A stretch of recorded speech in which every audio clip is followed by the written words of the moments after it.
I don't like that exists, but it's not the main draw for the website. And that's the difference between Twitch and Kick. Is with Kick, it's the main draw for the website.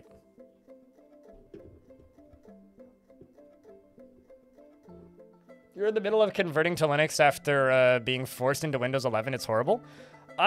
Just jump onto my Discord and go to the Linux tech support channel. And my unpaid laborers will volunteer and help you if you need help. They've been very helpful to me. Thank you guys. You guys are wonderful. Chat room, let's play some Dwarf Fort, shall we? YouTube, sorry about not being able to stream on YouTube for the past couple of days. The reason I wasn't able to stream on YouTube for the past couple of days is YouTube decided to change something behind the scenes that broke the plugin that I was using, which was free. It was an OBS plugin that I just clicked a button and boom, it would fire a separate stream over to YouTube. It doesn't work, period. And just causes OBS to crash now.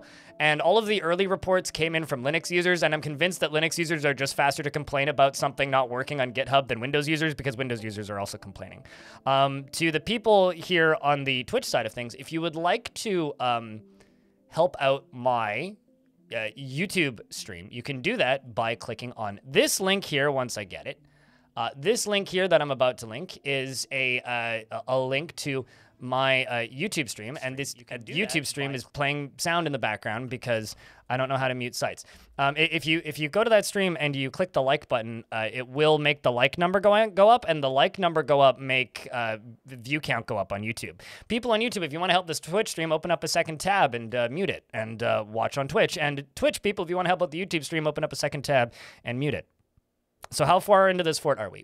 This is day 4? 4. Yes. Day 4.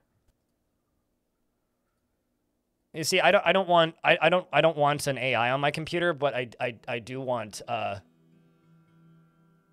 rad looking terminal windows. So, you know, I'm just saying. And yes, I named my computer Rat. There was a rat on my desk and I was staring at it, so my computer is now Rat. All right, let's play some Dwarfs, shall we?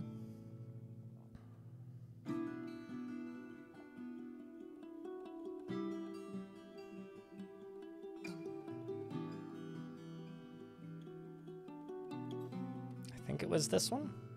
Yes, Sprithome. Yours is called Umbrella, as in like Umbrella Corp? I used to name my computers after Transformers, but the one down on the left there was Starscream, and that was my last one. Always shake the rat, yes. Speaking of rats and shaking them, is the Redeem and Dwarf command is not up, yep. We'll do a real quick tour and then I'll turn that on. Although tier 2s you guys could already nominate. I think we need to give the YouTube folks some dwarfs though. That's just my thoughts because they've been gone for a couple days. So this is the fort currently. It is a mega river, big ass river. This is all river, and because of this river, this map has very high erosion, meaning it is very, very, very, very, very, very, very, very, very shallow. It's only 27 layers deep, which is kind of awesome. Rivendell, oh, that's kind of cool.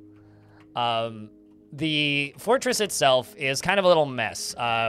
This over here is all aquifer past like this level here. So the reason there's this jaggy edge here is because I hit an aquifer. So the surface layer up here is this. This is a tiny little tavern, okay? And it's got a tiny little dining hall. It's got a tiny little library. It's got a tiny little dorm and a tiny little temple, and then a singular workshop that is run by one dwarf. The whole shtick of this fort is that every single dwarf gets their own bedroom, okay? Their own house, and their own office, and their own workshop, and their own tomb. Not all of them are getting workshops, though. I'm like easing off on that a little bit, but the mandatory things are bedroom, office, tomb. Okay? Our friend here, Deep Sea Fishin' in the Twitch chat, is nominating Valor Nash to have a dwarf. So from the YouTube chat. So Twitch chat, does our friend here get a dwarf? Also YouTube chat, you guys can vote as well. Just say yes or no. Does they get dwarf? They have been nominated by a tier 2 Twitch subscriber. As for how am I building these houses? This is a house. So this is a carpenter's workshop, which is given to Keen Cook here. One layer below, we have this and then this. So this is their bedroom and their office. And I'm doing this all the way through. We've got this little kind of boutique-y, kind of medieval house vibe, you know, without any zoning laws. We've got bedrooms on the upper floors here, offices on the lower floors here, workshops on beneath them, and that's where they're working. We've got like bedrooms, we've got workshops, we've got offices, all of that kind of jazz. Like over here, Odom is working here, I think. Yeah, so Odom is periodically encrusting furniture with cut gems, lives here, and has an office up here. So we don't actually have a mayor yet. We're capped at 40 dwarves. When every single dwarf is named, I will bring in more dwarves. This is our dining hall for our tavern. This is the actual tavern itself, so they socialize up here. This is my tiny-ass hospital, and I need to make more rooms for this hospital because instead of just making one big hospital, I want to make like 8 or 9 tiny little zones everywhere that are all connected to the same hospital, which I think is super cool. So, before I forget, I'm going to pop over here and jump over to the dashboard and enable the Dwarf redemption so somebody can redeem a Dwarf on Twitch. And just remember, I do warn you, there are no male dwarfs left. Just a heads up. No beards are currently available. It's only lady dwarves. So we'll read the dwarves that are currently in the forts, and then we'll get some names named.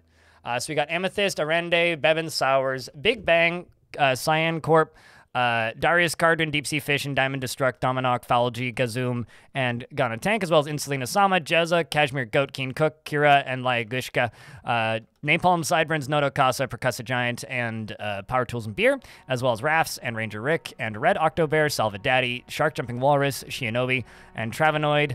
That's everybody currently in the fort. So,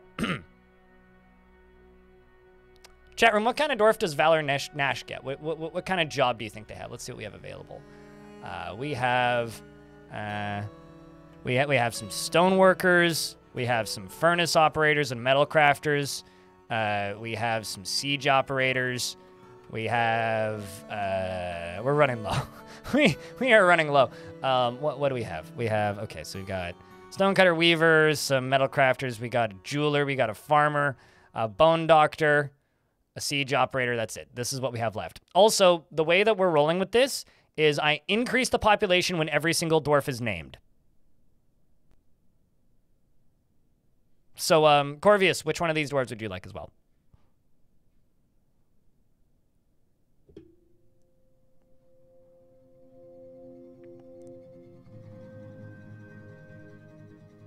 Yeah, I agree. Zenishira in the YouTube chat. I believe workshops made noise, something like 20 squares horizontal radius. They also did vertical radius, and no, it's not still a thing. The only thing that creates noise in the game currently is chopping down trees and mining. So if you're mining directly next to a dwarf who is sleeping, they will get annoyed due to not sleeping well due to noise. But that is it. Okay, so I'm just gonna go this way. We're gonna give Valor Nash the metal crafter, and Sodel can go to Corvius. So Valor Nash from the YouTube chat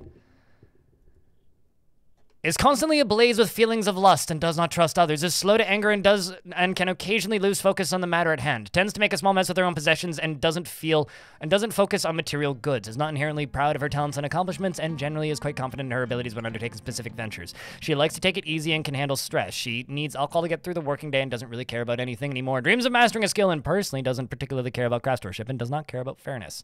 Likes lay pewter and gold opal, mangrove wood, and crystal glass. Giant elk hoof, the color red purple, mountains, warhammers, and sheep for their wool. And the words of the wisps of sparkling, and the sight of the diamond silver, and when possible prefers to consume parched apricot wine and tomatillos, and can't stand leeches. Has 2 pets, which are a duck and a doggo. Ooh, so when I give you a bedroom, I have to give you space for a duck and a doggo.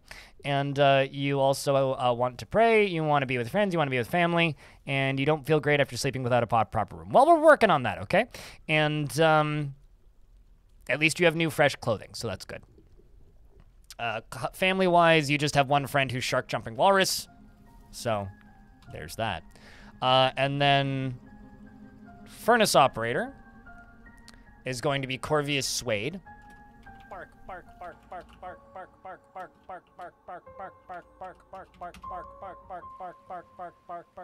She is intellectually stubborn, rarely changing her mind during a debate regardless of its merits. She tends to be a little tight with resources when working on projects and has an active imagination. She is quite polite and she has a calm demeanor. She has little interest in joking around, is assertive, and is somewhat uncomfortable around those that appear unusual or live differently from herself, and she is slow to anger and occasionally overindulges. Her hands become animated when she gets angry, and she often greets others with a hug. She needs alcohol to get through the working day and does not mind being outdoors at least for a time and doesn't really care about anything anymore. Dreams of raising a family and personally has abandoned any attempt at self-control. Finds the whole concept deeply offensive. Finds the pursuit of knowledge to be a waste of effort and likes nickel, silver, amble, and opal. Clear glass, pigtail fabric, jute paper, and bolts. Quivers at reindeer for their large herds and the sound of the ivory diamond. And when possible, prefers to consume manta ray, rye beer, and absolutely can't stand. Hates them. Can't stand, because they're disgusting. Cheese hates large roaches. For everyone! Not cheese, but does hate large roaches. And is currently carrying a raw brook lamprey to store it in a barrel. I need to get rid of this food spot up here. Welcome to the fort. Still haven't unpaused, yes. Also, hi, Lanix. Just named 2 dwarfs. That's it. So the military train's on this side. And don't mind the blood. It's part of the patina. But this walkway goes down to here, which goes down to here, which goes all the way down. Which, actually, that needs to be fixed. We'll fix that in a minute. This goes all the way down to here and out into here. And this is my tiny little sectioned off cavern layer area, which is almost done being sealed off. So we're getting there. We are, in fact, getting there. For this lower area. But turns out, having like 40 dwarves in a fort means that population gets kind of tight. So I'm actually going to do a thing. I'm going to increase the baby allowances. Let's say...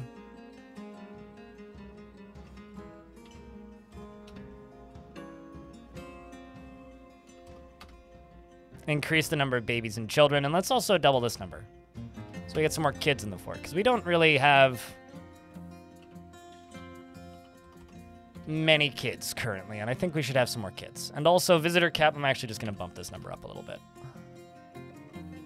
Allow some more people into our super secluded little village. This over here needs a wall piece on top of it. All right.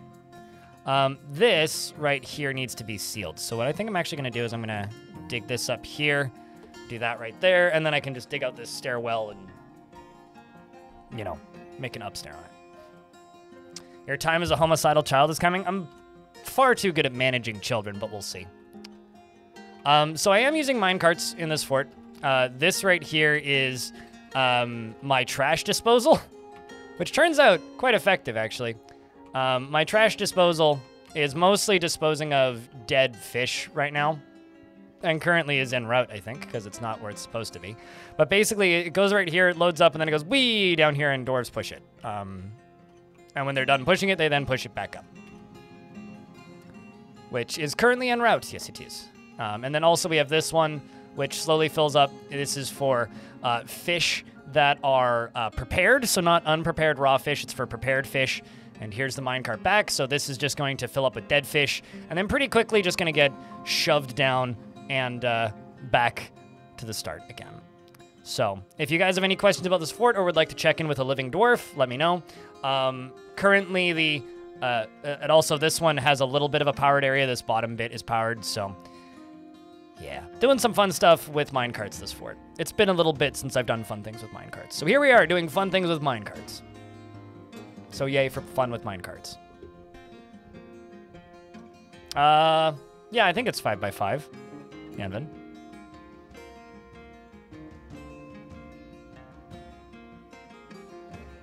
How prepared is the fish? Is it prepared to drag the dwarf into a river? Is it prepared to drag the dwarf into a river and drown them? Well, fortunately, fish had their ability to infinitely train strength while swimming removed a long time ago, so no fish is that prepared these days. What are you fighting with?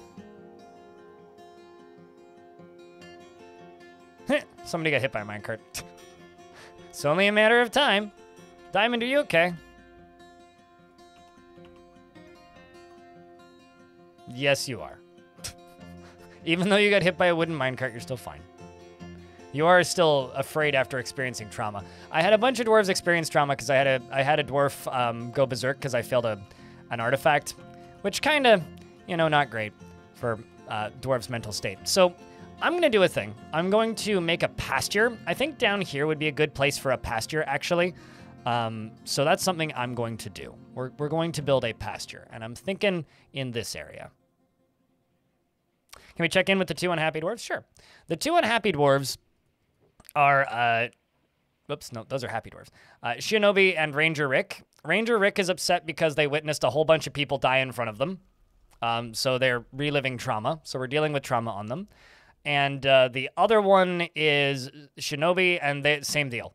Literally same thing. So is now just repeatedly crying on people in charge and trying to, like, maintain some mental stability. The biggest problem that they have is that, like, they don't get any happy feels from anything anymore. So I'm trying to, like, get them back to a happy state.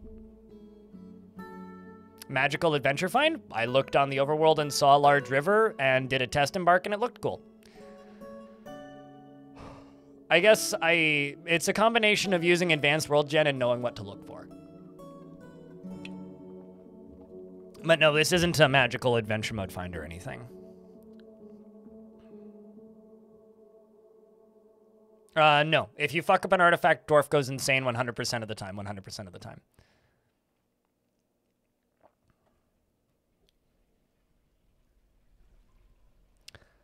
So the Wade Master, I don't think you're in an ad right now, so I'm just going to start talking to you. So minecart shotguns are only as effective as the items that you put in them. Items have weight, they have sharpness, and they have different damage associated based on the item's weight and sharpness and what the item is made out of, and density, right?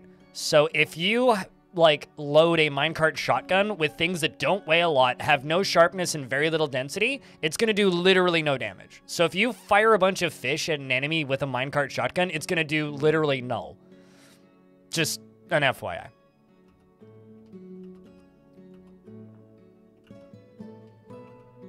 Trying to decide where exactly. Let's just put it like right here. Because I could do an entry space like right about there. There's nothing on the layer above, so I'm just going to make this 2 layers high so maybe we get trees growing too. And here's hoping we can get some moss growing down here. Then can we dig all the way out to here? It's also going to give me a nice surplus of rock salt, which we can absolutely use as a material benefit to the aesthetics of the fortress. It's going to also give us some underground trees potentially in the future. And we can fill it from right here.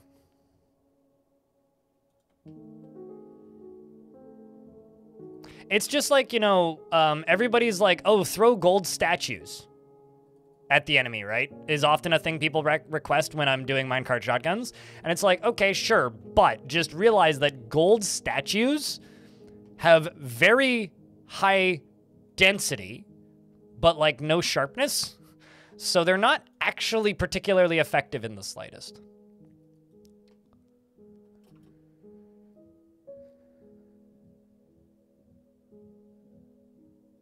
Accidentally step on pressure plate. What's that noise? Get smacked by minecart traveling at 100 squares per frame.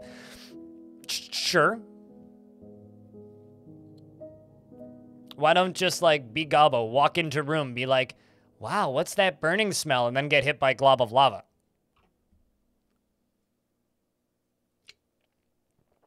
Is that where you get the most effective ribbing? At Ribfest? Coins are pretty decent. Serrated discs are great. Menacing spikes are great. Spiky balls are great. And a pretty effective way, actually, to use shotguns is just put all of the weapons that the enemies drop into them. Like, just make a weapons stockpile and load it full of weapons. Weapons and trap parts, basically, is what you want to use. Sure. Hopping minecarts, lava mist, yeah. In and out of lava, spraying mist everywhere. That's very effective. I mean, honestly, minecart shotguns, the more effective part of them is the mist that they just leave everywhere after they fly by. Another thing that I've started up in this fort is this. This is a very small paper industry, which does have two timed jobs on it. So periodically they are making paper sheet. And we're probably going to start making quires at some point. I mean, I could actually just go over here and tell them to make some quires, which is kind of fun. So we're going to actually have to build a library at some point, which is exciting.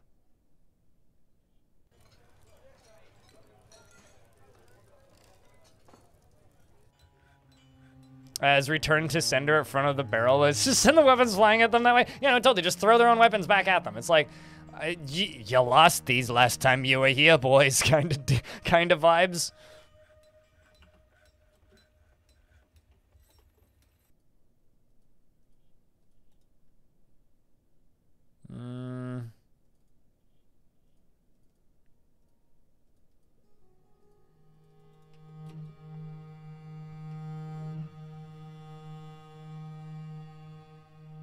Was the minecart grinder placed on the opening to hell? Had to make everything out of adamantine to stop the demons from melting stuff, but it was fully autonomous and killed everything quite easily. Yeah, for me, there's some things that you can do in Dwarf Fortress that make the game too easy. Like, I'm aware that you can make traps to almost always completely defeat hell. I would rather take my armies, throw them directly at the enemy army, watch 2/3 of them die, and then push through my forces and slowly flatten my entire army. I would rather do that because it's more exciting to me on a moment-to-moment basis. But I completely acknowledge and agree that, like, yeah, there's way more effective ways to do it. It's just more, like, immediately entertaining for me to do it that way. I'm going to start making some rock blocks again. Get some of those jobs up and running because we're going to need to build more houses. Basically, I need to finish making these houses. And how many more bedrooms do I need? 1, 2, 3, 4, 5, 6, 7, 8, 9, 10, 11 approximately. Probably less than that because there's probably couples. So while they're building down there, I'm going to fly up here and we're going to build houses because I need to get this done. I've got this workshop up here. So I don't know who I'm going to build this for, but I'm going to build something underneath this dwarf's workshop right here. That's a floor piece, not a wall piece. I'm going to build a house right next to this dwarf's house underneath this workshop and connect it to this pillar. So we're going to do shirt walls probably. I'm going to do rock salt floors.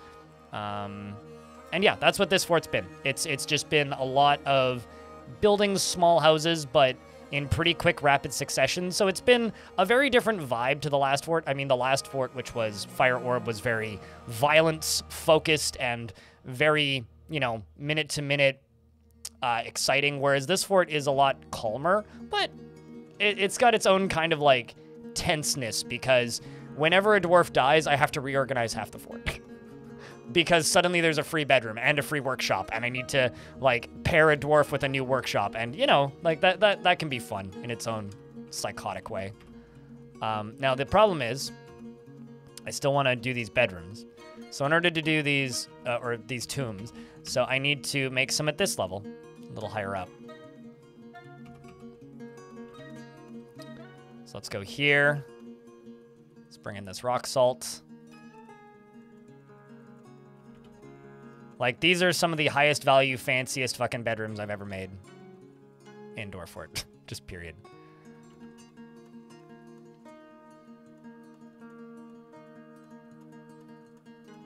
And then we'll make their upper floor up here. And there they go.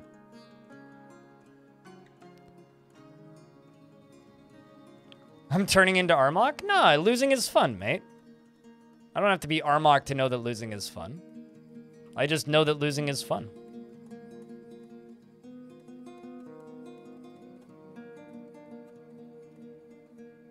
And let's just make rock door. Do 20. And when the amount of rock doors is less than 25, make 20. So we'll always have a surplus. And, oopsies. And let's make them...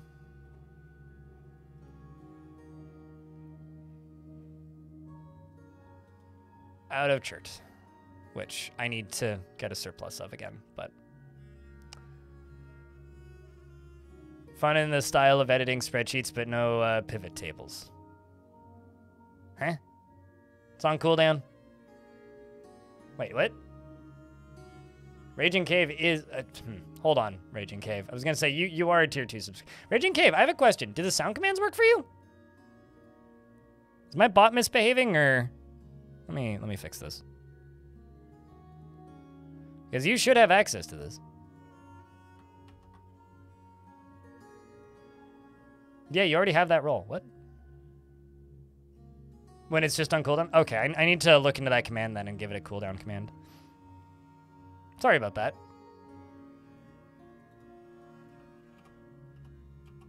Uh-oh. I just realized I got the wrong type right there. My keyboard's slightly off and I keep hitting the wrong button. There we go.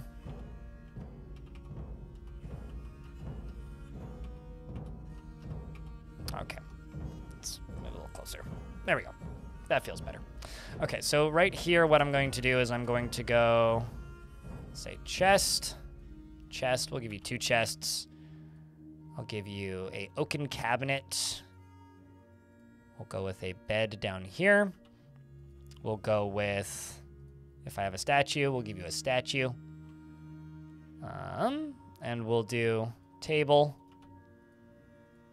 chair, and I'm going to do office right there. The rest of this can be bedroom. And we'll see what kind of dwarf we're giving this. Let's give it to the least happy dwarf who's here. So it'd be Corvius Suede. So you're a furnace operator, which means I'm going to give you a wood burning stall, actually, because there is that down there, which is relatively close. And I could just move this wood furnace up here, which I don't think, yeah, this doesn't have an assigned worker. So I have 2 options here. I could just make this into a permanent soap maker spot, which it kind of is already, and dress it up a little bit to look nicer and assign this to Corvius, or I could move this over to here. What would you guys prefer? I could move the soap making stuff over to here and make it into a permanent installation next to this, or just build the permanent installation up there. Dress it up where it is. And where does this go? That just goes down a layer? Because I'm kind of okay with just giving this to Corvius. So let's do that. I will smooth the floors underneath this, and we'll build around that next. And I could also put like another house up in here and give it to a soap maker there. So this is going to Corvius. This is going to Corvius. And now we wait for this stuff to get put together, which shouldn't take too long. And the reason this is taking a while to dig is because they're doing this, but I could actually increase the priority on this a little bit and get her done quicker.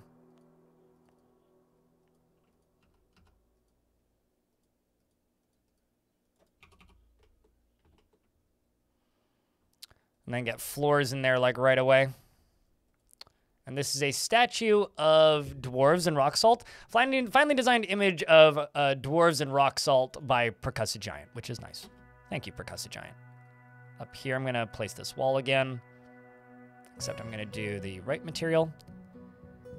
And we'll give you 2 windows right there. So 1 layer up right here, which I'm going to build into. We're going to start down here and go up, up, up. And you know what? This will do out of shale, because I do have shale close by.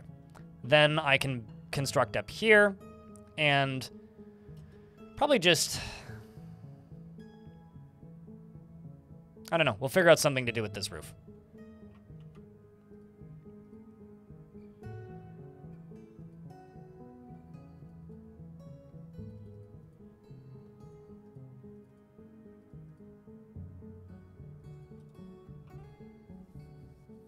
It's on cooldown currently, Creed.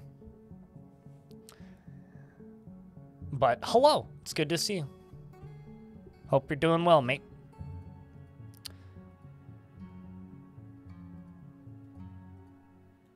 And also, I need some wooden hatch covers.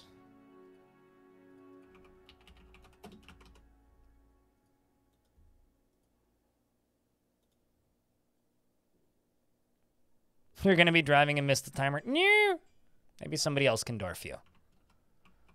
Okay, so let's go over to here and start building a space for another dwarf. This is going to go right here. So there is excitement in this fort, but most of the excitement tends to come from the caverns. At least that's where it's come from so far. We haven't been attacked yet because the population needs to go up a little bit more, which means we need a few more dwarves in here named first before we could really start getting attacked, potentially. So while we are getting close to that level, we're a little ways off still. But I plan to just use water cannons in this fort because, well, there's water everywhere and plenty of power to spare from all that water.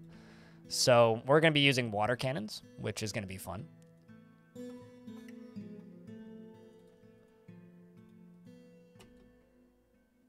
What do you need lye for?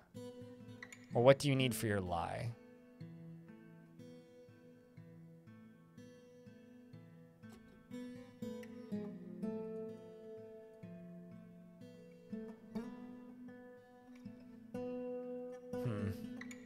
I'm just gonna assume buckets.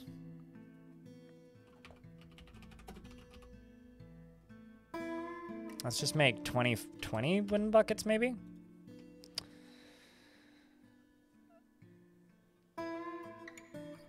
Proficient liar and lie maker starting a skill set? Yes. Lying about the lie that they are making.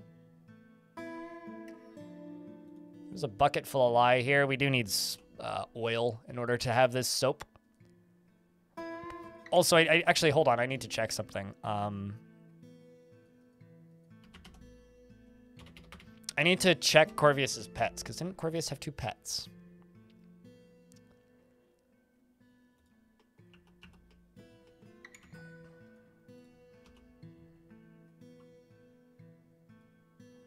No, it was Valor Nash who had 2 pets. Yes, okay.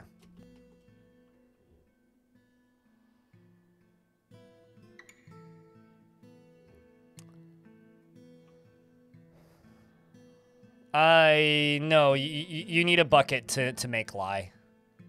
Although there's tons of buckets all full of lye here, so I think this might actually be the issue. I think we actually have plenty of lye. I think it's just the fat that's the issue. I need to butcher livestock, but... Oh, wow, there's unicorns on this map. Yeah, let's just butcher a bunch of piggies. Let's butcher the 2 at the top, maybe? The 2 boars. And then butcher all of these. And leave... Yeah, that'll be fine. Get us some more piggy soap. Okay, so this little area here, this one's actually going to get an upper floor office because it's a bit small. Although, actually, yeah, we're going to do an upper floor office. So what I need to do is this. Oh, hey, hold up. I think I saw a nicer quality one briefly. Yeah, that one has gems in it. We'll give you the gems one if options allow. We're also going to give you that because it's got gems in the door. I'm going to give you 2 windows and unpause it. What's that? I don't know why that one is free. I don't even see that one, I'll be honest with you. I need to figure out how to delay that. But yeah, it's new Twitch features, which is funny because literally my extensions for Twitch just don't have compatibility for them, so I'm not seeing any of them.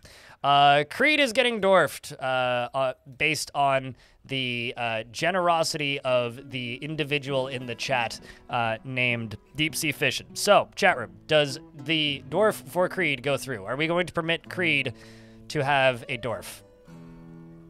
Yes or no?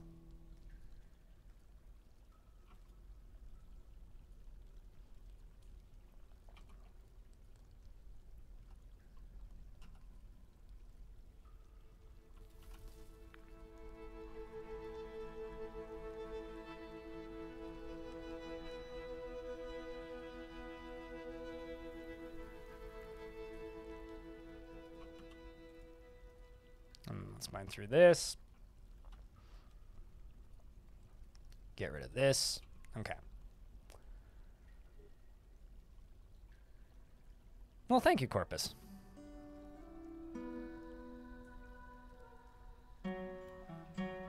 Yes, the bits from that effect go to me.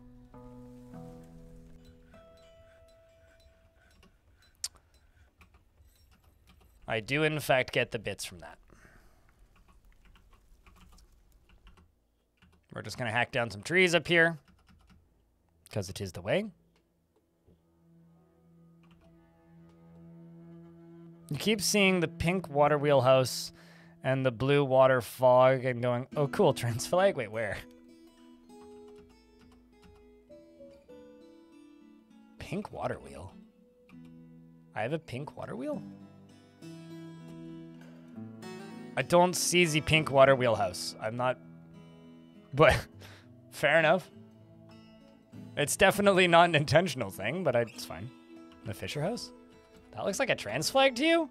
Yeah, mate, you need to get some more sleep.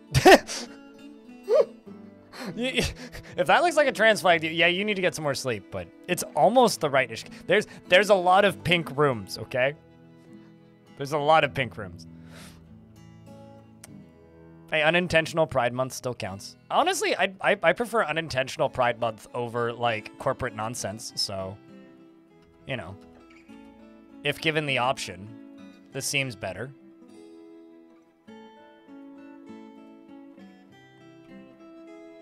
Even though it's not my thing. I'm glad other people get it.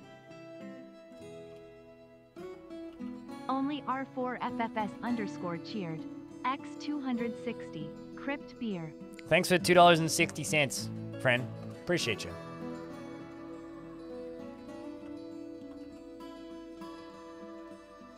Goes a long way. Thanks for helping keep this channel funded. Okay, so this little bedroom right here. This little bedroom is going to be for...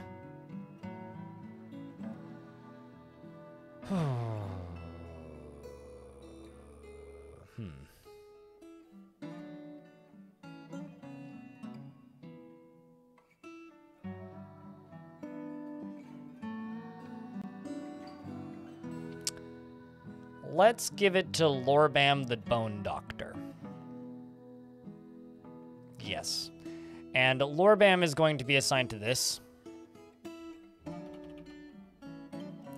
But also is going to be assigned to... you know what? We'll leave the ashery open. We're just going to let Lorbam make soap.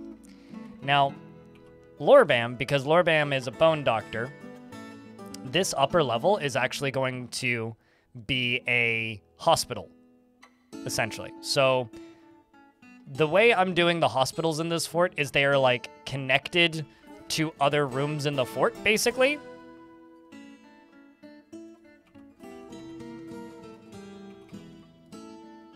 So this up here is one room in the fort, and this is one of my doctor's houses. Big Bang, Chief Medical Dwarf, and his wife, or partner. Actually, are they married? I know that they were just a couple earlier.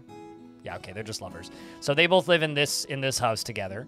But this is a doctor, like a tiny little hospital, and this is a tiny little doctor's guild. I don't think I have a second traction bench, but I can check. No, I don't. Okay, so let's make a traction bench. A singular, traction bench singular.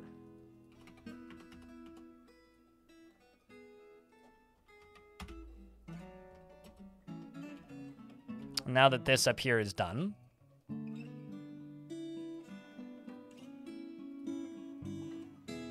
So this is going to be a combo office and hospital space.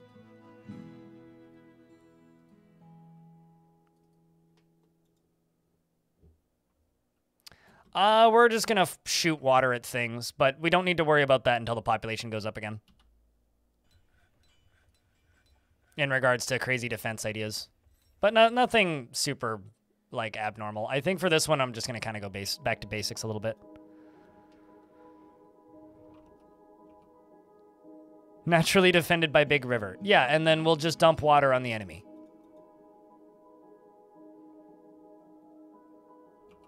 Ask The god that controls their life.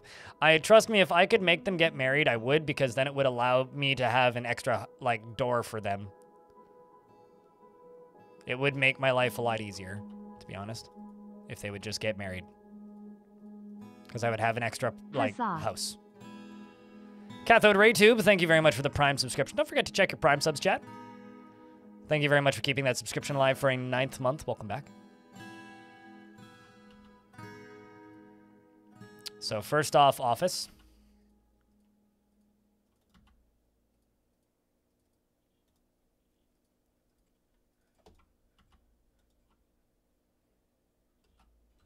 So once again, this is going to Lorbam.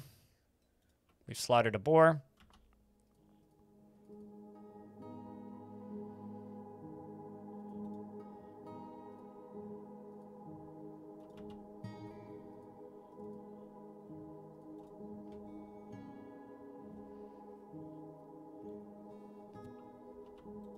But this is a very little maze-like home, and I quite like it.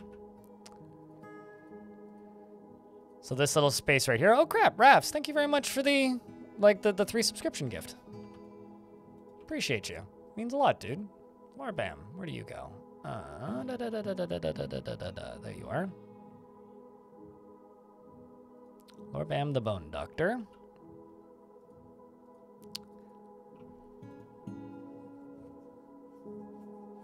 Soap makers are a bit important. Keep them close. Well, I mean, it's good to have a supply of soap, but I wouldn't say they're the most important.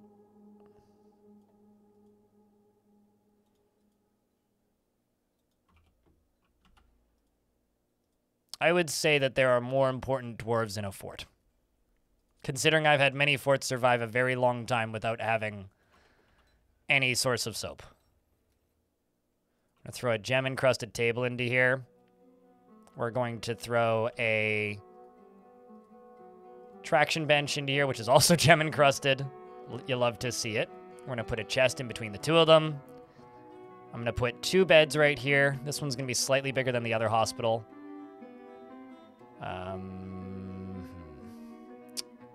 Going to put a bookcase at the end here for aesthetics. I'm going to put a 1-tile wall here. Maybe actually 2 tiles worth of wall there. And I'm going to smooth this all the way along here. And put a window right there. And a window right here and a window right here.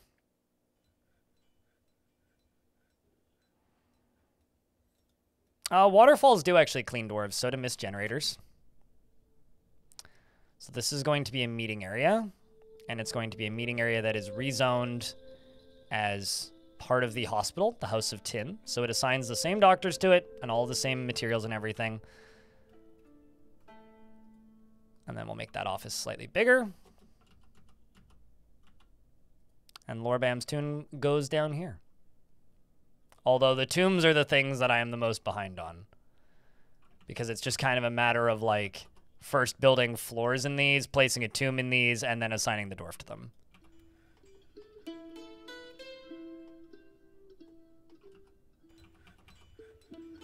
Okay, so that's that done. This one over here. I think what I'm going to do...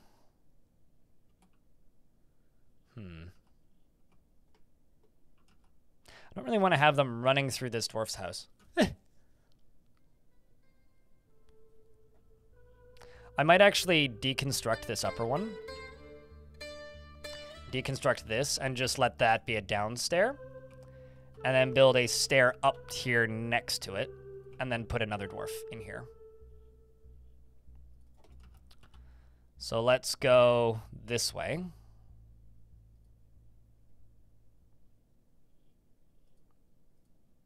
Let's do this. You know, any of those, like, everything must be grids Dwarf Fortress players must dislike this fort. Although I haven't gotten any negative comments about this fort yet. Just like, wow, this fort is cool looking. Make a mini library in the hospital. I should make a little library because we do actually have a paper industry. The thing is, I do have a mini library. It's just all the way on the other end of the fort right now. And I'm undecided as to whether or not I just want to move the whole thing down here or make a second library. So If you guys have thoughts on that, feel free to throw it in to chat, but I should probably make a library down here considering I do have a functioning paper industry.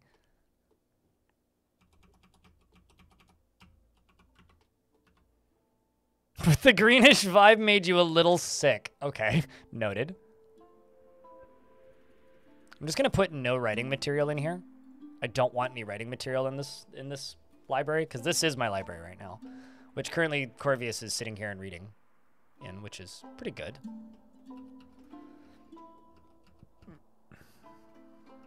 Has very territorial capybaras, and they've already drowned a...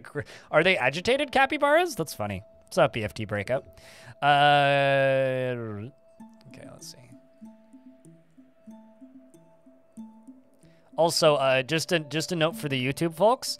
I am paying $22 Canadian per month to be able to stream to YouTube right now because the plugin that I was using, YouTube decided to make no worky no more. So I'm waiting for that plugin to get updated. But until then, I'm streaming via Restream, which I kind of hate. So it's okay, YouTube chat, you're worth it.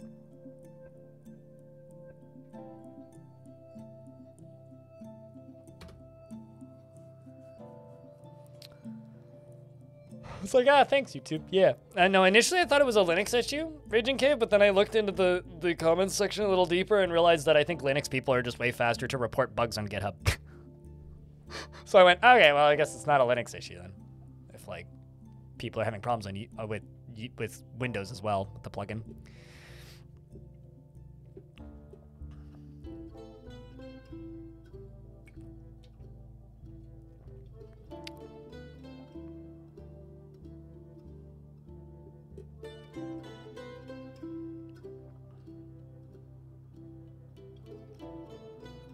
But yeah, territorial capybaras is kind of funny. The first fort that I did in the premium version had agitated giant... Did I name Creed? I don't think I did.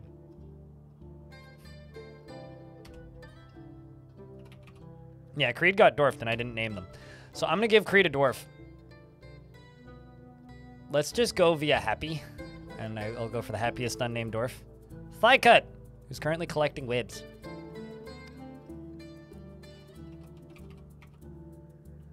We'll just go with Creed.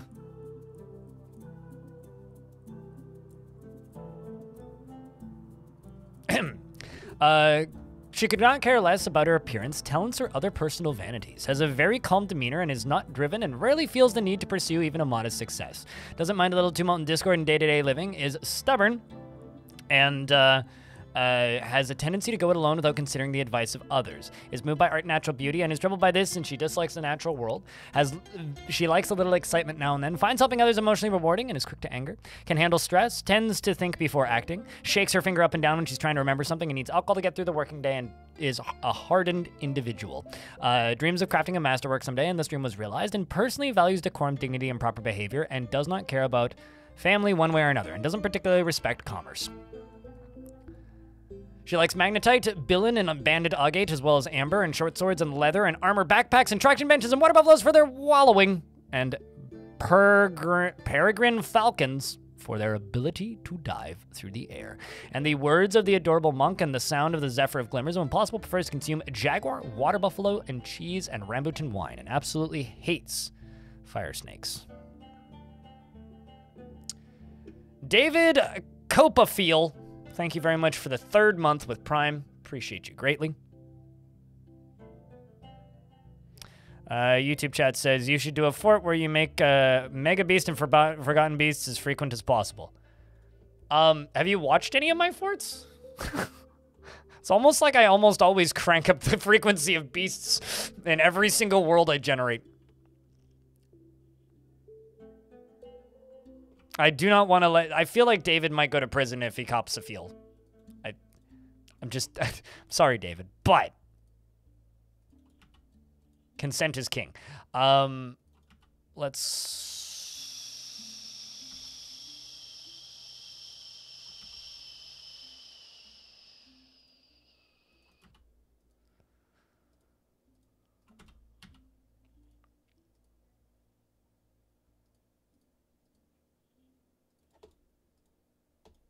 And then 1 floor up here,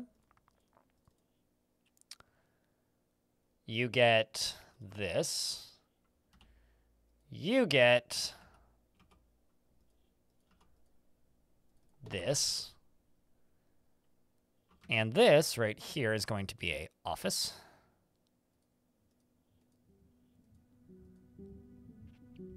And this can go to... I'm actually curious, because those two are right there.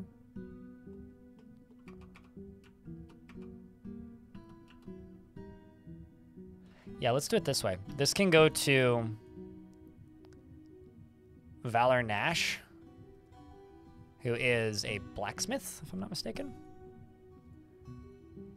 Chat, do I leave this as an open doorway, or do I put a door in that doorway? What do you think? Yeah, metal crafter. So this is going to get another forge up here.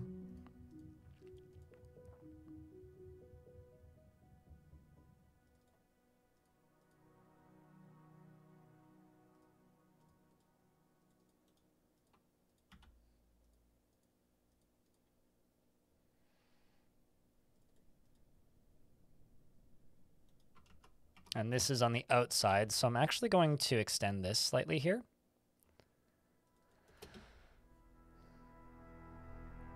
If a dwarf throwing a drunken tantrum, should you get a captain of the guard and send a hammer after them?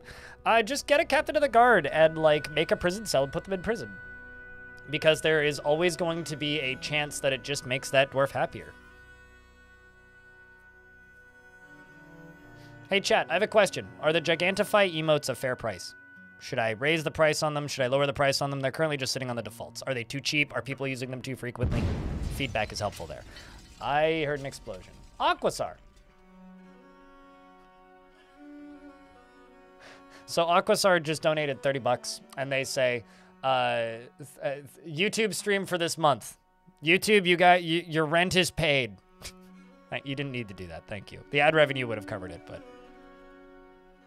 appreciate you all the same.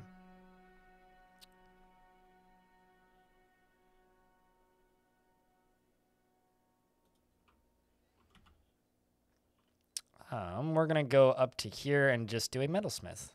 Steel anvil. Ooh, sandstone. Definitely.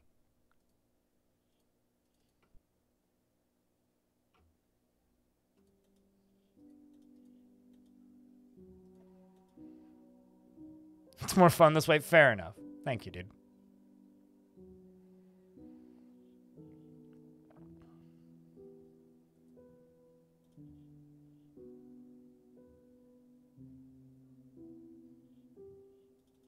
Stray sow has been destroyed. Okay, so down here, I should probably just place some cage traps around to deal with these camels, because I do have this weird camel infestation. Well, I mean, it's not weird, but I do have a camel infestation.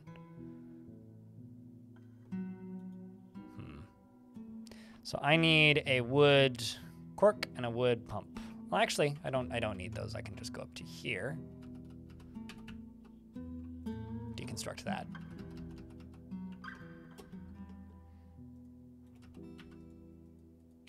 So this is going to get assigned to Valor Nash when they get over here. Ooh, I should make a little metalsmith's guild. That's something I should do over here. That could be fun. Because the next one is going to go to a furnace operator, I think. Yeah, we're gonna have a blacksmith over here too. So because we're gonna have a blacksmith,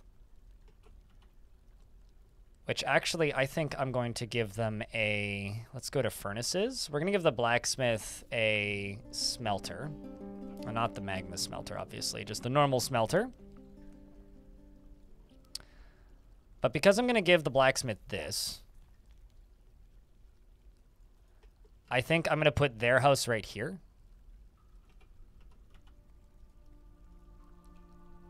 And also, actually, I just realized I need to do tombs. So we're gonna get rid of briefly.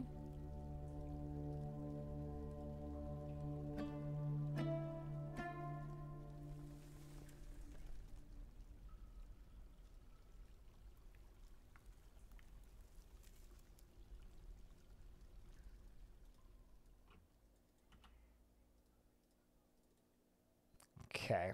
Let's do that and that. This. This. This. I might give them a stockpile soon, too.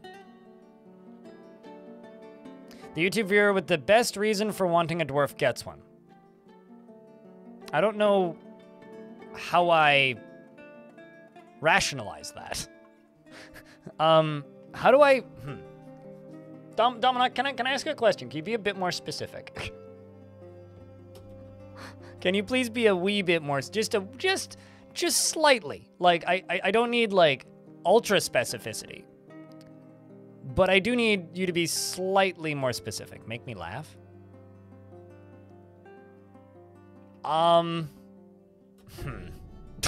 That's pretty hard. I don't know. Can you just be slightly more specific?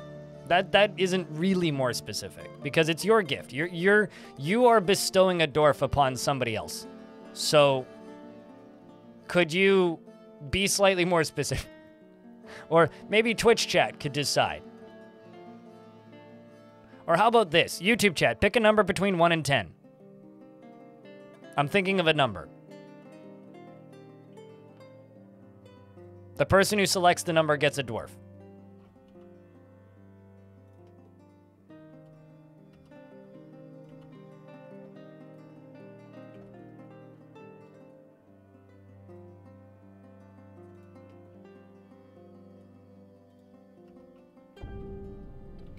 That's not between 1 and 10, YouTube chat. That's above 10. This is specific to YouTube chat, not Twitch chat, but you guys can guess too if you want. I'm thinking of a number. Nobody's typed it in yet.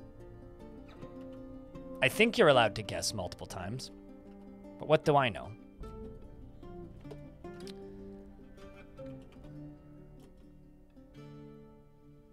No.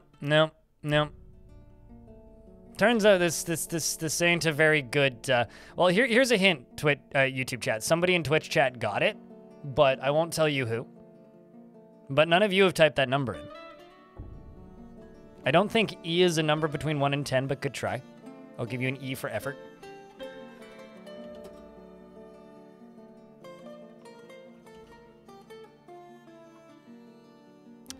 Hey, Twitch chat. YouTube chat's real bad at this. Okay, let's try something else. The first person to type in Dwarf gets it. Actually, you know what? Cora Dyack just got it. It was 6 was the number I was thinking of. So you are going to get the happiest unnamed dwarf, who happens to be Datan the blacksmith, who's about to be given a bed, I think.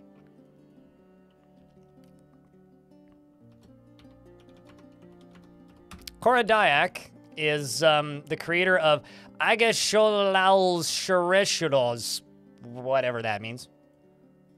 Is often sad and dejected and is very polite and observes the appropriate rules of decorum when action is necessary. She does not generally seek retribution for her past wrongs. She is incredibly brave in the face of looming danger, perhaps a bit foolhardily, and can be very single-minded and has an active sense of humor. She tends to be passive in discussions, and she tends to avoid any physical confrontations. She works to square this natural tendency with her respect of martial prowess. I think, wait, what? She tends to avoid any physical though she is conflicted by this for more than reason. No martial prowess, my bad. She is pleased by her own appearance and talents, and she prefers that everyone lives as harmoniously as possible, can handle stress, and finds helping others to be emotionally rewarding. She dreams of crafting a masterwork, and this dream was realized. She personally respects the development of a skill and prefers a noisy, bustling life to boring days without activity. I'm actually going to put this dwarf into my second squad, actually. Because I think what I'm going to end up doing with this fort, because the population is so low, is just putting them all into the military and getting them to all train a little bit. She personally respects the development of a skill. She likes trifle pewter and fire opal crystal glass, the color green, spears, leggings, and menacing spikes and alligators for their strength, and the sound of the ivory diamond, and when possible prefers to consume carrot wine, water, buffalo's milk, and mangoes, and absolutely hates large roaches. Everybody here hates large roaches, and you know what? Me too. In real life, not just in video games. You worship Okang, and you have no friends, but you do have passing acquaintances. We made it. We made it. Chat room, can I get a round of beers? In both chats. It's good to have you guys. I need a bigger food stockpile, which I was going to put right here and never did. So let's do that now. Food, generic, go. Sans seeds. Fortunately, they don't have far to go and are just all going to end up down in the trash pile.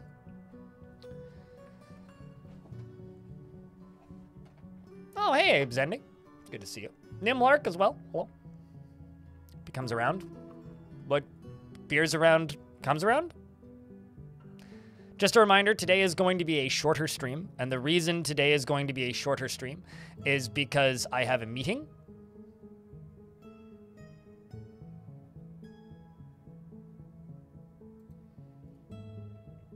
At 3 p.m. So at 3 p.m. I will be vanishing, and then I will be spending the rest of the day prepping YouTube content for the weekend.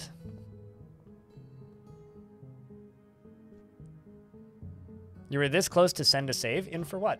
So something that I was thinking about, because I was lying on my bed last night trying to sleep at about 1 o'clock in the morning while a little bit stoned and thinking about what I could do with the community forts. I think the best way for me to relaunch the community forts series as a series that people actually watch would be for me to just start making videos of my own forts in the new format. And the new format would be me running around in adventure mode, exploring the fort, and I'm thinking that's what I'm going to do. Is I'm just going to run around in my own fort and explore them in adventure mode. So, might do that with Fire Orb. Twitch point save thing? Oh, well. I do have seasonal saving turned on, because the saving doesn't take too long in this fort. Okay, so let's do that, and a door. Let's also throw a door in here. Well, actually, after I floor this up.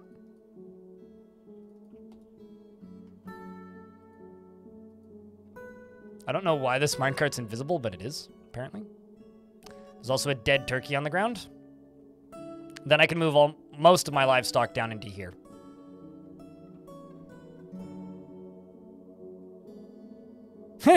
So, chat rooms, both of you. In YouTube chat, Rex Axib says, I'm doing a dwarf fort with a pop cap of 10. Any tips? Chat room, any tips? That's a very small fort, dude. Turn up your frame rate, because you're going to get really bored.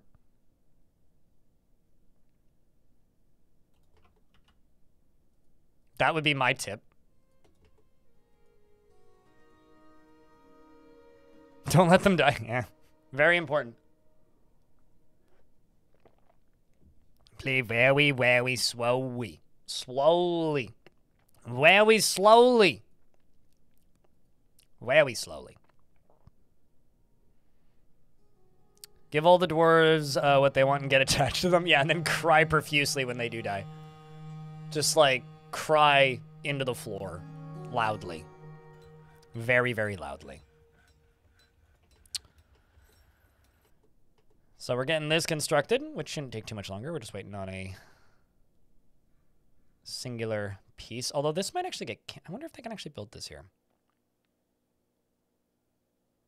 I'm curious. Because they're going to have to move that boulder. All right. Yeah, no, they can. That's pretty good. Now I just need this to be removed, which shouldn't take too long. Okay, well, fish are being made into fish, which is good. We've got fish pots filling that up. This filling this up.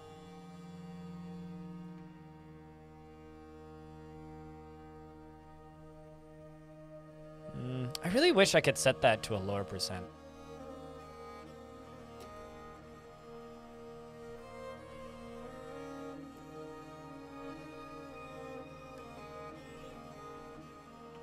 But this minecart's about to come back down this way.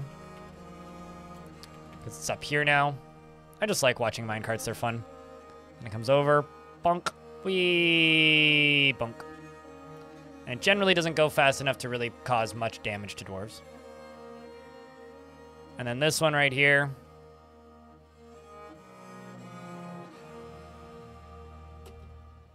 Let's just get rid of the trash pile, which goes this way. This is a minecart, even though for some reason the sprite's invisible.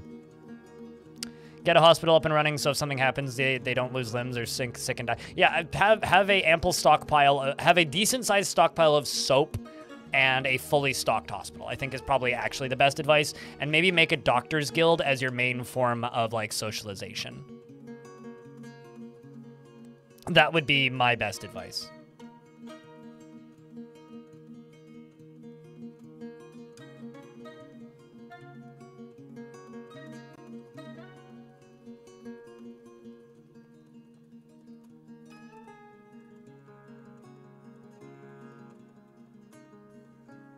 And there we go. Minecarts is a go-go. Let's just remove this boulder from here so that I can pump the water in here so I can get my livestock down here. But the idea is to fill most of this area up with water. And actually, this should probably just have a fortification on it. So let's just do that. And then you, hauling this boulder. Let's grab this boulder and do that. So you drop it. Waiting for that to get constructed. All right, let's get this pumping.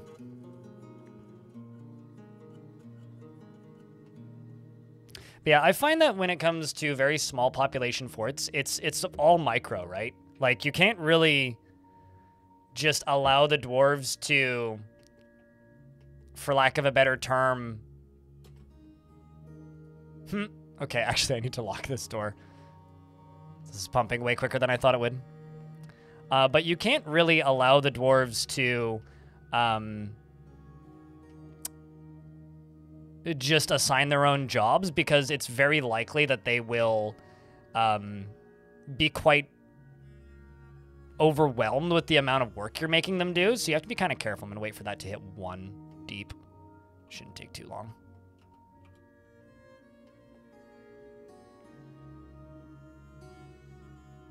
This shouldn't take too long.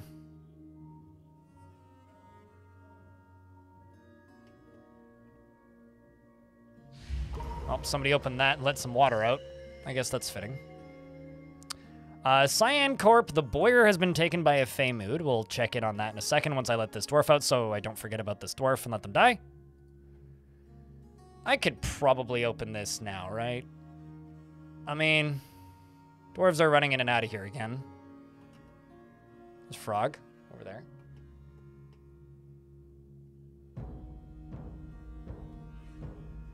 Wait, showing what, Celesty? The pumping of the water here? Whoopsies. I mean, very, very active flowing water sources are the most effective way of filling a thing with water. Okay, this should be good. There you go, dwarf, and you get out. Let's not deconstruct that yet. Let's just lock this door for right now. All right, so Cyan Corp.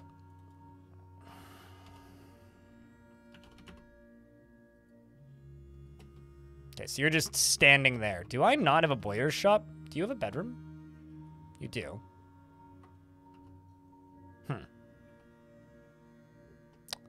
Well then. Okay, I was under the impression I had one, but I will... Wait, actually, hold on. Yeah, okay, so you are a talented boyer. That is your job.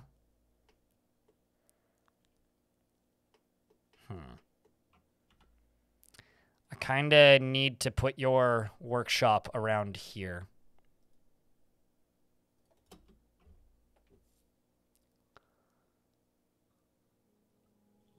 And also, I'm going to go here and just type in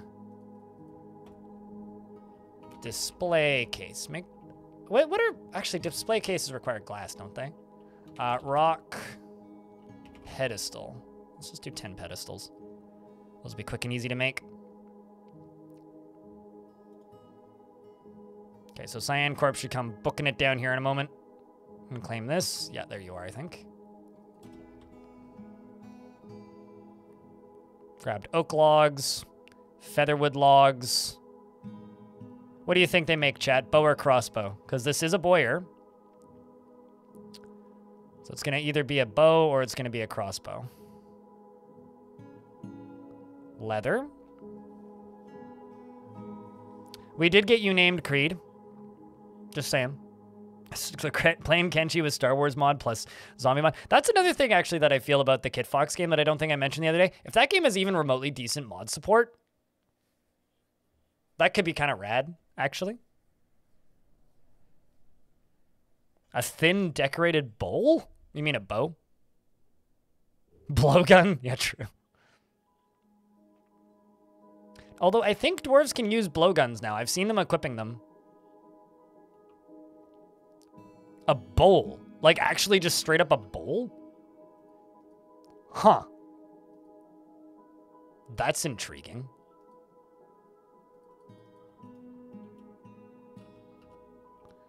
I think the Boyer's house, I'm actually going to put a layer down here. And they're going to be dug into the wall right here.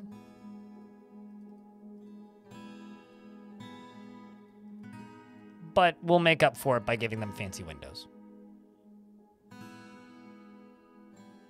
You have an artifact blowgun? Yeah, I think I haven't actually tried to make them use them. I know they can't make blow darts, so keep that as kind of like a caveat, but I think they can use them now because I've been seeing dwarves equipping them ever since the adventure mode update on the beta branch. I don't know about on the main branch, though.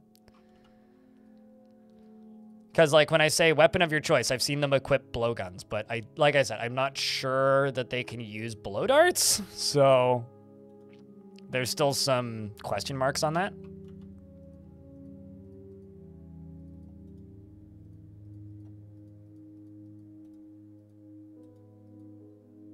You must have rock. Okay, what do you have?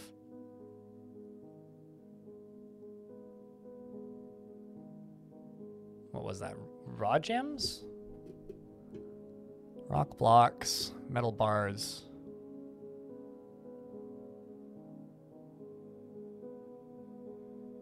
Lots of rock. Cut gems. Okay, it's probably cut gems.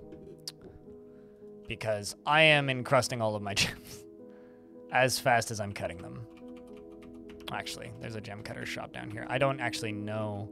Well, actually, here's what I could do. I could cut raw glass. Let's do that.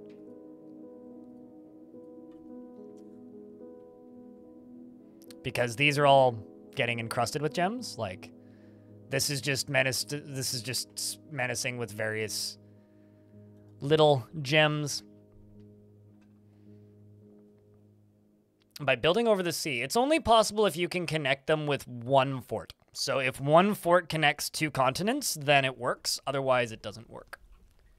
And it only works for that one faction. Can you have a trade caravan in adventure? You've never been able to do that. Unless, like, you consider just, like, 15 horses with trade goods on their backs. You can't have, like, a wagon. But you can trade. Trading works. But you've never been able to have, like, an official trade caravan.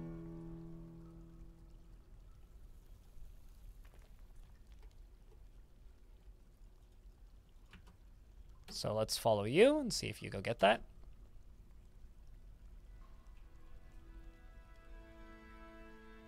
Menaces with spikes of tacos, mate. I could go for some tacos right now. That sounds pretty great. Bashing a blowgun uses the sword skill. Bashing with a crossbow uses the hammer skill. It's a crystal glass cabochon. There you go. Works furiously. That's going to be a big artifact. So this is a singular artifact. Crystal glass, oak logs, feather wood, pig leather, rock salt blocks, billin, 2 pieces of chert, and 1 piece of rock salt. So that's going to be an interesting artifact regardless. And I am making a blacksmith's bedroom. And also, of course, their tomb. Let's go up to here. Plop this down.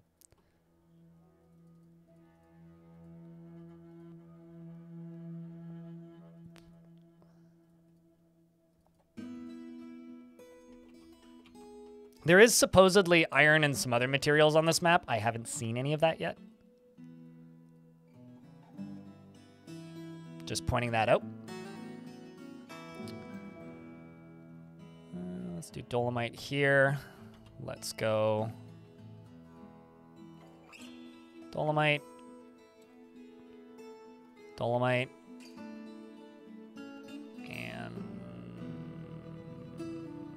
I'm out of dolomite. So we'll do this on this side. And this is the smelter, which hasn't been assigned to anybody. This is already you. That's Valor Nash. You have this. Valor Nash gets this workshop.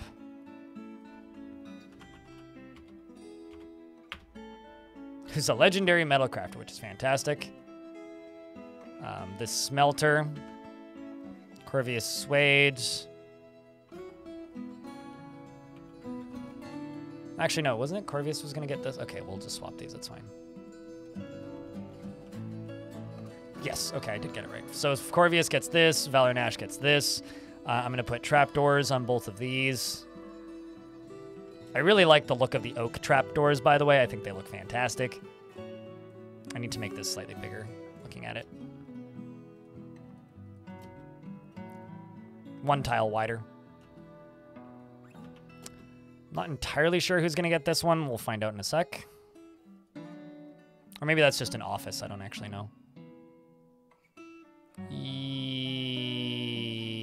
Yes. We'll just make that into an office. And maybe, because this is going to be Laya's, make this into another hospital connection.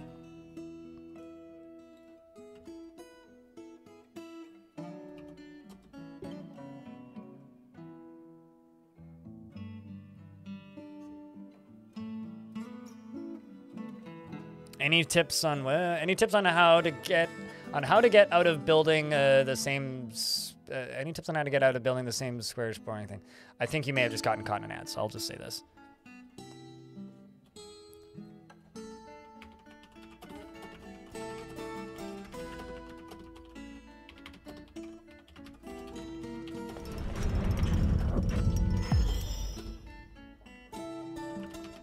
So I will just read my comment out loud. My response to that question on how to like make interesting spaces: build around aquifers, use the space you have, don't build in blank layers, build in either interesting typography above ground or in cavern layers, and just don't pre-plan anything.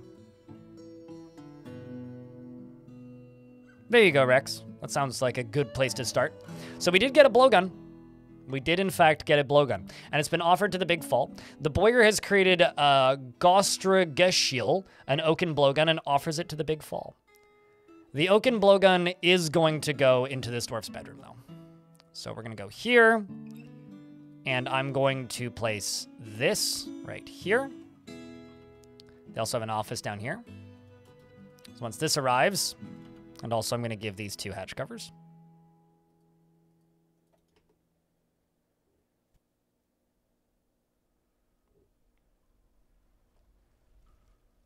Also, that's another one. Use mind out or veins. Yeah.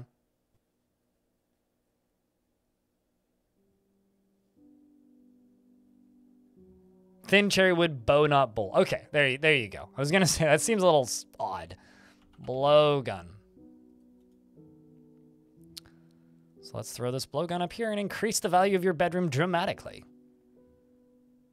So once again, this is Cyan Corp who made this. So this blowgun, oh boy, this is quite the name. This is Gosteras Tagnishil.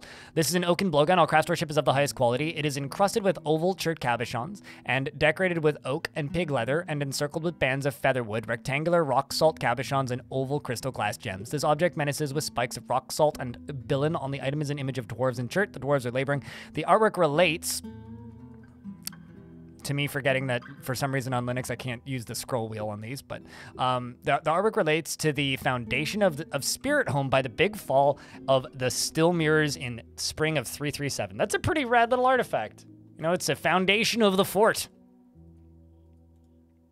Foundational artifact, if you will.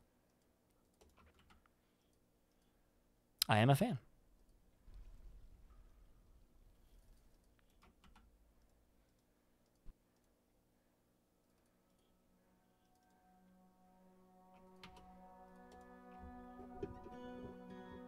Are all the dwarfs safe? In this fort? How goes the fort? You got busy with work. Hopefully things have calmed down. Define safe. I mean, like, we had some deaths, and that was because I failed an artifact right around the same time, like a buttload of Crundles broke into the fort. So, yeah, I mean, as far as a dwarven fort goes, they're pretty safe. Are they, like, 100% safe from all potential harm? No, I mean, like, a were creature could get in very easily. Same with, like, an ambush.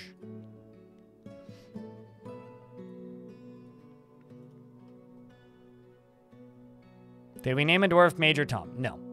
You would have to do that. A migrant has arrived because we are at the population cap, and they brought a pet bunny. Welcome, Thighcut the beekeeper. Maybe I should make some beehives. Who did we lose? Yesterday we lost, I think it was 3 dwarves. We lost Van Ori. We lost Fennec Fox and Antronarch, who didn't even get bedrooms. Chat, are we going to name a dwarf Major Tom?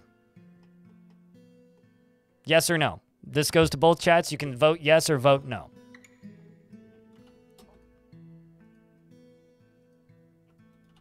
Tis up to you. Entirely up to you.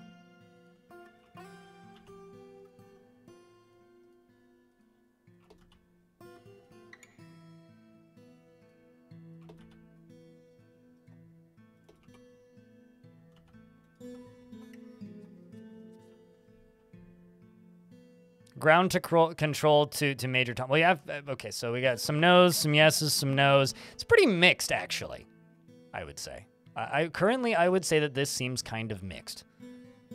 Chat room, we're going to need to get this overwhelming. So, I'm going to ask this again. Vote yes or vote no, preferably with the Twitch emotes. You don't have to, though. Do I name a dwarf Major Tom?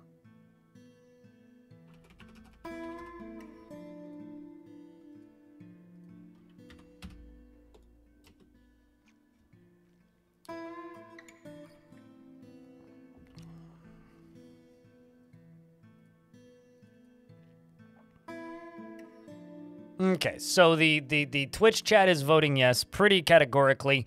YouTube chat is voting yes. There are some naysayers, but I think Tom has earned a dwarf. First, I'm just going to make this an addition to the hospital zone, though, real quick. And I'm going to plop a bed in here. 2 beds even. Chest. And this as soon as they make it. And a table. Okay, so Major Tom is going to be the happiest dwarf without a name. Or maybe the least happy dwarf without a name. Because it's not actually a Twitch viewer. So the Asab is Major Tom. As of now. Ground control. Doesn't have a bedroom yet. Has a pet blue peahen. Worships gem set. Is a member of the competitive order, which is a religion. Is very stubborn and doesn't generally think before acting. Is very greedy and has a tendency towards forming deep and emotional bonds with others. Tends to be a little tight with resources when working on projects and tends to be swayed by the emotions of others. Has a calm demeanor and is moved by art and natural beauty and is troubled by this since she dislikes the natural world. She tends to ask others for help with difficult decisions and talks very rapidly when she's been surprised. She needs alcohol to get through the working day and does not really care about anything anymore. Dreams of mastering a skill and personally values eloquence and does not care about friendship. Like sandstone, bronze, and yellow zircon, bear leather, and bushmaster tooth, and the color black, and the color black. Wow, you're just like me. Picks, amulets, and armadillo. Men and armadillos for their thick, bony armor plates. And when possible, prefers to consume brook lamprey and maize beer and tapir's milk, and absolutely can't stand mosquitoes. Welcome to the fort. Also, like I said, they have a pet blue peahen, and they're a member of the military. So I guess it makes sense that Major Tom is in the military. We're gonna crash. I mean, when are we not? Let's be honest. This is Dwarf Fortress, after all. It's not a matter of if, it's a matter of when. I always hit R when I'm trying to hit T. So your fish are still alive. I don't think they've died. So it looks like they're not dead, or they're no longer with us, but I don't recall them dying, which is odd.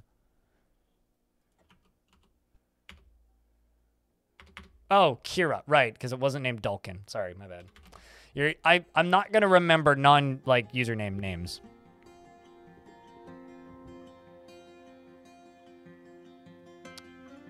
Yes, it's still alive.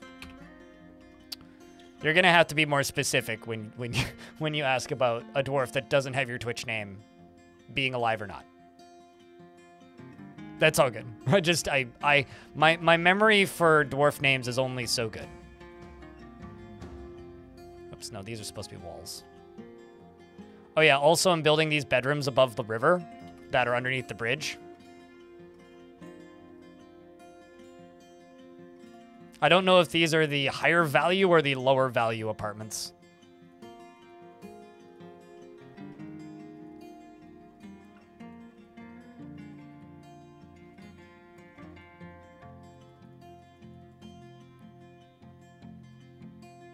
Knowing Dwarf Fortress, probably lower value, but...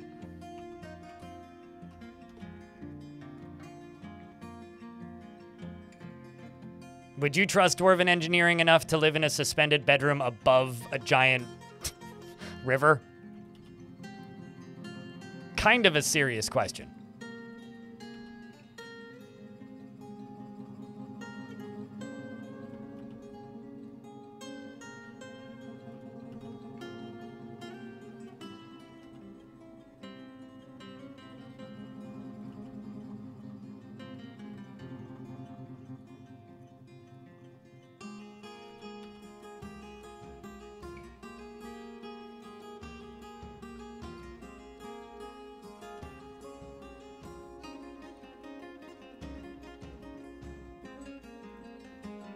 Depends.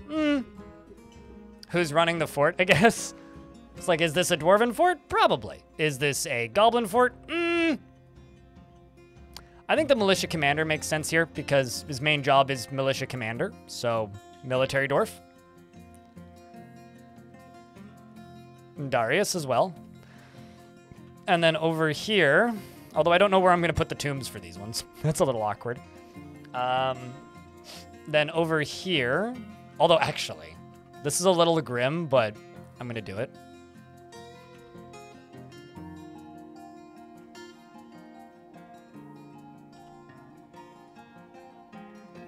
Oh man, I need more coffins.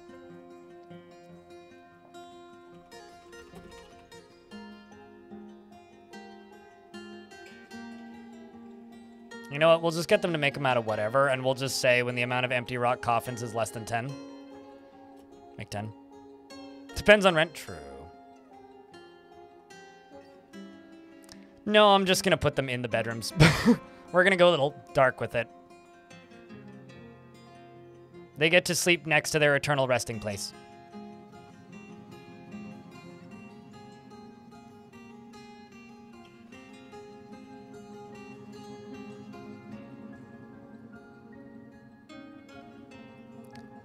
And this is going to go to Korodak, the other militia captain.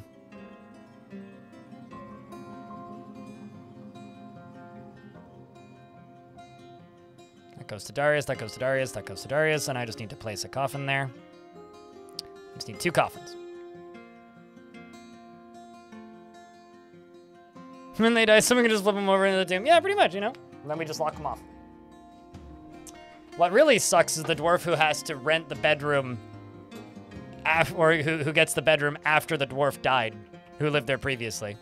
That's what truly sucks. That's the rent nobody wants to pay. I say all of this, and Dwarf Fortress doesn't even have rent, so, you know, it's kind of a moot point, but... And I think this over here is probably going to end up being some sort of guild hall or the library or another barracks.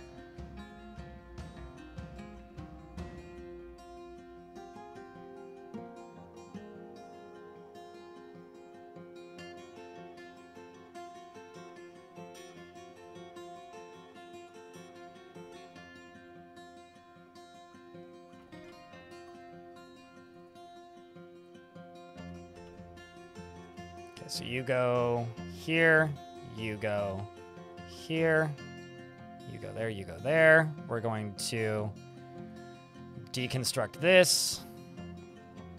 Once this is done, we deconstruct this.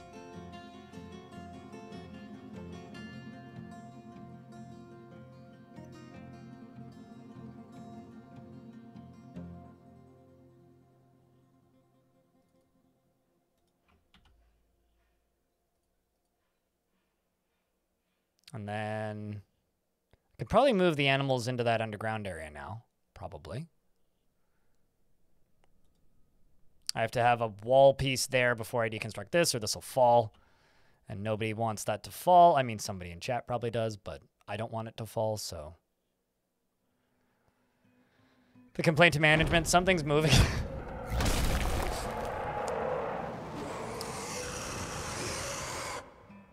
All right, so Elfie Bean returns. Welcome back, Elfie. It's good to see you. You wish the pedestal was you. I showed a designation of an item already on display. It does, though. Oh, you mean like when you're in other menus, also I need to tell them to make booze, but wait. I have a question. Like, what menu are you talking about? Because when you select the pedestal, it tells you what's on display on the pedestal. So are you talking about the rest of the stock screen? Because, yeah, I'd agree with you there. Because it shows this.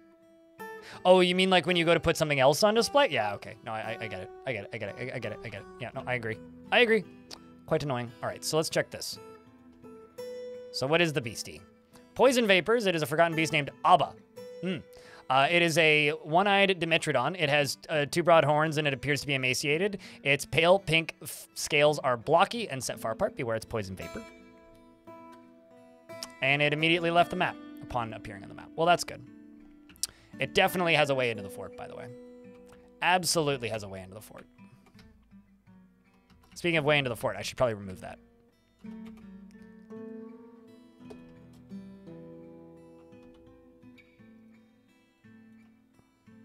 Actually, probably the better way to do this is just to channel this down.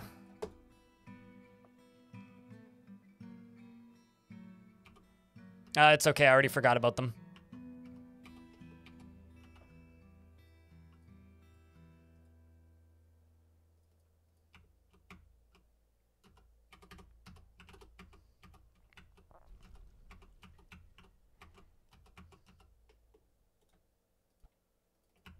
I'm going to go down to here, though, and smooth this and fortify this. Because I would like to mine out these gems if at all possible. And also, you know what? Let's just actually auto-mine all this stuff. Or just auto-select all of it, at the very least. It's probably more.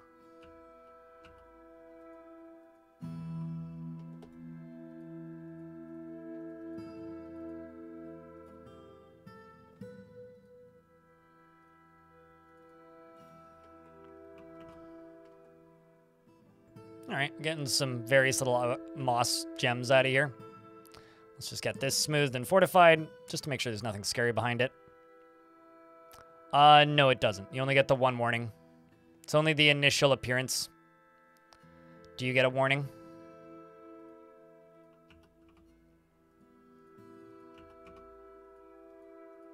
I'm actually just going to start mining out all of this dolomite down here.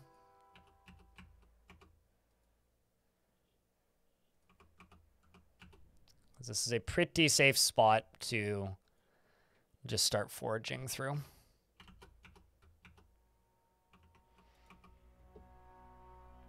Okay, sweet. So I can actually mine this out. Actually, let's do this on a higher priority.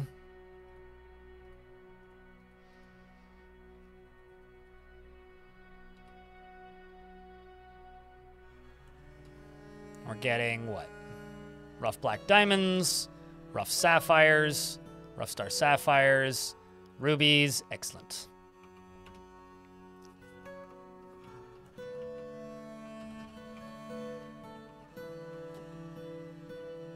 You're still always scared of going into the caverns early? As long as you have a semi-functional military and don't do much in the caverns initially, the things that you're going to get from the first 2 cavern layers aren't that bad. The 3rd cavern layer can have some scary things. The thing is, you don't start getting attacked by stuff in the caverns until you start, like, actively antagonizing the caverns. And what I mean by that is, like, building stuff in the caverns, right? So if you're going to run in there and start, like, knocking down a bunch of trees and farming and stuff, yeah, you're going to get attacked. Yeah, you're going to have problems in there. But if you're just, like, kind of going down there and chilling, you're not going to run into anything super crazy. At least not for a little bit. You'll have some time, basically.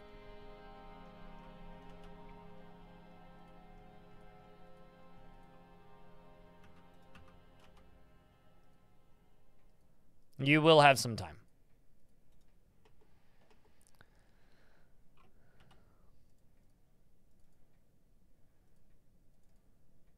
But also, thanks for, you know, watching the videos. I get to have the coolest job in the world because of you.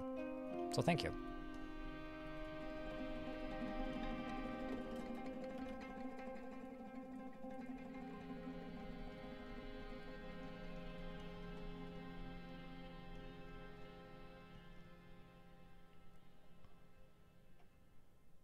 That's an episode of Star Wars I never expected to see. Return of the Bean. It's the Mr. Bean Star Wars parody, which now that I've thought of that and imagined that in my head, I want that. This is the famous hanging fort. Well, I mean, these rooms are hanging. Most of them are in here though. But, you know, we're running out of space because there's aquifers everywhere, so maybe it'll become the famous hanging fort. I hadn't really thought about that. Nor had I really considered that. Okay, so let's see if I can make another military area. Okay, so 1, 2, 3, 4, 5, 6, 7, 8, 9, 10. And then let's go over to these and go 1, 2, 3, 4, 5, 6, 7, 8, 9, 10.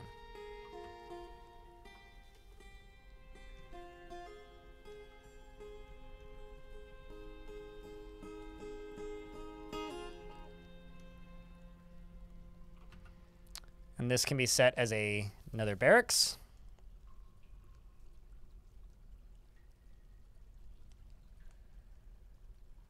And the symmetric corridors, which is a default name, which I thought was great, so I ran with it. It's going to go down into here, and they're going to get all the weapon racks and whatnot, and as well as a chest. They can put their backpacks and things away. And because I don't have any stockpiles for my military gear, all the military gear just ends up being stored in here, which is kind of neat. Like, we get all the backpacks and such. They go into the chests, and then the armor does actually go onto the armor stand.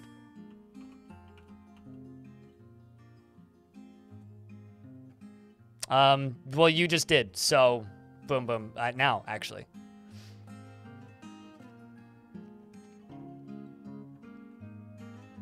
Every new fort you have the tutorial play is open on the second monitor, and that's why I have a career. It's because people do that.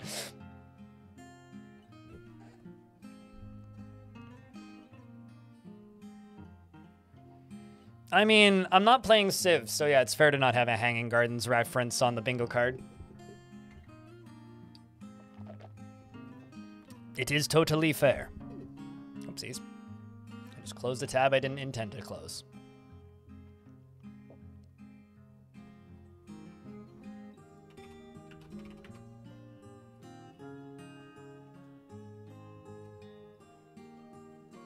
Also, thank you very much to those of you who've tuned in today, by the way. There's a good number of you here. Thanks to those of you watching on YouTube, the almost 50 of you, and for the 180 of you over here on Twitch. Appreciate you guys a lot. Mini Big Boss. Any of those two hanging rooms? Those two hanging rooms look like balls. Well, thank you. I'll add another one so that they look less ballish. Although, what you could say, though, is that all of the dwarves who live in these bedrooms are ballin'. Just saying. But, I mean, the plan is to make them into, like, almost a beehive thing where they just keep going, so. Here, if I build 2 more rooms, one on either side, they'll look less ballsy. You're tuned in? Well, thank you, Rhino.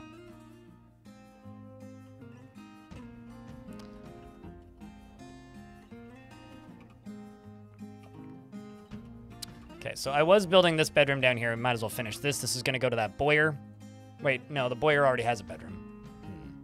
So I could move the boiler's bedroom. Nah, we'll give it to somebody else.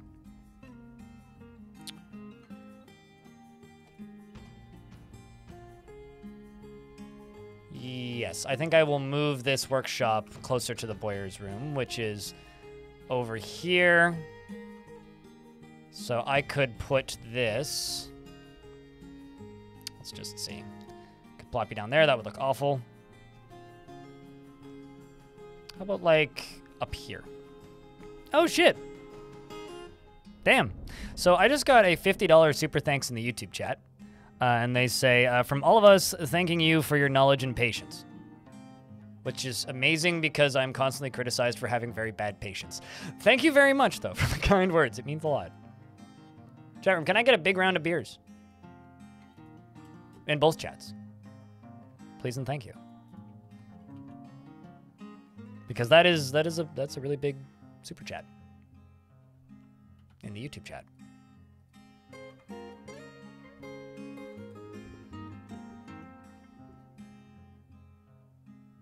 And thank you. And YouTube people, if you want to go easy mode, you can just click the heart button. So, Mini Big Boss. What kind of dwarf would you like? Would you like one of the dwarves that are living in the balls, or would you like to live elsewheres? Or, because, like, I'm basically out of dwarves that have beards. That's something I should state. So, the only options I really have right now are just what we got. So, do you have preference of where you would like your house to be? Because that's all I can really ask. Because at this point, I have Vukar, I have Thlycut, Autumn, Moral, Lorbam, and that's it. But once these 5 dwarves are all named, then we can increase the population cap. Will I ever build a non-organic fort? I've built GMO-supported forts before.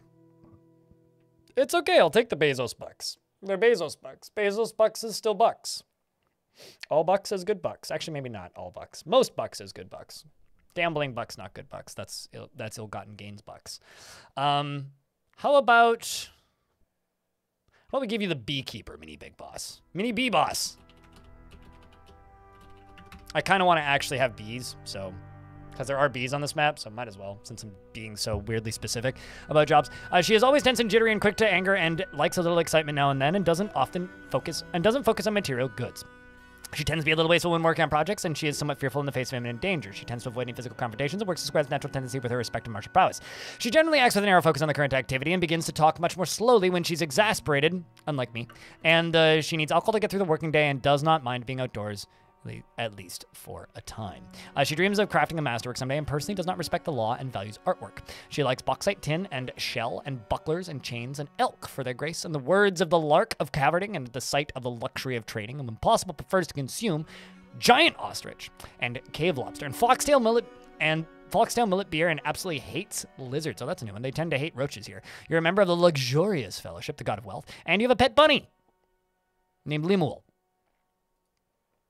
For military, you've never killed anything, and you have no family, just a singular passing acquaintance. Welcome to the fort. Ethical bucks is good bucks. I tend to agree with this statement. So this down here is going to be a big old pen pasture.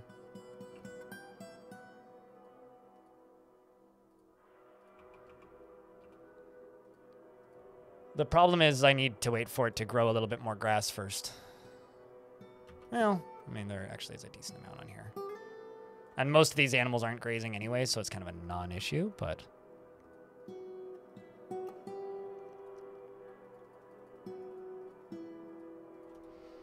And let's do, Rock Nest Box. Rock Nest Boxster.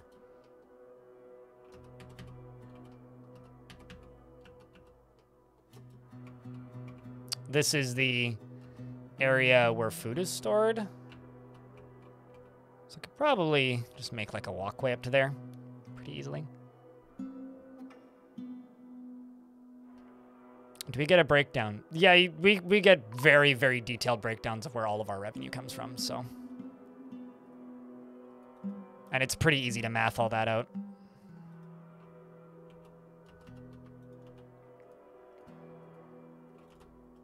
But I don't get like detailed breakdowns of where individual viewers are from. So like as an example, like I get approximations of my audience, but I don't know like I can't look up a username and it'll be like this person is from this region. So I kind of have to look at the day's revenue and then deduce from there how much that person paid or what region that person is in or approximately like what value that region is. But it's fine. It works quite well for what it is.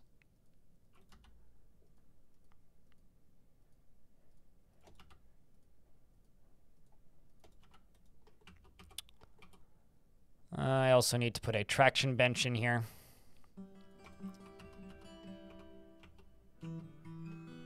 And this right here is going to be a bedroom. And this bedroom is going to go to, you know what? I'm actually going to give it to my miner. Let's go with Red Octobear.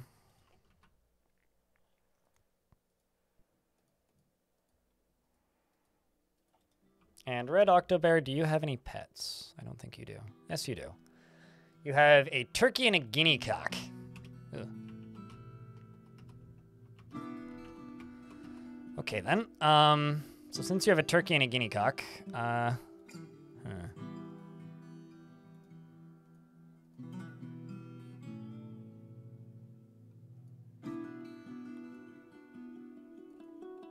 we'll put your turkey and guinea here.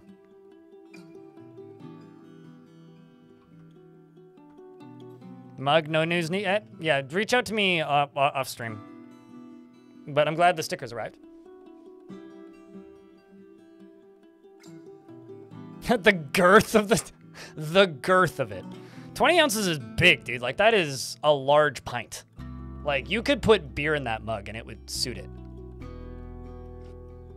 It highly depends on the demand for the piece of merch. Like, if you buy a piece of merch for my stream, it highly depends on the demand for that particular item. So if it's a highly in-demand item, it'll take longer.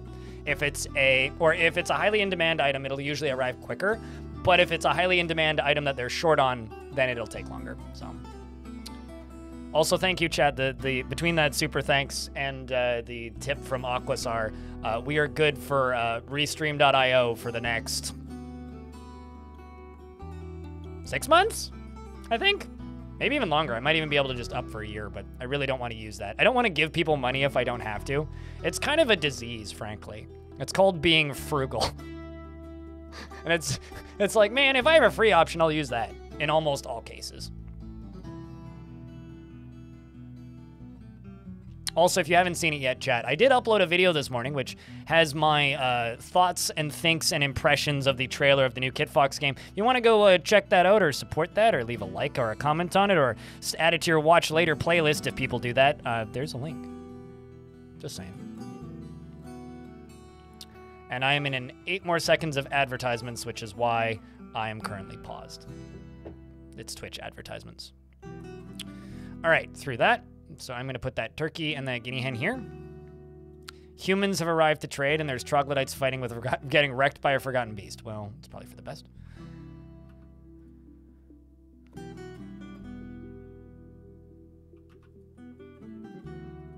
Pretty nice little bedroom, if I do say so myself. I think that we will give the... Actually, you know what? I don't think they need that much space. We're just going to stick all the chestnut logs on here. Remove all this. This little area at the end is going to be a pen pasture, which doesn't count as overlapping, which is nice. And Octo, I'm assuming they're still alive. Okay, that one. Oh boy.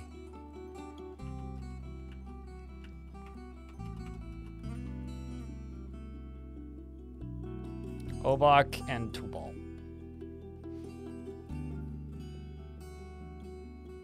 That does, in fact, still work, yes. At least as far as I know. I'll make you hungry. Chat, we've made Rex Exib in the other chat hungry, and I have no idea how, but we did. If you don't mind, is how to keep dwarves out of your trap hall? Because they always seem to want to go there and get stuff from the dead things. Go here. Go to work, or go to labor. Go to standing orders. Sieges and forbidding. Forbid your death items. And forbid your dead. Forbid your dead during sieges. Forbid death items during sieges.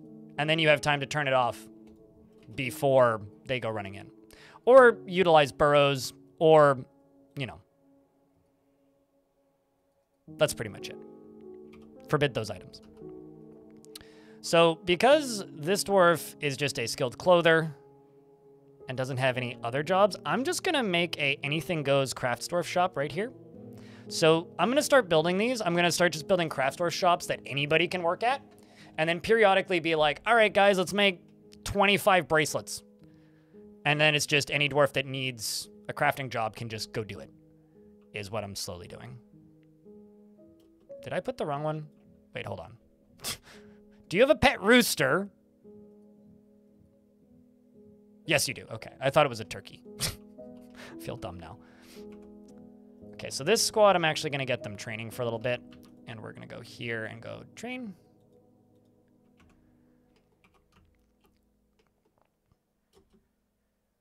We're just going to let them finish hauling all these animals around. Because they're all getting moved down here slowly. And I'm going to go down to here and go to farming and go to nest box and just be like, boop. Plop that in there.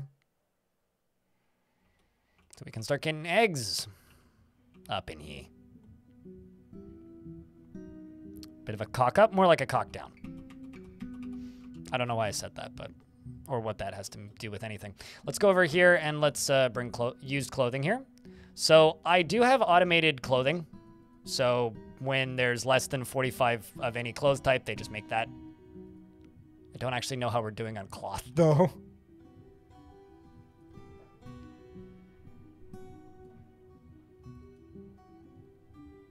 Part of what I'm doing in this fort is I'm forcing myself to organize things better because I don't generally organize things.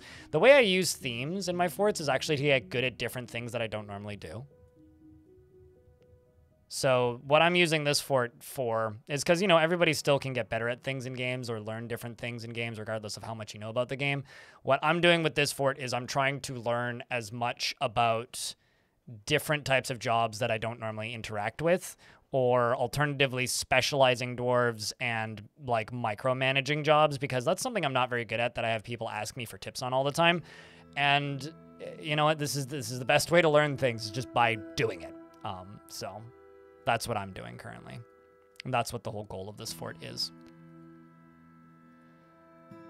What can I sell? What realistically can I sell?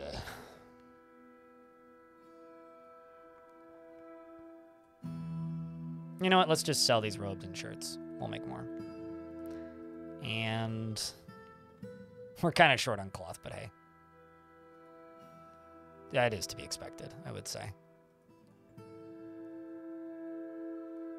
Those are expensive.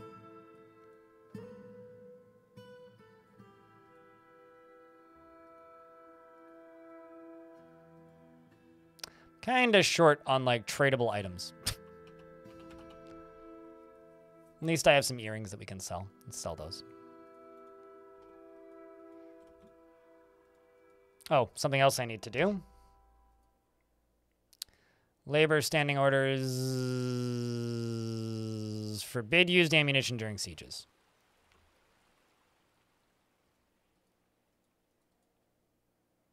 There we go.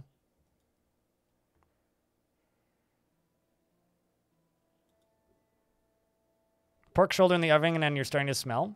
How long is it going to take for that pork shoulder to be ready to go? There be Kias in these parts again.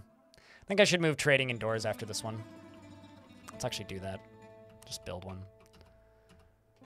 Because I think it would be fun to have them run down into here. Or maybe... Ooh. We should do trading over here. Because having them come into here and then veer left over to this side is kind of cool. So maybe like a trading region like right here.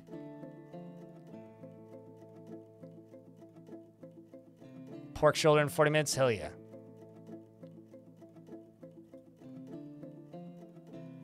Make the trading depot in the broker's room? That's the question. Where is the broker's room right now? It's Travenoid? Where is your bedroom?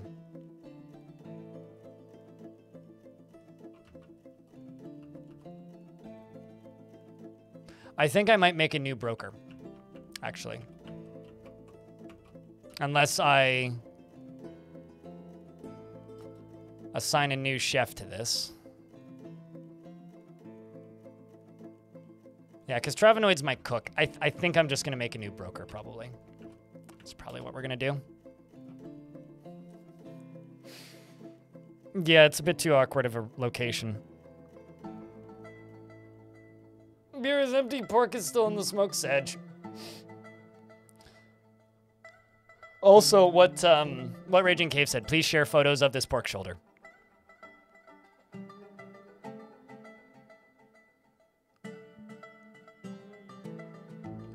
IKEA has stolen a round sapphire cabochon. Oh my god. Fucking stealing my sapphires, you asinine birds. It's actually valuable, Jesus. I wonder if they stole them from the traders. I think they stole them from the traders. Going to bet they stole them from the traders. You're summoned for luncheon. Enjoy your luncheon. What's for luncheon, Alfie?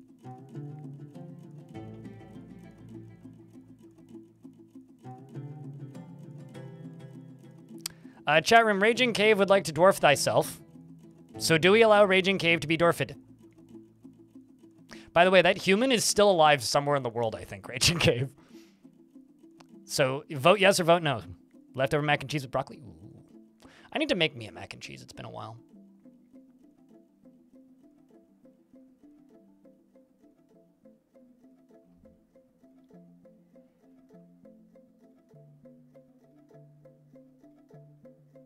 What is this, a democracy? Damn right, you can say no. Tier 2 subscribers get to elect themselves as a dwarf tapioca, and if they say, and if chat says no, then they don't get it. So they're paying extra for the right to be like, hey guys, can I have a dwarf plus? And you can be like, fuck no, mate. And they can be like, oh man, okay. Or you can be like, yeah, there is a drum called ape. I'm gonna buy an ape. It's a type of drum, apparently. I'm also gonna buy rope breed cloth. And rope breed cloth. I don't need fish. We almost have the Satan number in fish. I'm gonna buy plants though.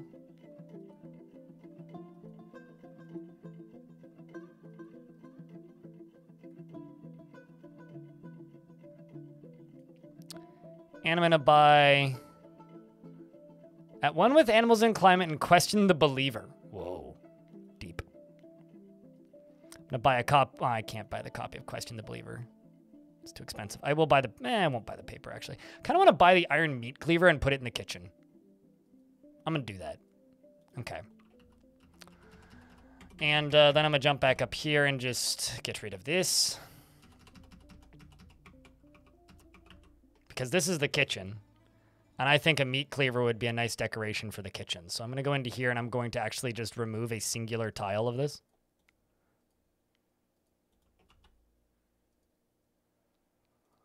I'm going to put a display there and put that meat cleaver there.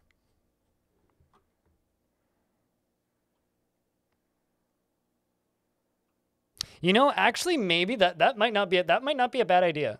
You just wish that the mist generators weren't completely broken. There's a dwarf that has a permanent natural mist generator in their bedroom in this fort. So, you know. Also, just checking. Cool, this can have fish. Meat cleaver.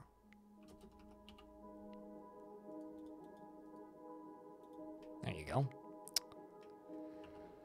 Yeah, I'm not against that idea. I think we could do that.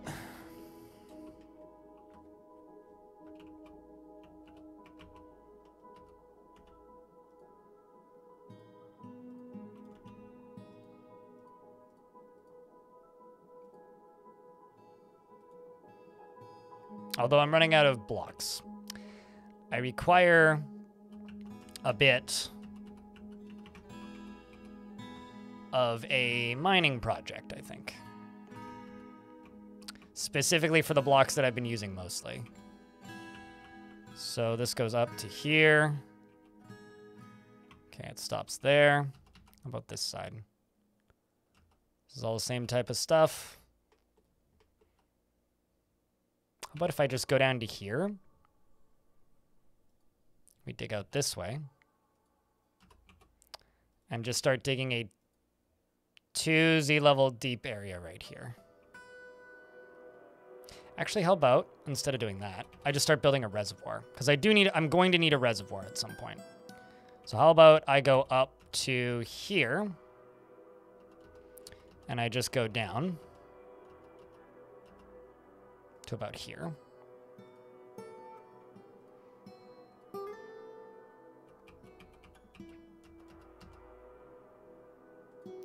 Just gonna dig that out.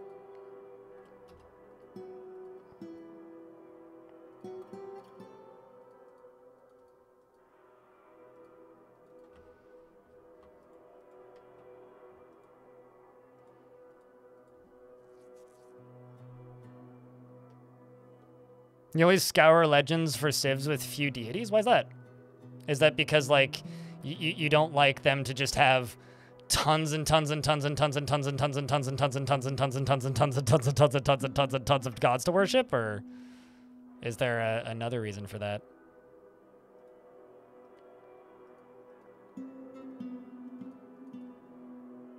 I hate building too many temples. Here's the thing. You don't need to actually build a temple for every deity. In fact, I would say it's bad for you to build a temple for every deity. Okay, so, and then this is just going to go all the way down to there. All the way up. Oh shit, no, this is too high value. If I set these to priority number 1, we will get casualties. Because I need them to do the stairs first.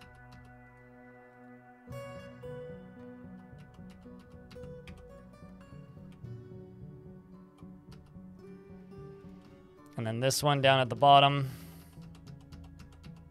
gets deleted. And then you right here, these are higher priority. So let's just do priority number 1 on that. And then the bottom layer is just going to be a big old dig out.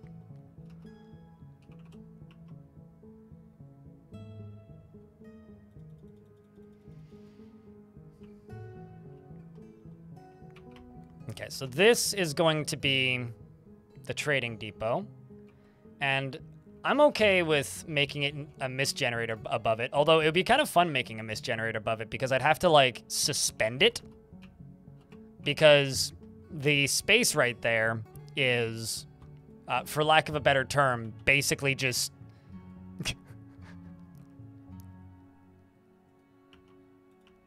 I can't make a one up in this wall because this is too open space, so they can't pick stuff up that's 2 levels behind, so they wouldn't be able to pick it up. So I wouldn't be able to get it started. So we'd have to, like, basically build it in rafters here, which could be kind of cool.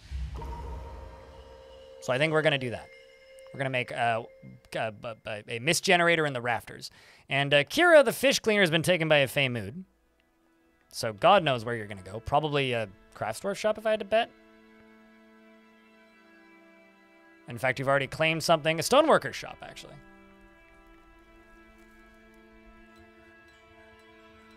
Grabs leather. I've done it before for areas that are like 4 or 5 layers high.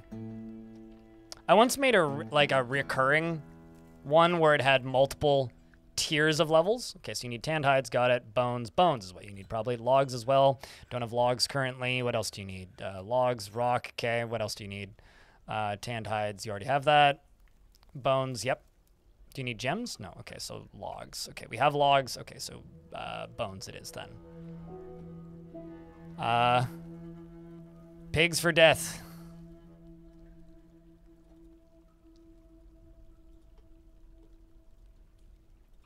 And also I can put more of these nest boxes down here.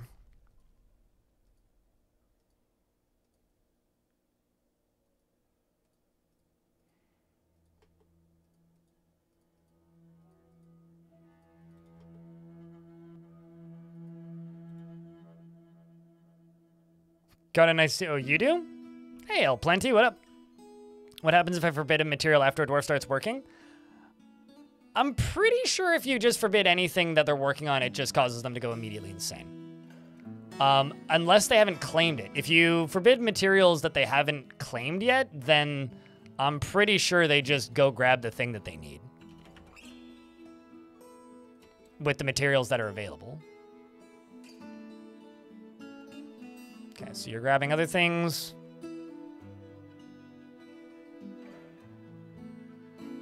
You're so impressed by that game that I failed to remember its name. What, the Streets of Fortuna? I don't think it's a bad name. I think, but I think it is a game that if it takes off, that people won't call it that. They'll either call it Fortuna or they'll just call it, like, S-O-F, SOF, which is what they seem to be calling it internally. I don't know. I think that game could be really cool. I don't know. I'm hopeful. I'm hopeful about it. Works furiously. There we go. Okay, so That's being worked on. This is being dug out, which is good. And this drops us in shale. This is chert. So I think what I'm going to do actually here. Eek, the real Praise angry it, snail. Crypt beer, praise it. Crypt beer, praise it. Crypt beer, praise it. Crypt beer, crypt pet moss. Thank you very, very, very, very, very seriously. Very, very, very, very, very, very much for keeping that subscription alive for such a long time. You are very kind, dude. We are at 7 months. I'm glad you enjoy the moss that can be petted. And I'm also glad that you enjoy the streams enough to support it financially. So thank you for watching. Thanks for hanging out. Thanks for enjoying the streams. And thanks for sticking around for the amount of time that you have, friend.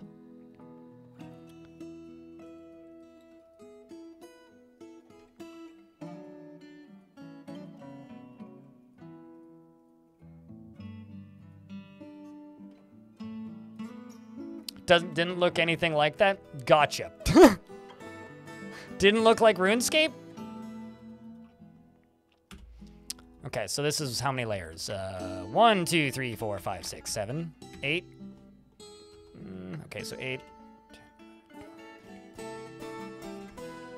Okay, I'm gonna make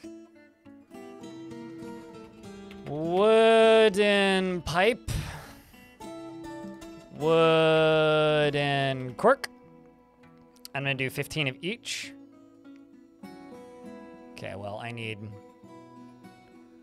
more willow logs, it looks like. Actually, just more logs in general. Is this all willow? Yep, there's plenty of willow. So we're just going to do this. We are going to get attacked by elves in this fort eventually. It's a matter of time, in my opinion. Just a FYI.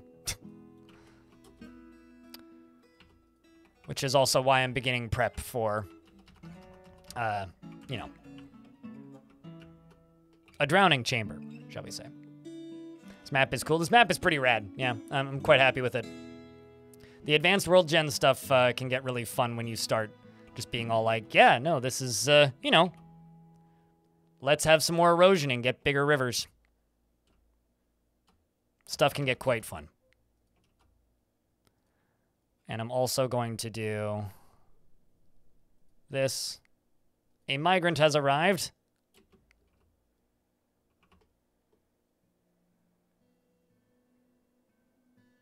But yeah, I don't know. I'm quite interested in that new Kit Fox game, and I'm interested in it because I want to see what a game looks like when Zach and Tarn are consulting on it.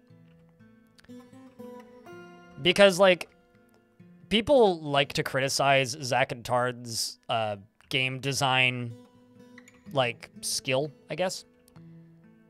Because they're entirely self-taught, right? But the thing that they really are good at that they, because of the era of game design that they came from, is they're really good at kitchen sink design, which is like immersive sim stuff. And I'm super down to play just like a top-down open world kind of Constantinople themed immersive sim. It's asymmetrical. Oh no! You'll survive.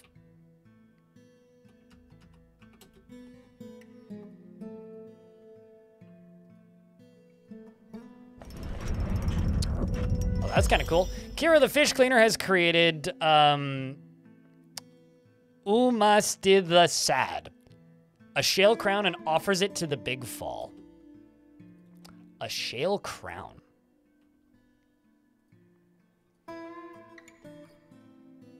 That's interesting that they made a crown at a not Craftsdwarf shop. This is a shale crown. Our Craftsdwarf ship is of the highest quality. It is encrusted with oval obsidian cabochons and oval shale cabochons. It is decorated with featherwood and circled with bands of pig bone. And menaces with spikes. Oh, where is it? I lost my spot. And menaces with spikes of willow. On the item is an image of copperhead snake in shale. On the item is an image of treaty fortresses in large black. On an item is an image of Treaty Fortress, the large black metal left mitten in pig leather. There we go. Neat. A shill crown. So who gets the crown? I'm going to give it to Ranger Rick. Because Ranger Rick needs a pick-me-up. Rick not happy. Rick, my sheriff. Rick need thing in life that make them happy. I have a text message I need to check.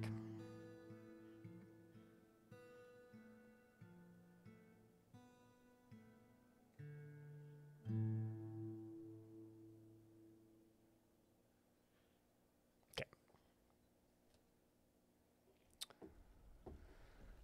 'Tis indeed a cool crown, but he's making earrings. At least you're satisfied at work. This is just a dwarf that has some really bad PTSD. But honestly, their most recent thoughts have been happier, so here's hoping. I feel like maybe Rick needs to be moved to a more religious job. But let's put the trade depot down here for right now. And make it out of some fancy material. What do I have? That's fancy. Ooh, well, I don't really. Screw it. We'll go easy on it and just make it pink.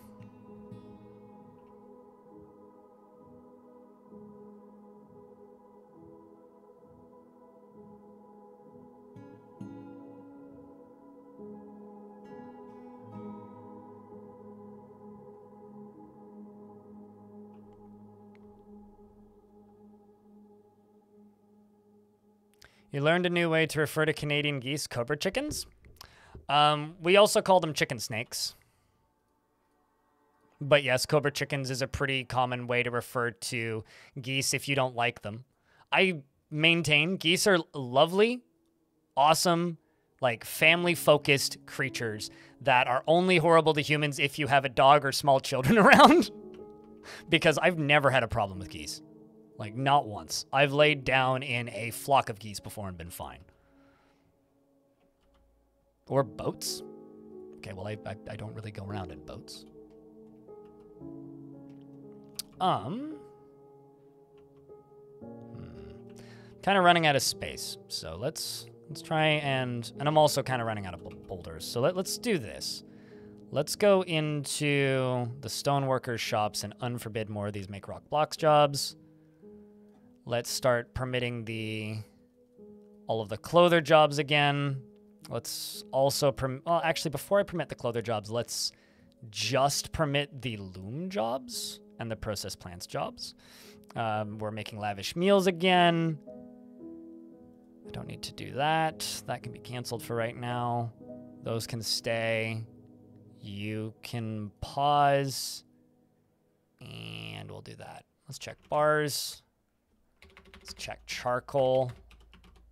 Okay, I got 28 charcoal. That's a good amount of charcoal.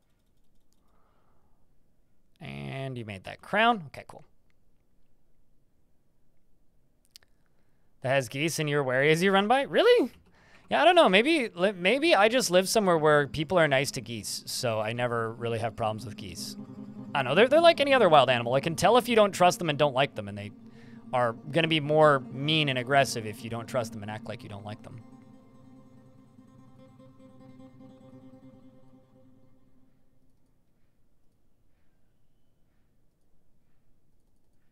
So I don't know whose bedroom this is going to be or whose workshop this is going to be, but I think I'm going to put the workshop back here. So I'm going to pave this little thing right here. Let's just go with, I don't know. We'll figure that out when they get there. Let's go over to this. Okay, so I need a pump spot is what I need. So we're going to go 1, 2, 3, 4. Down to here. And this will be easy enough to do.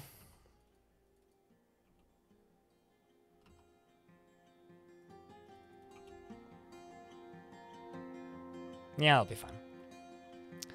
And then what I'm going to do is I'm going to go up, up, up, up, up, and up.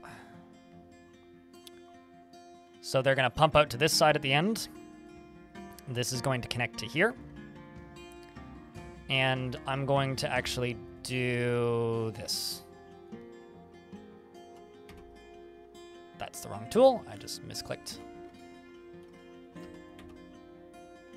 And then I'm going to dig out the fronts of these, which are all just going to get replaced with walls.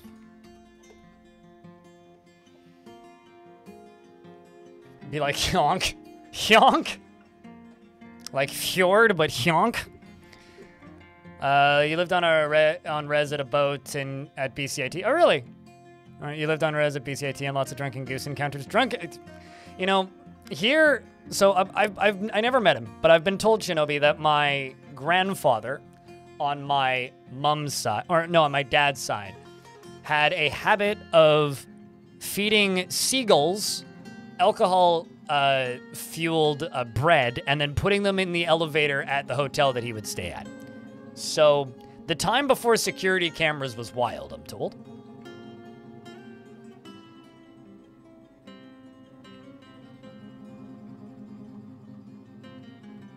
Well, I mean, fish shit in the water. Where else are seagulls gonna shit?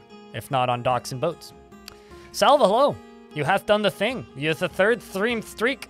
Congratulations. Smooth out the stone walls and they'll stop seeping water. Yeah, if you smooth the walls, they'll stop seeping water, but ceilings will continue seeping water.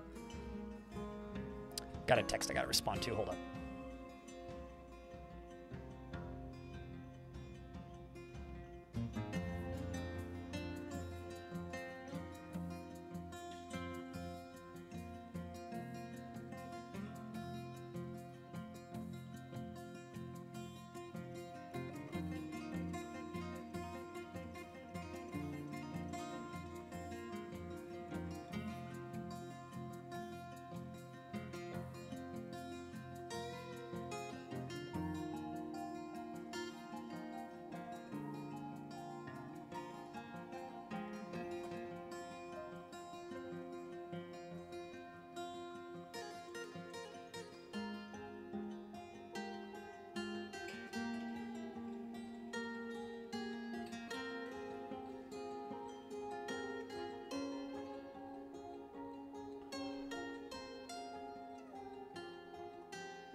You love how helpful the community is with learning. You guys rock. You know, James Floyd in the YouTube chat.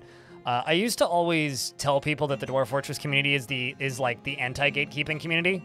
Like if some games are kind of gatekeepy where they're just like kind of elitist about how to play and whatnot, the Dwarf Fortress community, if you give like the even slightest inclination that you are interested in learning this game, you will get verbally assaulted by about 100,000 people all trying to explain to you how to play the game and offering help and assistance constantly, which is both a blessing and a curse, I think.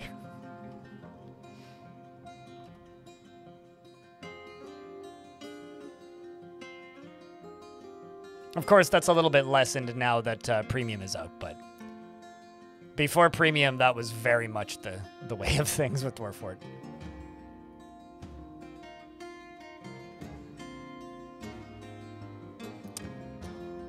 All right, let's see if I can catch up in chat a little bit. Beware if he's saying he's never had a problem with geese, he's a goose himself. Yes, I'm actually just 250 geese, the mines of geese back home at the geese head office, controlling me as a I don't know where I'm going with this, cyborg human mech that is remote controlled by geese at the dark Goosen home base. We are Legion. Fear us. Honk. Anyway, for real, definitely. I don't know. I don't think geese are not small. I think 10 geese in a trench coat is too big. I think I'm more like 6 geese tops. I don't think I could be more than 10. I think 10 geese is too much density for a human. That'd be a big human. Like, geese are not small. Like, I will meme along with you guys about geese being silly animals, but like, they're not small.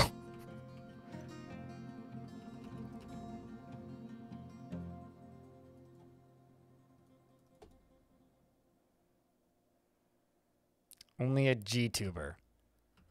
I have a question. When Snoop Dogg streams, is he a G-tuber?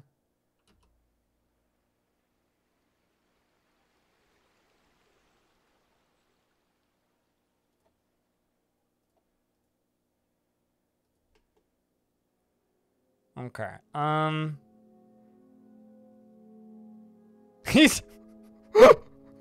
Sorry, I have to read this out loud. This is Chris in YouTube chat. Snoop Dogg is an OG tuber. So then what about T-Pain? What is T-Pain when T-Pain streams? Because he does also stream. I love how quickly, when I unforbid all jobs, just everybody is busy constantly in this fort. It's very funny. Happens so freaking fast. Dabbling Hammer Dwarf. What the fuck is a cheat? Nonsense. Nonsense is what that is. Although, you know, I've been wondering ever since like VTubers became a popular trend, what the fuck are VTubers? They're just character streamers. We've had this as long as like streaming has existed as a medium, but like it's just fancy branding for something that already existed. That's all it really is. Like we've had character streamers as long as I can remember.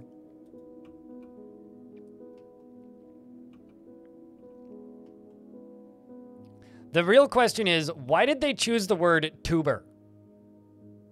That's the thing that I will always... I'm assuming because YouTube, right? But to me, a tuber is somebody who gets onto an inner tube and rides down a river. That's a tuber.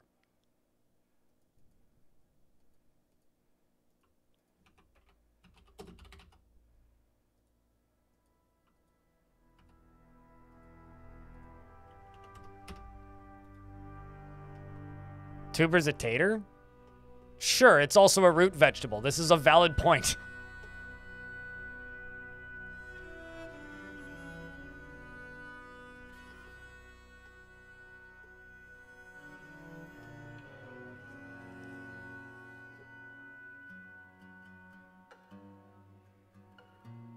You know, I like this more, referring to them as potatoes. That actually kind of makes me feel better about them calling themselves tubers. And in many cases, it fits. For full clarity, I've got absolutely nothing against VTubers. It's just not my audience, and it's not really the kind of content I consume, so it's like kind of just irrelevant to me, but I just think it's kind of funny more than anything.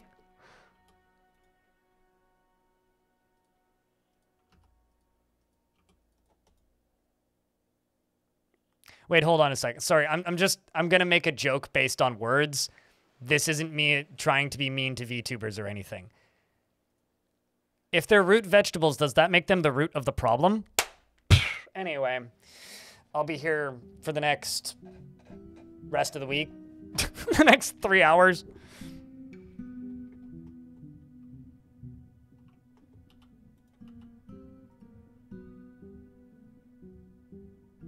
Okay, so let's just do a... Oh, am I really out of floor grates? I thought I had more.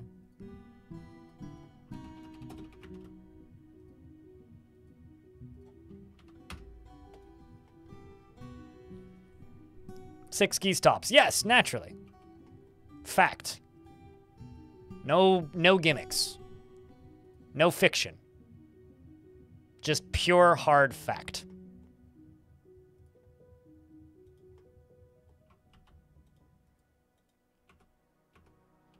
Okay, I need to go into here again and like pause a bunch of jobs again because there's just too many jobs. Okay, let's just... If the day that they let me filter this menu will be a glorious fucking day.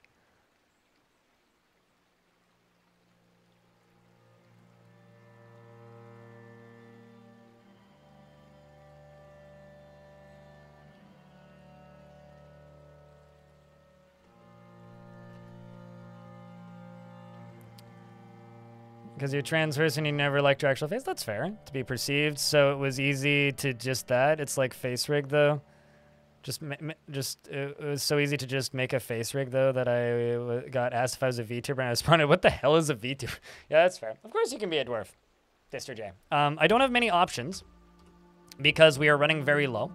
But when all of the dwarves are named, I get to make more. So we do have one baby, who's Kavish. So we have Lorbam, Moral, Odom, or Tekid. Who do you think? Who fit you? If they want baby, they can be baby. Okay, you am baby. Baby is D-S-T-U-R-E-J. Because you're baby, I'm going to read your first ever words, which is BAH! And you were born literally like in the last week. Your last name is Archspiral. Not to be confused with Archspire, the tech death metal band. And your mumsy and dadsy are Shinobi and Vukar, who have a house, I think. Let me double check. Yes, they do. They do, in fact, have a house. So you, she lives in an utterly languid pace of easy living. Well, you are a baby, and she is calm and slow, actively avoids exciting or stressful situations, which means she'll live longer, and she doesn't tend to hold on to grievances. She tends to be swayed by the emotions of others, and she has a tendency to consider ideas and abstractions over practical applications. And she is somewhat fearful in the face of imminent danger because she's a baby, and she doesn't cling tightly to ideas and is open to changing her mind, and she doesn't often experience strong cravings or urges. She doesn't focus on material goods, and she's not particularly interested in what others think of her, and she needs alcohol to get through the working day, and I need to give her her own bedroom. And she dreams of creating a great work of art, and personally feels that introspection and all forms of self-examination are the keys to the good life and worthy of the highest respect. She likes selenite and trifle pewter and blue jade and elk antler, armadillo tooth, giant polar bear bone, and the color rust, shields and quivers and goats for their eating habits in the words of the adorable monk, and the sight of the poetry of mothers, and when possible prefers to consume longland beer and honey bee honey, and absolutely hates purring maggots. Welcome to the fort. Consider yourself fortified. You don't know anybody but mom and dad. You worship two gods, mom and dad's gods. And you're a member of the competitive order because your parents are, which is a religion. And you have no health problems. You are frail, probably because you're a baby. And somehow you have a good spatial sense, even though you're a baby. Welcome to the fort. The first baby of the fort, even.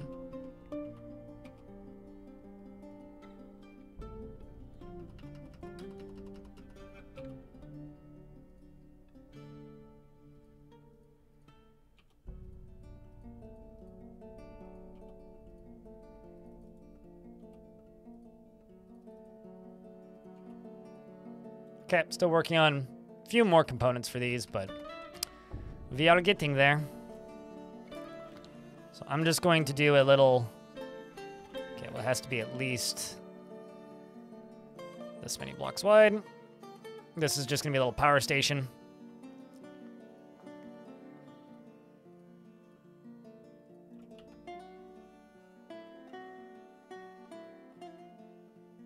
And make rock mechanisms.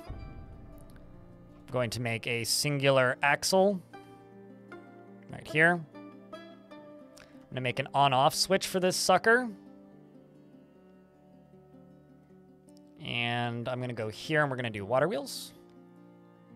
Let's do featherwood for all three, but once they're accessible. And I'm going to put a lever here, which I'm going to connect as a on-off switch. And also I can cut this out.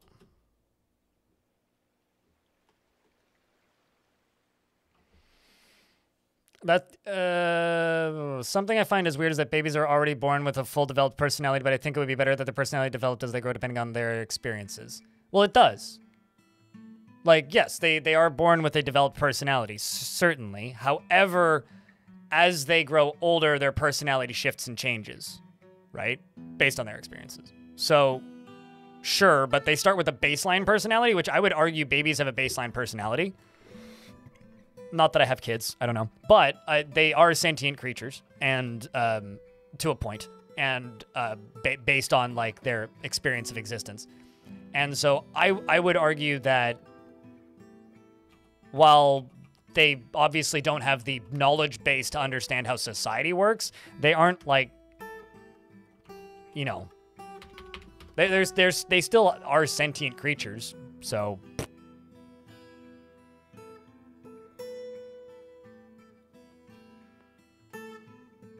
You've met babies with preferences? I mean, I've seen baby be offered food and baby go ptooey and spit out said food, so I think that counts.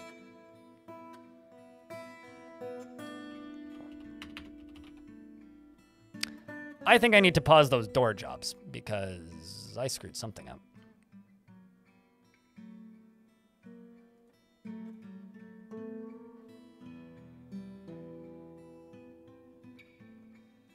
Let's just get rid of those doors, because I have 200 doors. That's plenty of doors.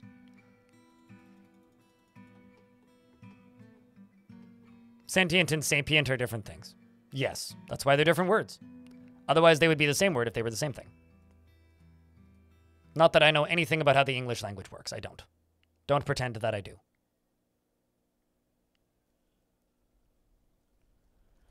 I think we'll put featherwood logs into here. The roof for this is going to be built in a second because the game decided to do its thing. Are not there synonyms in English? Are not there. Are not there is confusing to read out loud. Like wood and lumber are totally different. Bread and toast are totally different.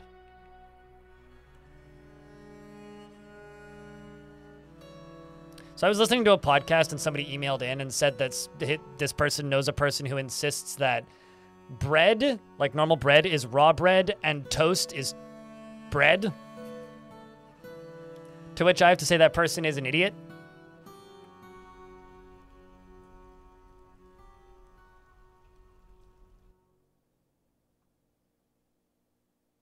For a second, I thought you were talking about Blind the Tuber. I'm raising an eyebrow at that because is there a VTuber who stole my name? Because I know that there was a, what do you call it? A Fortnite player who had almost exactly the same username as me for a minute, which was hysterical. When the guy won, like, it was like $40,000 or something in a Fortnite tournament, and then tried to buy my Discord server from me, and I was like, nah, mate.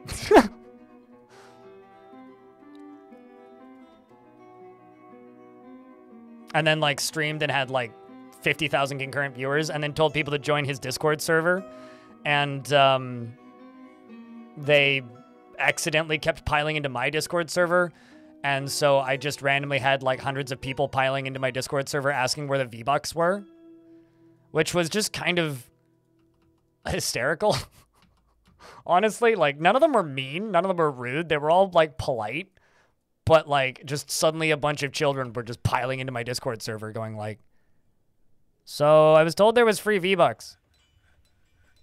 Well, specifically, he didn't want to buy my Discord server. He wanted to buy my Discord server vanity URL, which if you try to join my Discord, it's literally /blind, right?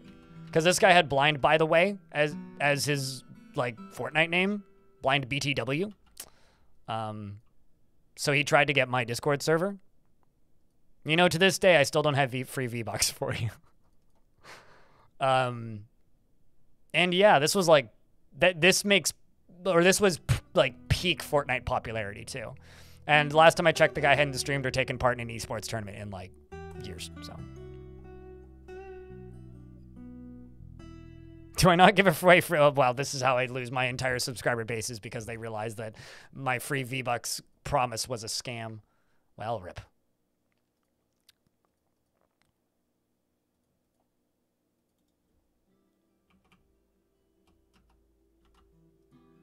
This is how streamer gets canceled. The free bucks were a lie.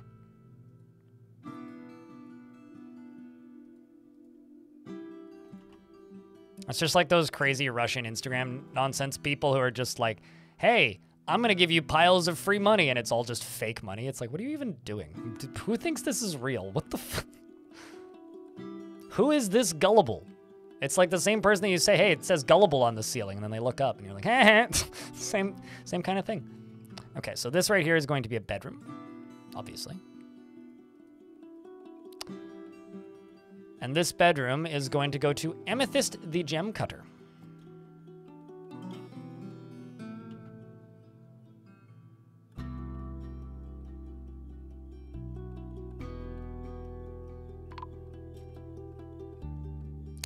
And a caravan has arrived. I really hope they finished making this trading depot, which they did.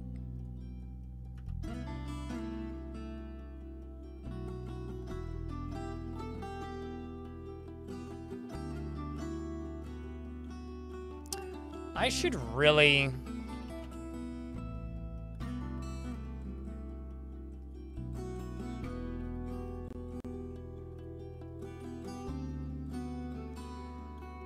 I think I'm just going to sell all of these bins. That's what I'm going to do.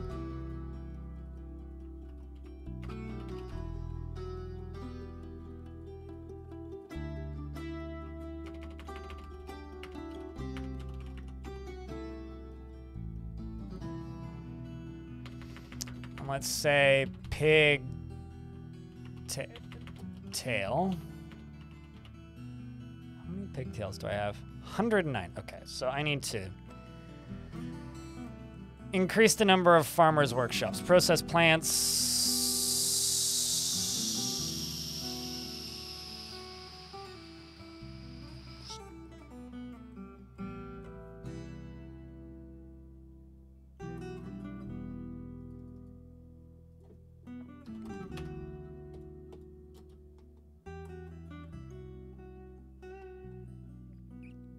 And you knew some people who spent $200 and was really popping. Some people I knew spent like $200 and you were like question mark because it didn't even have that kind. Because I didn't have that kind of money and couldn't understand so much of it and that kind of thing. Even though I do have over $200, you still don't get it. I mean, I've spent more than $200 on many video games. It's actually part of the reason I stopped playing a lot of free-to-play stuff. Because my brain is sick and I'm very easily gullibled into that kind of nonsense. It's part of the reason I just ignore a lot of it these days. Deep sea fishing meets with the outpost liaison.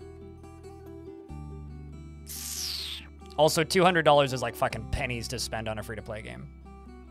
Pennies, I tell you. Pennies. They want shields and bucklers. You can make leather bucklers.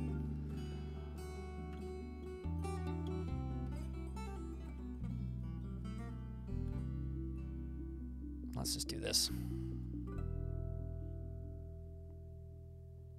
Welcome back, Elfie.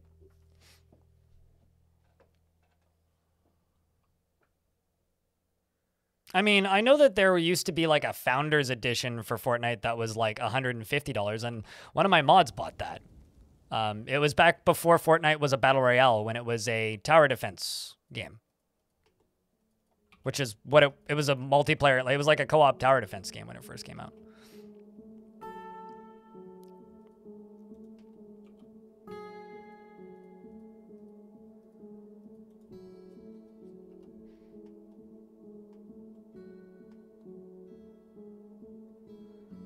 Today I learned.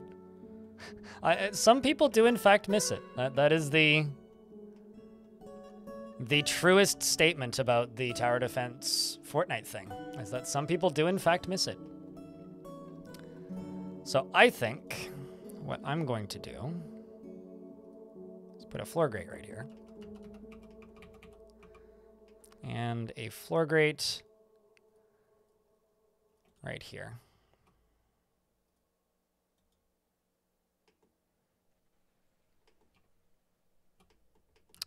And then this now needs a connector right here. And this is going to essentially be the spot where or not essentially, but this is going to be where I put the doorway with a bridge in front of it. Where are the traders? Did I not demolish the upper one? Shit, I didn't. I thought I did. Crap!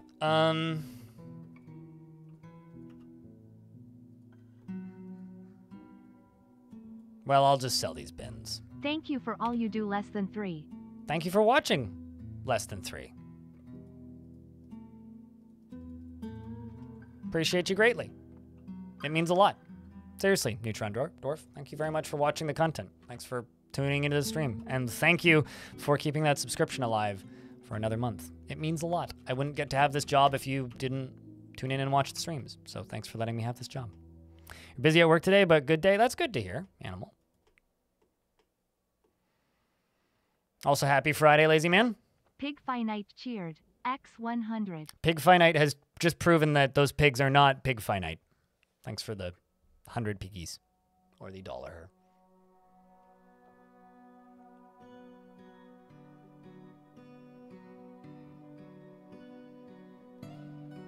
You know, when people just type in random gibberish, pancito, my brain always just autocorrects it to falafel, and I don't know why. Genuine statement. I have no idea why.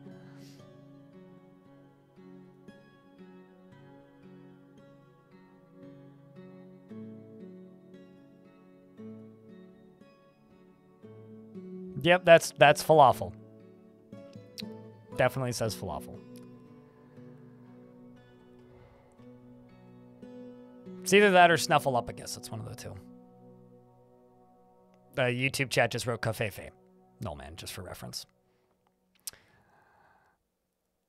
I haven't found any good falafel in Oklahoma. You missed it. There's a pub that makes some real good falafel that I go to sometimes, but pretty infrequently.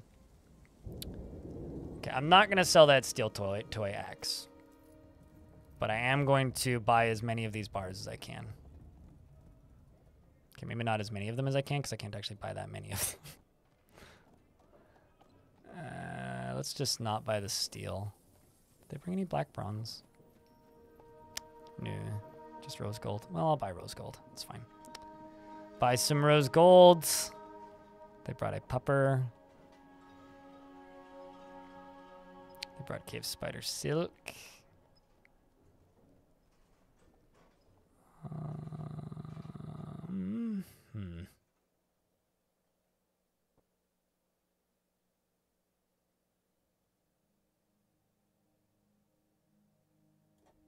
Buy those 2 gauntlets.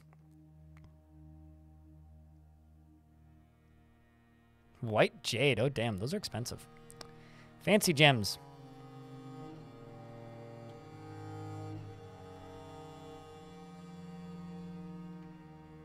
It's kind of a pain because the thing I really want them to bring is pigtails, but... Or rather, pigtail cloth, but they're just not.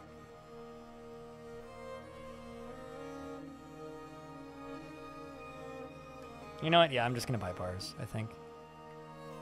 Can I afford a steel short sword? Yes, I will buy that steel short sword because that's a good quality short sword.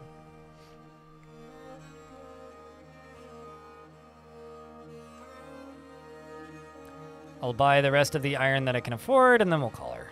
There you go. That's it.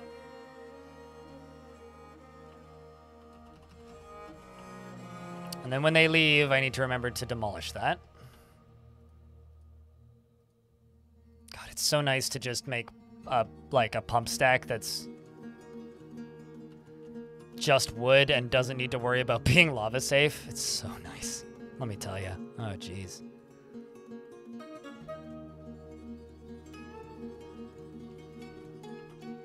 Okay, so you're going to connect to here.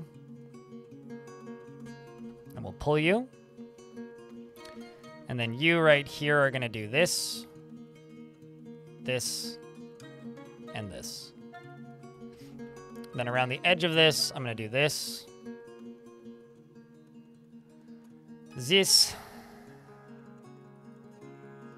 and eventually this.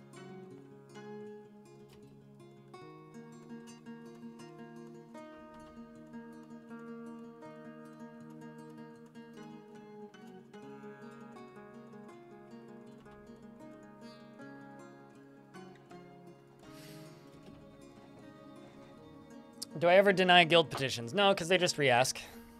I don't ever deny them. Sometimes I'll accept them and ignore them, because otherwise they'll just ask again. So denying them is kind of redundant. If you don't actually want to do them, just don't build them. Just accept it and then don't build it. Because if you deny it, they'll just ask again. Basically, it's like any union busting attempt. It's you're just delaying the inevitable. They will win. It's just a matter of when.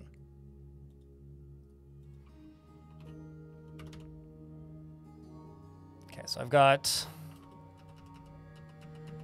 Moods are generally looking up, but they're still pretty low. So amethyst is here. This is chestnut. Let's do some more chestnut down here. And we're going to move amethyst into this area. I'm going to put a door right here. Fancy door. This upper layer up here is going to get all of this. And this is probably just going to be your bedroom? Question mark? Well, yeah, bedroom / office. We'll do it that way. And you go up here. Don't do that out of rose gold. That's the wrong pink material. The outside of this is going to get you stuff. Yeah, we'll do it this way. This isn't the way I was originally going to do it, but we're changing plans.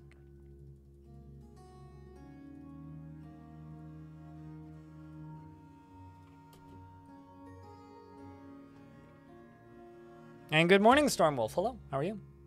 A 3-stream streak, you're getting there. Welcome back to the Streaking Club. Please don't get arrested for public indecency. Streak at your own risk, my friends. So, you know, Yacht Club Games stated that they were going to be announcing some stuff recently. And I remember seeing that email coming in and stating out loud, well, Yacht Club Games is making more games. I kind of hope they make something that isn't Shovel Knight. And I get this email that says, 2 new Shovel Knight games in development. But they are making some stuff that isn't Shovel Knight, so. I am amazed that Kickstarter happened like God knows how many years ago, and those fucking mad lads are still making Shovel Knight. And I'm convinced it's like the same 25 people just buying more copies of Shovel Knight. Like, there is almost, I have almost a hard time believing that Shovel Knight in and of itself is that successful. Like, it's kind of wild to me that they are still making Shovel Knight.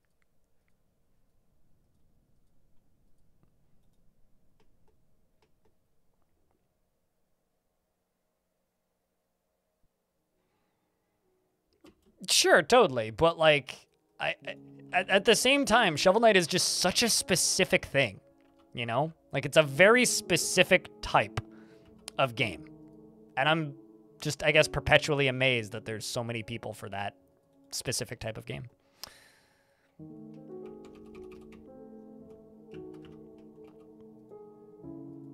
So this is where Amethyst was originally assigned. But she never got a bedroom, so we're moving her underground.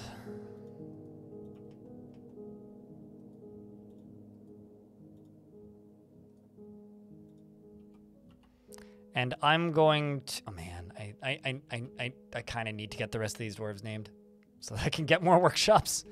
I just need more farmers workshops. Okay, I'm actually going to go into here and pause jobs again.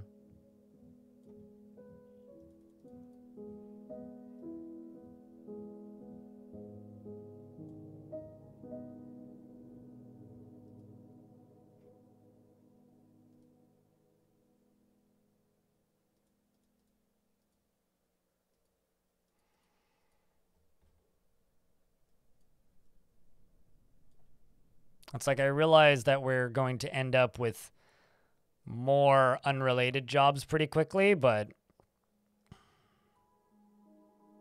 jeez. Okay.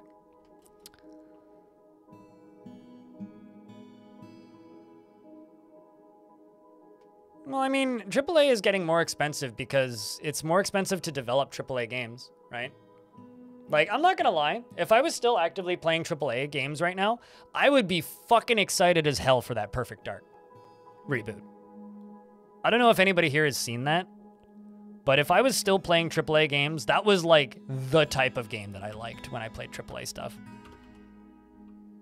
I really, really, really liked that style of, like, traversal, because literally, this isn't DICE making a game, but this is a new studio owned by Microsoft that is quite literally making a game that looks like better, more immersive sim Mirror's Edge.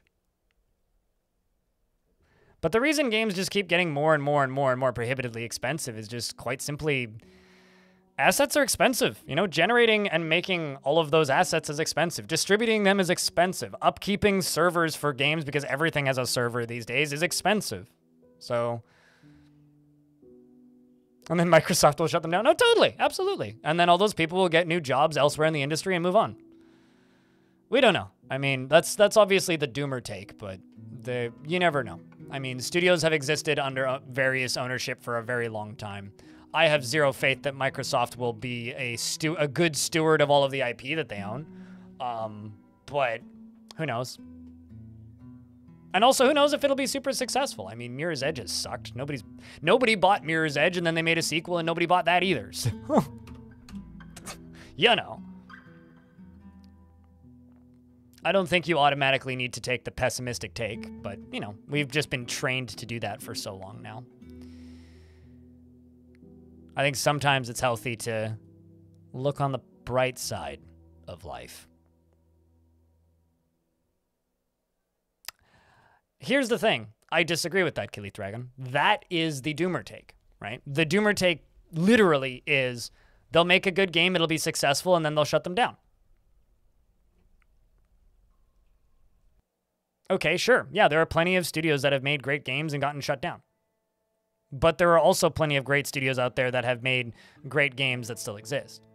So you're taking the pessimistic approach based on historical evidence. You could also look at historical evidence and take the positive approach, right? As an example, Forza Horizon, generally pretty great. Playground Games still exists. Just an example. You know, the people who made the new Age of Empires. That game was great, very successful. Studio still exists. Still making stuff.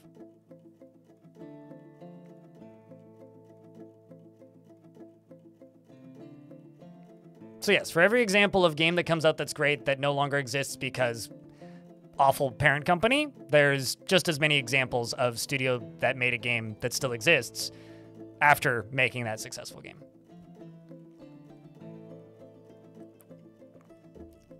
I mean, Raven Software is a very storied developer that made many great games in the past. And yes, they are mostly a Call of Duty studio now, but they still exist. So, I don't know. I think that is purely the pessimistic take.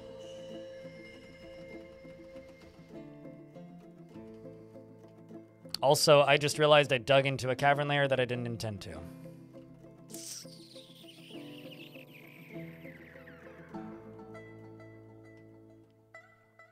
Who did to Halo?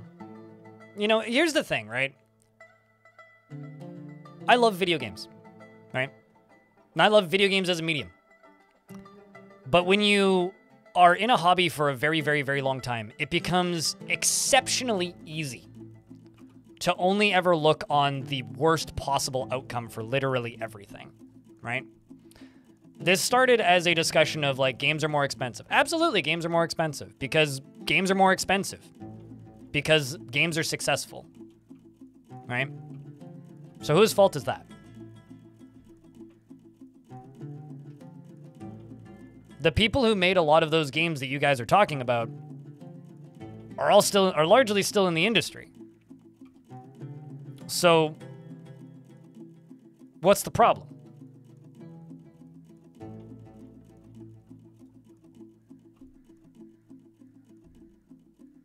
Isn't everything expensive in my country?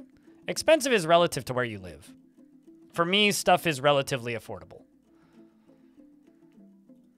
But in comparison to, like, I don't know, many other countries, yes, stuff is very expensive. I would say there are certainly things that are expensive, but it also depends on where you shop. Everything is expensive everywhere now? Yeah. And expensive is relative to your income, right?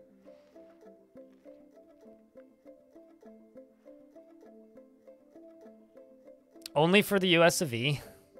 Not everybody has Congress. I would actually say it's more of a fault of capitalism than Congress, but Congress just enables capitalism to be the worst it can be.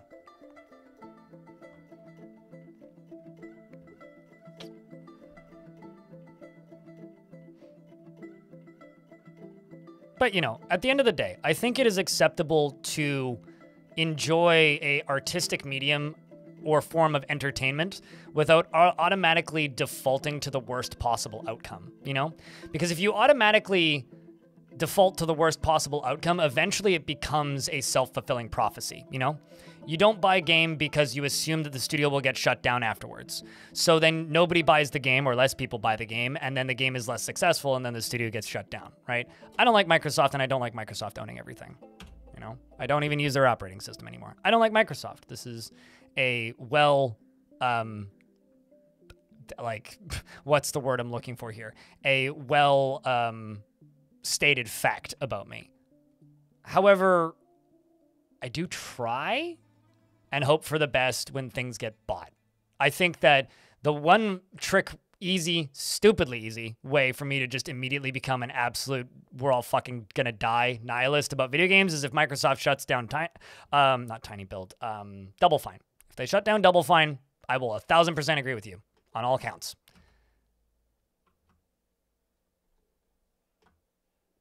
But just remember, the reason that AAA games are so expensive is because people want them to be, and because people keep buying those games. And when they make cheaper products, people don't buy them as much.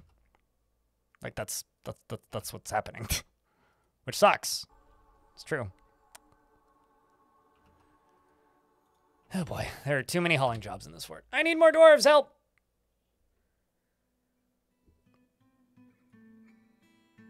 How many unnamed dwarves do we have? 1, 2, 3, 4, 5. So I have 5 unnamed dwarves. I've been working on the I will increase the population when I have more dwarves ruling for a while. Or when every dwarf is named. Should I break that rule and increase the population to 55, chat?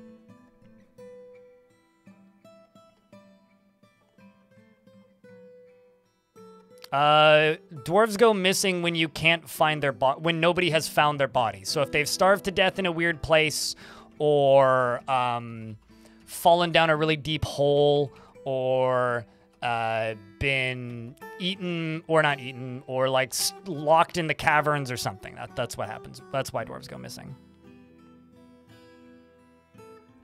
If it's just 55, all right, let's bump her up to 55. 55 dwarf. 60 with babies. Oopsies.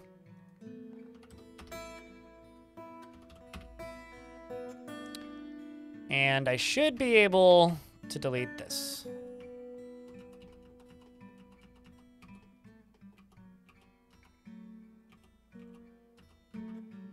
And I'm going to put a pen pasture up here with a singular piggy up there, on the off chance that something shows up to siege me.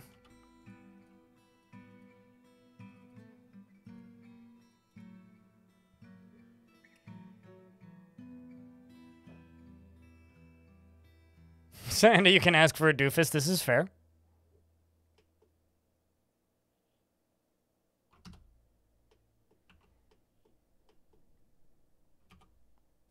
And besides, at the end of the day, we are quite literally in the greatest era ever for video games. And while that might not be the most common take, the reason I say that is as easy as it is to just like look at games and look at the shutdowns and look at the lost jobs and just go, this whole industry's fucked. It's not going to exist in 10 years. It's very easy to do that, and it's very easy to feel that way. But the reason I say that we are living in the best era ever for video games is literally there is like 30 to 50 amazing indie games coming out a week that nobody will ever play. We are spoiled for choice. This is a phenomenal era to exist in if you like video games. So if all you do is harp and focus on the bullshit that Microsoft does, you're never going to be happy. You're never going to be satisfied, and you're just going to feel like the entire industry is about to fall over. And I would recommend against that kind of mindset, because you will be a happier person if you don't focus on that kind of mindset.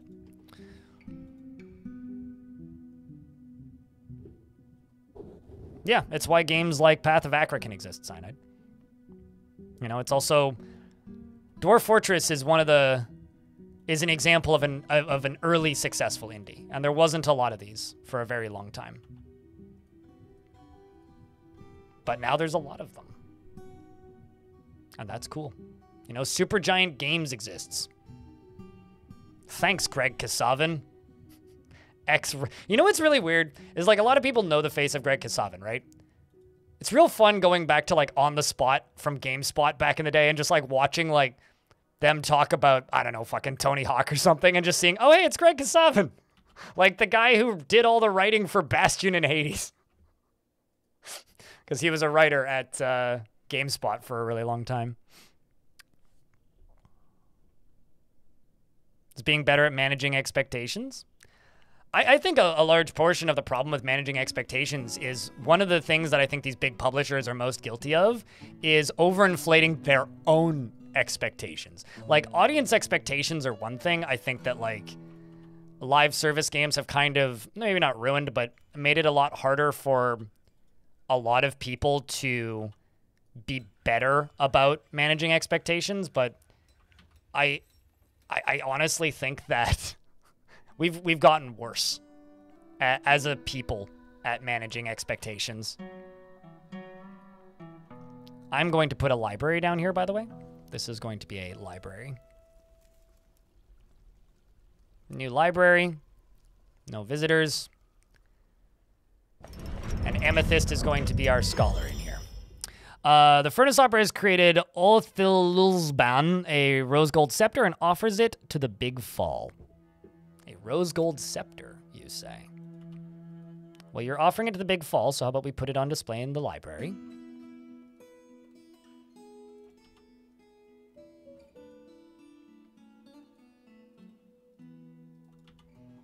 And let's go... I need a chest in here.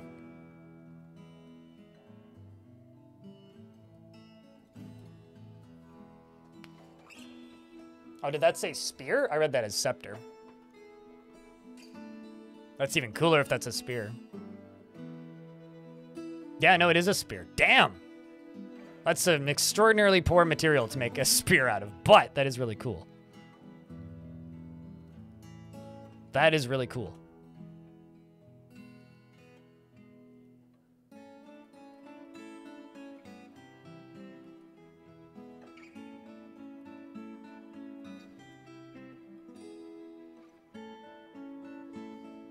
It's ceremonial. Well, it's going to go into the... How about we call this... What's currently called the Rough Mansion. Let's call it the... Spear, the... Can I call it this? Can I call it the Pink Spear? The Pink Spear! There you go. It's not a reference to anything. There is no... Absolutely no dirty jokes here. Who is yet to be bedroomified? Major Tom. I like the idea of Scholar Major Tom.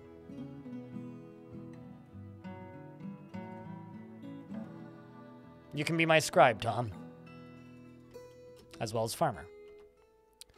Major Tom can live here.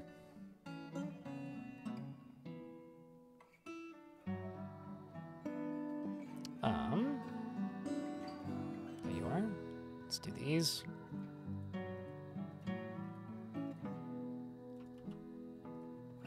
I mean, ground control, something or another.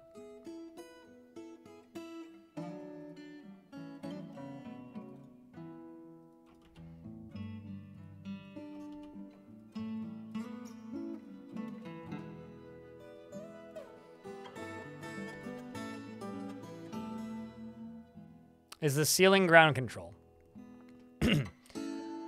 I'm not sure.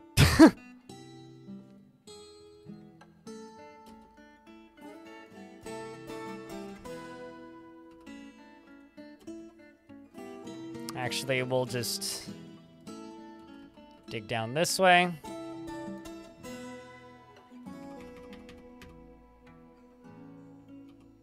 And I will build across here.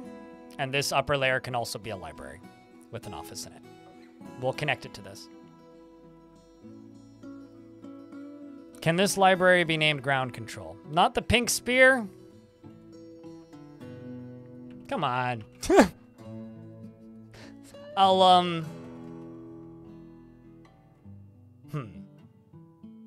name his bedroom ground control. How's that?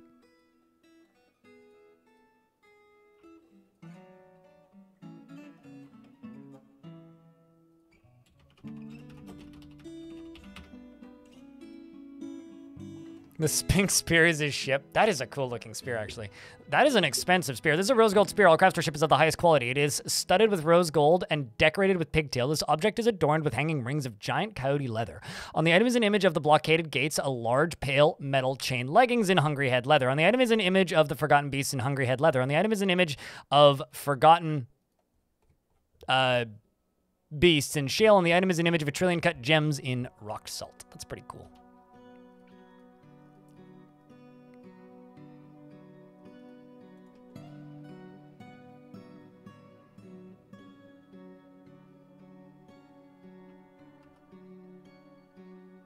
Oh, I kind of screwed up here.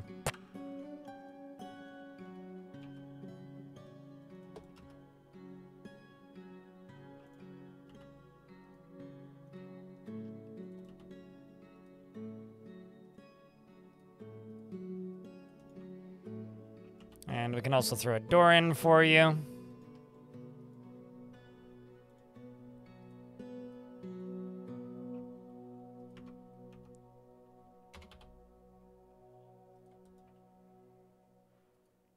And we'll cut 3 gems quarterly, I guess. Seasonally. Let's do a few on that one.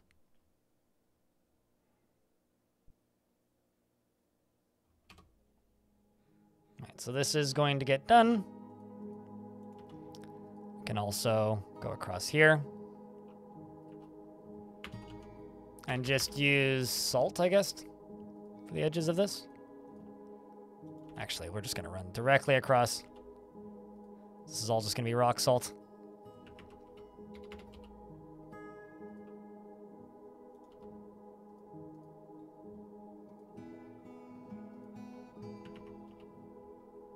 Except for this corner.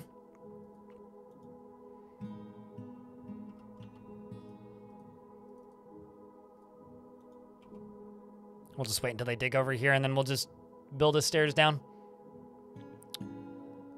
And they're also going to get a little office in here. Forgotten Beast is killing a Drothla. How are we doing on cloth? Still very low on the whole pigtail cloth thing. So what plants are we processing?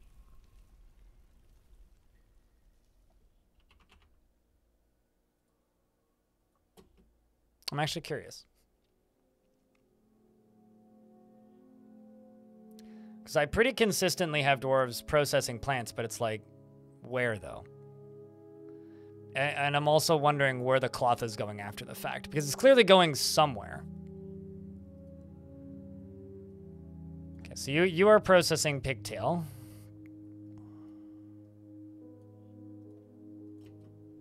Then it comes and gets grabbed. Because I have tons of pigtail thread.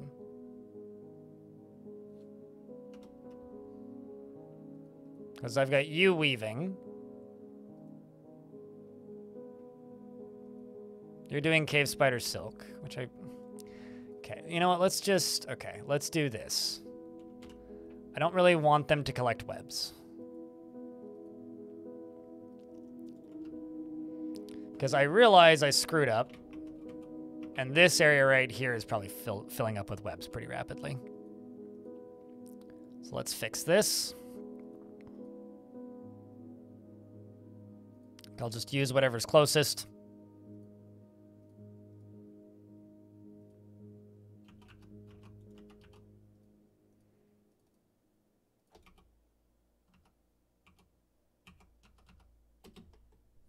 And also, I just realized we have coal down here, which is kind of exciting.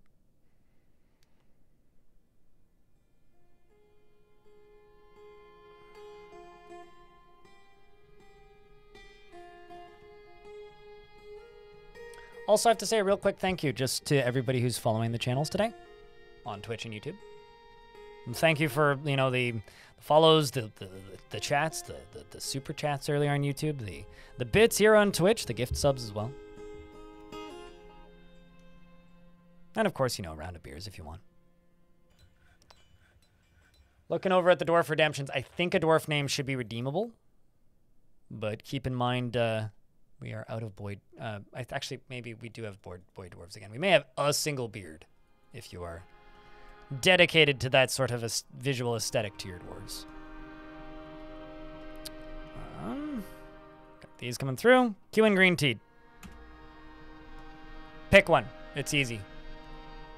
We got Lorbam, Moral, Odom, Tekid, or Vokar. Whomst do you want? Pick one. One pick you. You pick one. You be happy.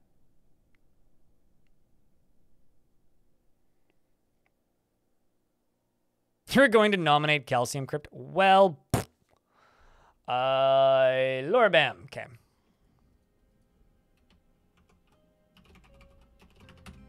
Q and green tea has friends, no spouse, has a greedy streak and doesn't cling tightly to ideas, is open to changing her mind, and tends to hang on to grievances. She tends to consider what others think of her and is not inherently proud of her talents and accomplishments. She does not easily fall in love and rarely develops positive feelings. She values romance, and she prefers that everyone live as harmoniously as possible. She stiffens up when she's surprised, and she needs alcohol to get through the working day. Does not mind being outdoors, at least for a time, and doesn't really care about anything anymore. She dreams of creating a great work of art and personally sees the attainment of and preservation of knowledge as an offensive enterprise engaged by arrogant fools, values romance, and values hard work. Like slate, sterling silver, pineapple opal, and the color emerald. Gems, short swords, and horses for their strength, and giant mongooses for their cunning. The words of the wisps of sparkling and the sound of the zephyr of glimmers. When possible, prefers to consume skink, white millet of beer, and fonio flour, and hates worms. Absolutely hates them. Has very long hair, which is arranged in double braids, has a very clear voice, has a prominent chin, and her ears are broad, and her lips are very thin. Her head is somewhat narrow, and her hair is auburn. Her skin is dark tan, and her eyes are cobalt. She's a talented wound dresser, but very rusty, and is currently storing items in a bag. Lots of items in bags. Many seeds, specifically. Which is why she keeps doing laps, because she's collecting more seeds, because they can carry a lot of seeds at once when putting item in bag. Nominate Tekid and give him a dwarf named Tekid. Should it just be a rule that Tekid is, like, not actually a dwarf named Tekid, it's just a dwarf named Tekid? I'm sorry, but that's a really hard sentence to say out loud while keeping my brain still functional. I tried. I really did. I really did. Also, I haven't asked this for a little bit, so curious question, chat. Do you guys have any plans for the weekend?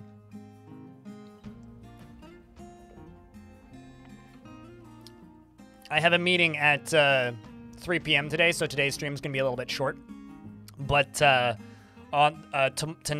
later tonight, I'm going to go see a band. I'm going to go see a local band called Hoop Snake, which are a very, like, doomy stoner thing. Very fun. Much looking forward to. Very cheap show. It's like a $15 show. If anybody's in the Vancouver area and wants to go to a $15 doom metal show, DM me and I'll send you the details. I'll even tell you where to show up, and you might get to see me drunk.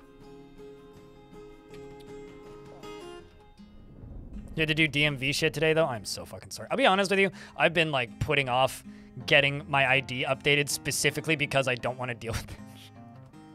I need to do that, though. I should probably, like, get an updated BC ID.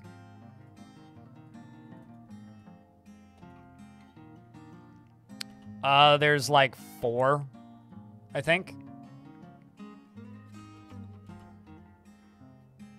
4 left to name.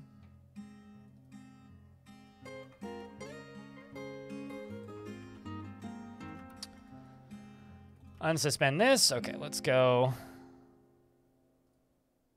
Table. Throne. Throne. Table. And let's go bookcase.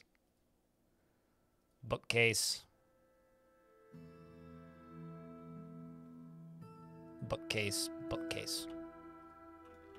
And I will put a trapdoor down here. This will be the scribe's office, who's currently living down here, Major Tom. So Major Tom gets this office. This is Major Tom's office right there. Wait, what? Okay, there it is. Just couldn't see it for some reason. And then this is going to become an extension of this library.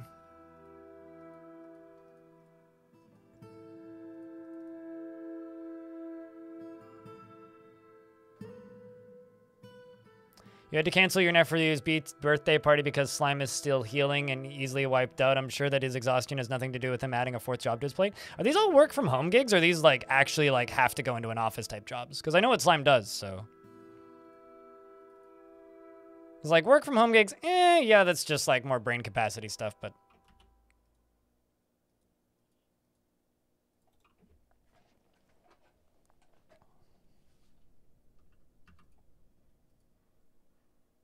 So we have 10 writing material. Basically what I need to do is I need to go rock book binding. And we'll just make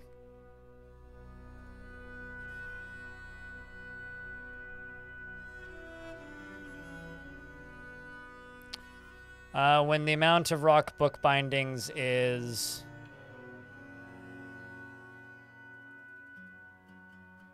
less than 3, we'll just say make 5.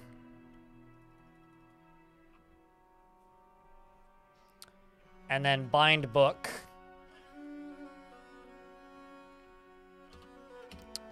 Say 5. When the amount of written on quires is greater than 5.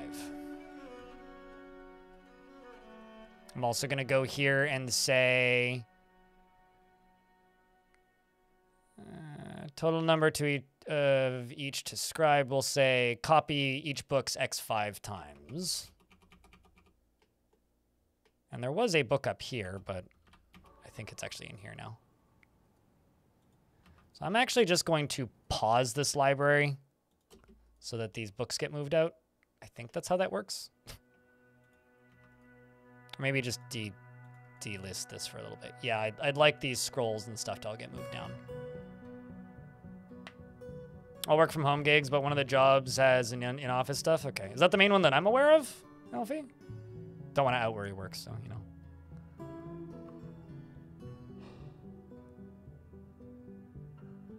Getting overrun by blackberries? Do they have berries on them at least? I've got a bunch of gardening I need to do this weekend on top of, like, properly getting caught up on videos and things. I'm quite happy that, like, I've got the YouTube stream functioning again, though. That's a bit of a load off. I was very worried I was just going to be, like, cramming trying to get YouTube stuff functioning again over the weekend, but, you know, sometimes you just have to take the easy way out, and in this case, the easy way out was just simply, you know. So, Amethyst is just sitting here pondering interpersonal ethics, which is kind of awesome. Loves her bedroom, too. She is far too far away from family, but really has no family.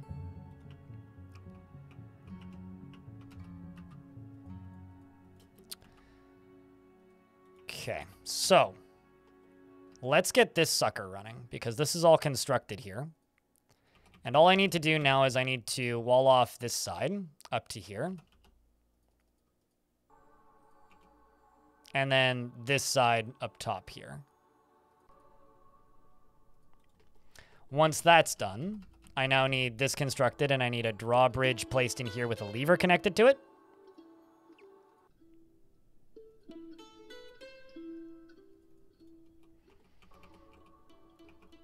So I need a lever somewhere, which actually I think I will put right here.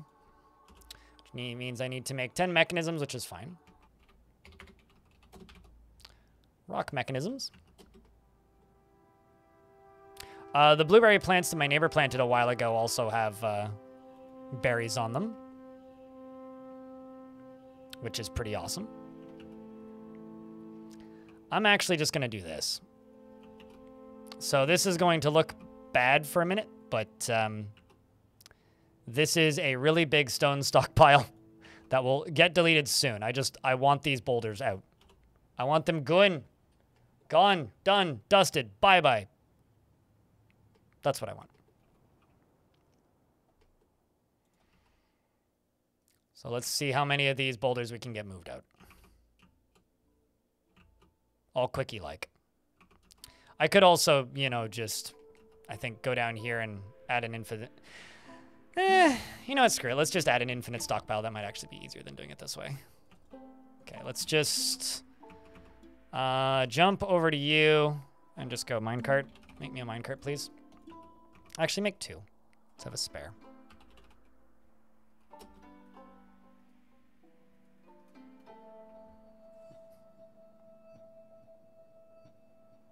You want to start killing the front lawn? I should share some pictures of the lawn replacement job that we've done at the building, which is kind of funny because the neighboring building, I just heard rumors as of last night that they're spending like almost $1,000 on putting down like pre-grown rolled lawn. And we just like, our lawn got killed a couple years ago by gardener incompetence. And what we did to replace it was we spent $30 on clover seeds, went out there and raked it, and now it's just a very, very, very dense clover patch, which honestly looks amazing. Like, I'm very happy with how it's turned out. It looks awesome. This dwarf is becoming stressed, which is bad.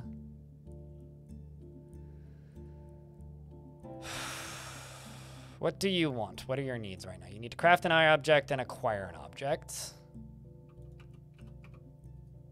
Maybe I could give you this shop.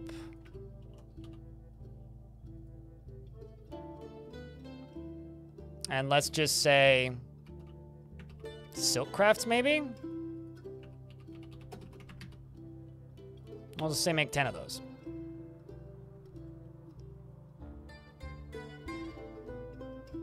Dwarf can be a thinker like you? Yeah, a thinker who occasionally does things with gems. Still like 2 months for berries? Yeah. No, we're not quite in berry season just yet.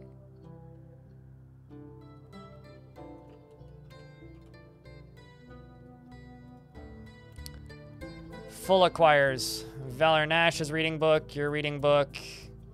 Major Tom is copying books. There we go. See? This is what we need to see. Major Tom is copying useful animal development, is making a copy of a copy. So we've got useful animal development and it's being copied onto Jaguar Parchment Quires, and we also have this one, which is a copy of The True City. So we're gonna acquire more books rather quickly now, probably. So we've got 9 books in here now, and we're gonna make 5 copies of each book that we have, which is good, I would say. Then those copies are gonna be yoinked out of here and bound here, probably. But this should clear this, and maybe you'll acquire one of the crafts that you make.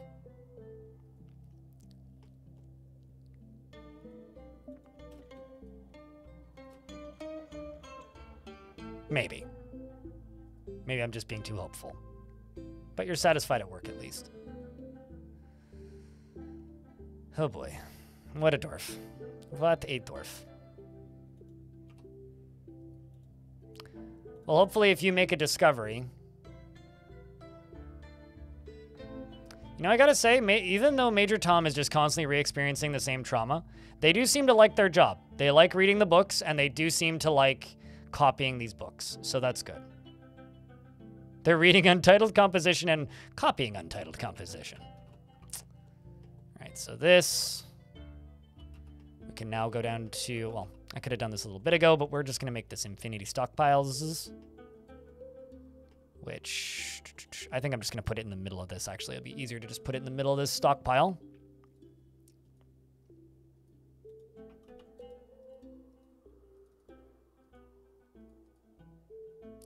So we'll just say for other stone and also coal because, well, there is coal around. So actually I will allow coal into this stockpile too. And then what I'm going to do is I'm just going to go here and I'm going to make a track stop. Bonk. Sure. Then go here, make a new route. Bonk. Done. Oh, actually, I didn't make that a directional track stop, I don't think. A forgotten beast named Rubostulgakol Kalaguki has come. A huge kangaroo with external ribs. It has 2 long hanging tails and a bloated body. Its burnt umber is very curly. Beware its deadly dust. I'm gonna place this right here. So now that it's assigned, I can just delete all these and say you load from here. And we'll just say that you load all stones.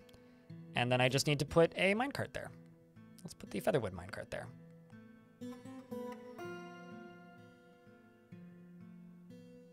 Decided to go for a walk in your lunch break, so you ran out of time to eat. Oh no, that sucks.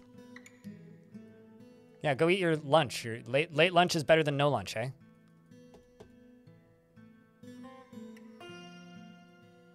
So this should end up back on there. There we go. Sweet. Let the stockpile begin.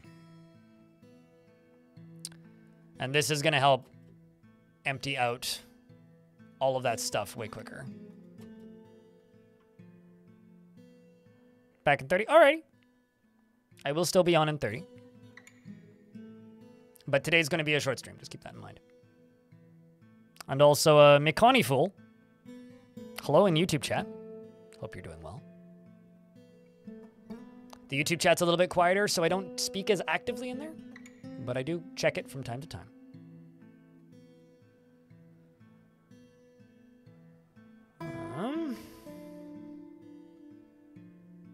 So this is going to enable us to clear stuff out way faster. I'm going to queue up 10 more wooden wheelbarrows. So basically what's going to happen is whenever there's a mining job, all of these dwarves are going to just come booking it in here as fast as goddamn possible. We're going to have like 20 dwarves pretty much, all transporting boulders into this stockpile and then moving the boulders into this separate stockpile, which is going to speed up the process of like boulder moving faster than any minecarts would, because there's just going to be so many dwarves running back and forth along this area right here that it's going to be kind of intense. It's just everybody is getting as many as many wheelbarrows as they can, putting them in here, and then immediately moving them into this. And this is going to be an extremely quick and efficient way of, you know, removing all these boulders. And of course, they need to go all the way down to here because I wouldn't want to like lose any of this stuff down here, right? Egg salad sandwich. I don't even have a lunch made today. That's how like sandwich. That's how strange of a stream today is for me. Okay, so because you are disengaged, I can also see. Can I connect this over top? Cheese for everyone. No. Okay, that's mildly annoying. Okay, then I will deconstruct this. Go down here and build this. I guess I really don't want to do it that way, actually. No, I need a way to power this. I guess I'll just do it. Kind of built this in an awkward fashion. It only needs 70 power. Okay, I will just build this here. I will do a horizontal axle to right here. Put a gear there, and then a gear there, and then just connect it. Kind of a waste of power, but minecarts are dumb. Dwarf comes along the rail, mines, goes back, and then the second one comes there, puts in a rock for a stockpile, moves back, and the third one does the same and push the cart. But it could be done by a single dwarf without moving that many times back and forth. See, that isn't an issue with minecarts. That is an issue with how you manage your dwarves' jobs. If you have more dedicated haulers, you wouldn't have this issue, right? So I don't think that's necessarily an issue with minecarts. I think that's an issue with how you have your dwarves assigned. Usually, if I'm using a lot of minecarts, I almost always end up removing the hauling jobs for most of the dwarves and end up adding them, setting it up so just children are hauling the minecarts. Or not hauling the minecarts. Only children are hauling. So what ends up happening is the children do all of those jobs and then another dwarf runs over and then pushes the minecart, right? Basically, I would just say that you need to do that a little smarter. I could route it up 2 levels, but it's going to end up using about the same amount of power, I would say. And also that would require more digging, which I don't really want to do. Yeah, I don't know. I mean, I could. Yeah, fine, we'll do it this way.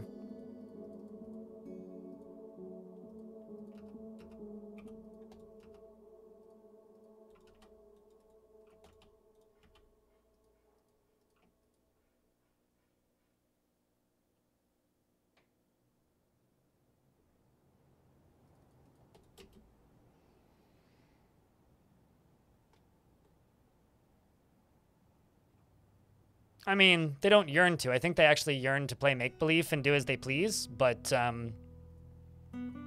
you know, if they get some exercise, it's probably not bad for them. I mean, come on, what's the difference between loading a minecart and playing with a toy and riding a bicycle? I mean, they're all the same picture. It's the same picture. You can't convince me otherwise.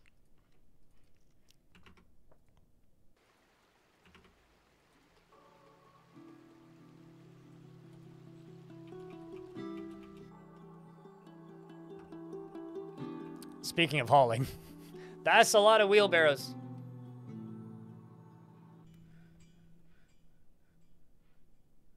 So don't allow them to haul corpses. Put them in a burrow. This is, you're just describing management problems. Just because there is simpler way, it's not simpler to leave children alone. If you leave children alone, then everything is set to default, and default is all chores on, which means then they haul refuse and ends up in your corpse piles. Certainly it's simpler, but I'm not saying a simple solution. Dwarf Fortress isn't a game about simple solutions, right? It's a game about over-engineering overly complicated solutions for a simple problem. So you're complaining about the design of a game that is designed to be complicated, right? So all of those issues that you are stating with children can be completely negated and avoided with what I was suggesting as a workaround for your other problem. So I suggested you a fix for a problem, and your response is, that's bad. It's easier to do it this way. Well, what game are you playing? Burrow the kids in an area where they'll never see the corpse pile. Problem solved. Managing burrows is a breeze. The way children AI work is they take an item, they haul an item, or they do a job and complete the job. When the job is completed, they stand stationary and play make-believe for, I think it's like 3 days or whatever. So if you don't want them playing make-believe on a thing that's going to give them PTSD, don't let them play make-believe on a thing that's going to give them PTSD. Don't let them haul bodies. Don't let them haul refuse. Problem solved. You have your new PC, it's 10 times more powerful than your last computer? Hell yeah. All of the frames. Good for you. Welcome to the bigger PC club. So I don't know. If you complain about a problem and I give you a solution and you go, that's too complicated, I don't know how to help you, man.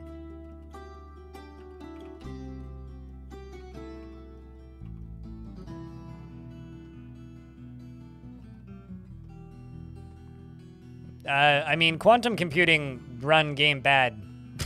Quantum computing is compute for very, very, very specific task.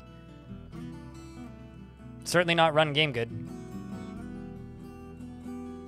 Like, when I want this to, like, use up less jobs, I just have the number of wheelbarrows in here, but there's 17 wheelbarrows in here, so right now everybody is doing these tasks.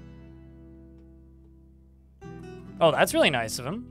I mean, I had a motherboard for a good while that a viewer gave me. I'm unironically just... Okay, you know what? Fuck it. Places. Workshops. I need a mechanic shop.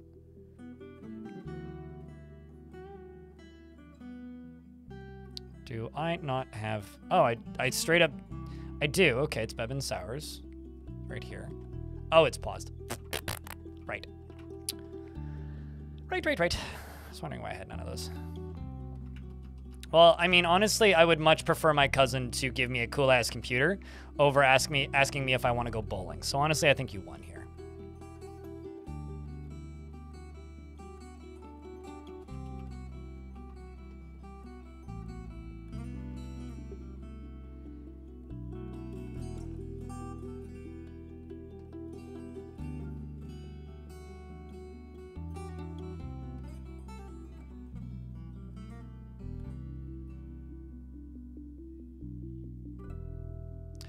If you are playing Dwarf Fortress, int, as a game anything other than Dwarf Fortress, i.e. if you are playing Dwarf Fortress and expecting it to perform like a min-maxable RTS game, you're never going to have a good time with this game. You're always going to be annoyed with this game, and you're going to wish it's something that it's not. Dwarf Fortress has more in common with Lemmings than most min-maxable, like, optimization games, right? I am of the opinion, based on everything that you've said in the last 5 minutes, that you are trying to play Dwarf Fortress as something that it isn't. Which I wouldn't say is a bad thing. I would say that's totally fine if you enjoy playing the game that way. But I think it's a little silly to play a game in a way that you are never going to get the exact outcome that you want because you're trying to play it in a way that it's not designed to be played at all. The game is designed to be the anti-organization masterpiece, right? So if you're trying to play this game as Factorio and have perfect ins and outs and maximum management at all times, you're going to be eternally frustrated with this game. There's a reason when people ask me to explain this game to them, I say it's like Lemmings, but SimCity, with a lot of story management and world gen. Because that's really what it is. I do hate bowling, so I don't hate bowling. I'm not the biggest fan of bowling. So I don't know. I guess I'm just really perplexed about what you want from this game, because I think that this is a game that you're trying to get something out of that it's not capable of giving you, based on your current statements. But I could also be completely wrong. So apologies if I'm wrong. But that is the way that it reads.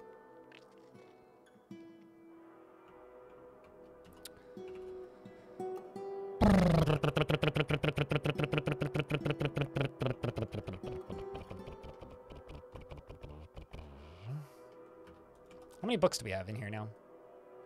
21! Like to see it. Lots of copies.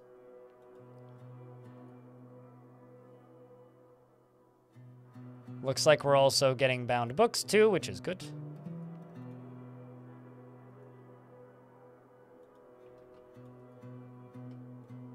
I wonder how Major Tom's mood is doing now. A little bit happier.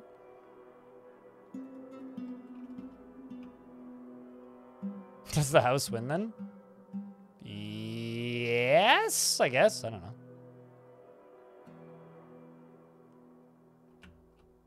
I actually wonder if we have any trees growing down here.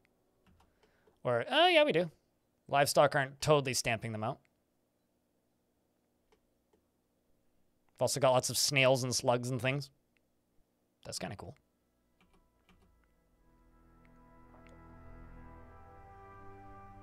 Yeah, I don't know. I think that Dwarf Fortress is one of the most common, like, game that, at least in my experience, one of the most frequent games that I see that people try and play it as if it's something it isn't. Which, I understand the frustration there. If you're expecting a certain kind of thing and it doesn't deliver that, yeah, I could understand why you would be frustrated. It makes sense. It's unfortunate, but it makes sense.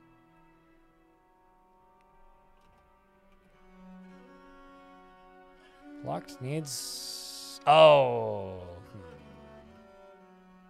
Okay. I'm actually going to change something then.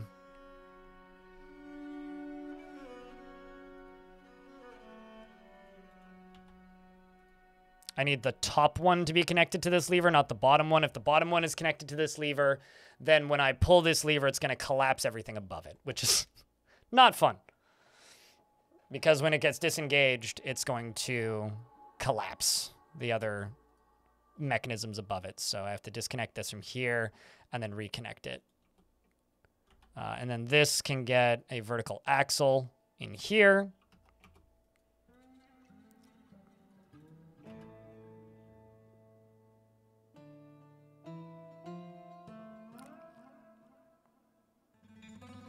You just don't understand how minecarts can be useful for their primary role of carrying things when wheelbarrows exist. Wheelbarrows can only carry one of a thing. Minecarts can carry a large number of a thing. So if you need a large number of a thing moved right now to a new location, use wheelbarrows. If you need a steady stream of a small number of dwarves moving a crafted object from one place to another, wheelbarrows are useful. I think what you are misunderstanding is the intended use for wheelbarrows. You are looking, or minecarts. You are looking at minecarts as the main mode of transport of haulable items, when I would say that is not the best way to use them, right?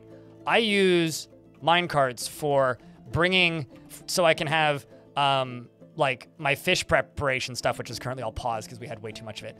My fish preparation stuff down here, so that it can go into this minecart, right? So raw, unprepared fish go here. There's no other unprepared fish locations. I have these 2 fish preparations stockpiles here. They then give to this stockpile, and this stockpile puts them in this, and then eventually they fill this up, which currently has nothing in it.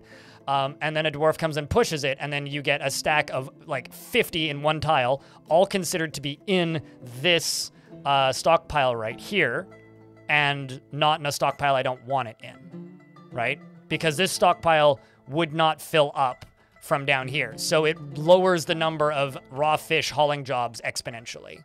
The other one that I have, which is equally useful, is to dispose of bodies. I have a, wherever it is, it's right here. Yeah, so this is a refuse stockpile, right? As this refuse stockpile fills up, they move the items into here. Once this minecart is full, they then push it, and it goes down here, down here, down here, down here, down here, all the way around here, down here, down here, down here, down here, down here, down here, down here, all the way up to here, and then they dump it directly into the volcano. So this lowers the number of refuse hauling jobs at any given time, and lowers the chance that a dwarf will see disgusting nasty refuse in this stockpile. Saves me from having to, like, you know, mass dump them or like pick out what goes in there. Stuff can go into this stockpile, but not everything goes in here. As an example, bones go into this stockpile, but don't actually get loaded into this box. So things that are scary, like dead bodies, skeletons, rotten stuff, that automatically goes into this minecart and gets shipped off into the volcano. Whereas stuff that isn't going to scare dwarves, that can be used for crafts, which is used for crafts, just stays in the stockpile. So it's a good way of sorting stuff. This can be full of rotten meat, and the dwarves don't see it, and there's no miasma. Like, that's a use for a minecart, right?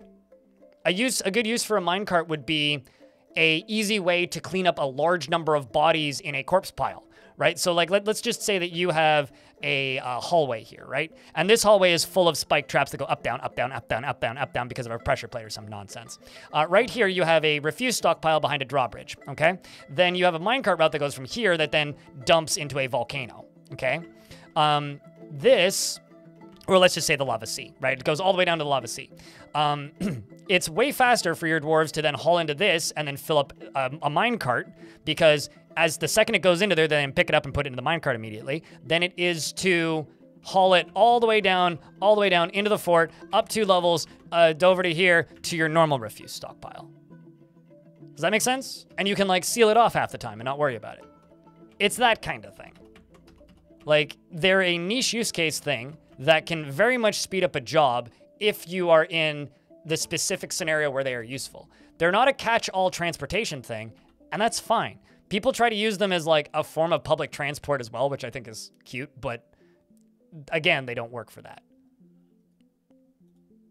I think that they are an extremely useful part of the game that everybody presumes is supposed to be a one-stop shop fix for hauling items, which they're not. They're a niche use case item that can be extremely useful in the right situation, but they're not useful for everything, obviously. Okay, we're still hauling all this nonsense. That stuff's done. This stuff's getting done. Sweet. Minecarts. Speaking of minecarts, how are you doing over here? You're tired? You're competent?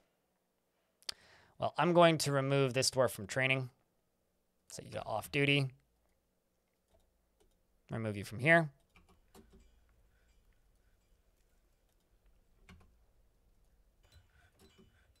I'm actually curious what this dwarf's going to go do first. We're going to go store an owned item. I wonder what item. Out of curiosity.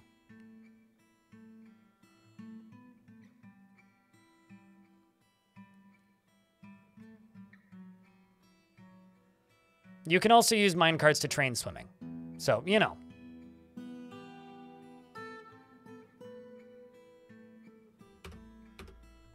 I'm in an ad break currently, so I'm going to pause the game for a minute. But I'm going to take this minute as an opportunity to say, hey, chat room, I'm working on something to make YouTube notifications less trash. How can creatures be older than the world?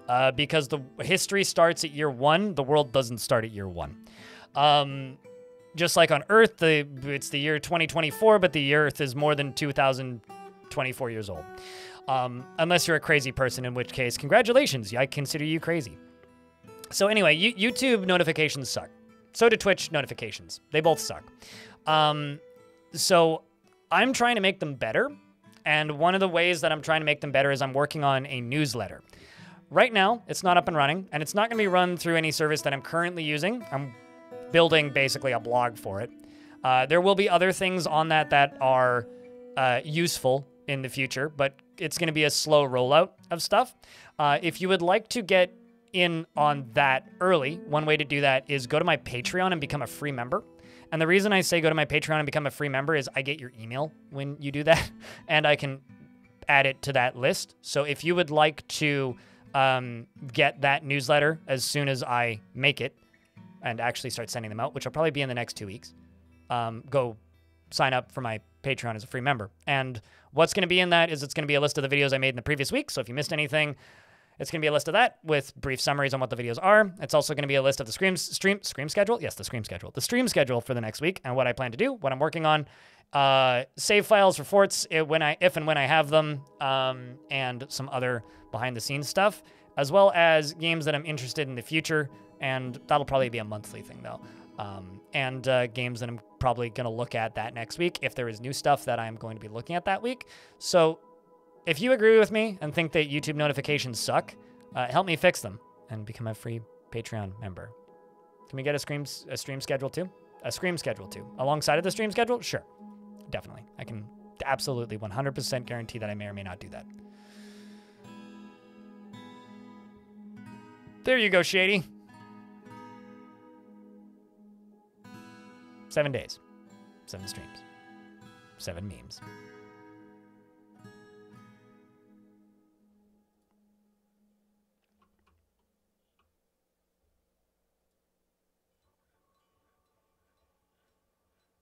Also, hey, Budgie. Have you been bit by your budgie recently? Investments are open Twitch chat if you care.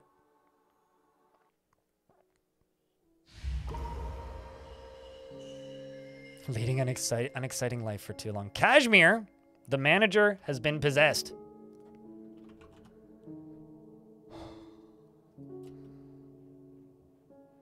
He's grabbing a boulder. How bold. That is a lot of tickets, mate. That you're trying to invest that you don't have, Fraga. You need bones. Of course you do. What else do you need? Stone, rock, bones, yes. Cloth, okay. Gem shining. Bones, yes. Cloth thread. All right, okay. So what I'm going to do is I'm going to go here and I'm going to be like pets and livestock. Slaughter a bunch of piggies. Go here and I'm going to say cut raw glass into gems.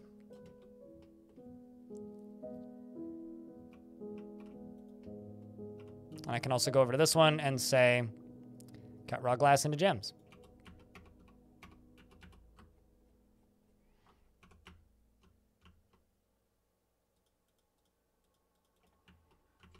Because we're still just clearing all these boulders out. That's literally all that we're doing right now. It's clearing all of these boulders. Okay, so this is now connected to you, so you can be linked up to this and then pulled. I don't really need this filling right now.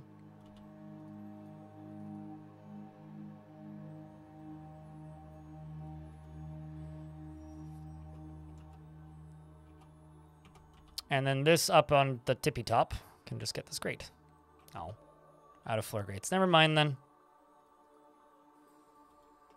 We'll just do that instead.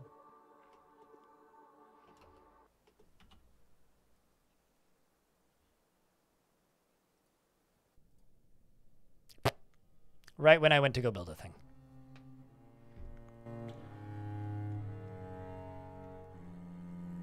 The timing was immaculate on that.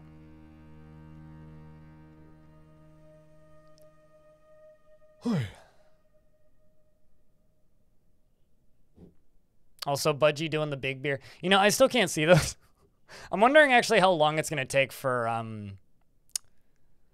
a feature to arrive that I can use. Oh my God. I regret opening my email. I opened my email and immediately got like 9 9 different emails from my strata manager that I'm going to pretend I don't need to look at until later today, which I don't actually need to look at until later today.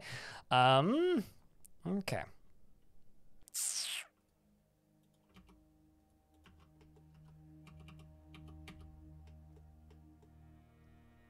We are getting there. How is this bottom layer doing?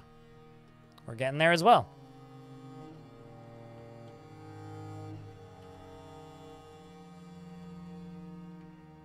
What's with the big beer?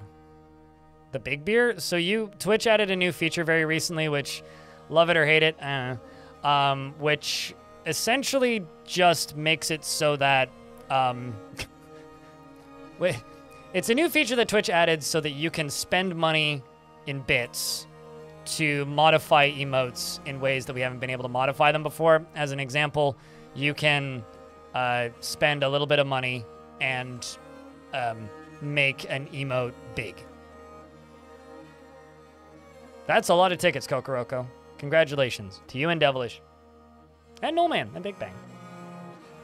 So I think it's 90 bits by default. I could make them more expensive or cheaper. I'm not going to lie, there is part of me that's tempted to just make it a penny. Because I think it's really dumb. But...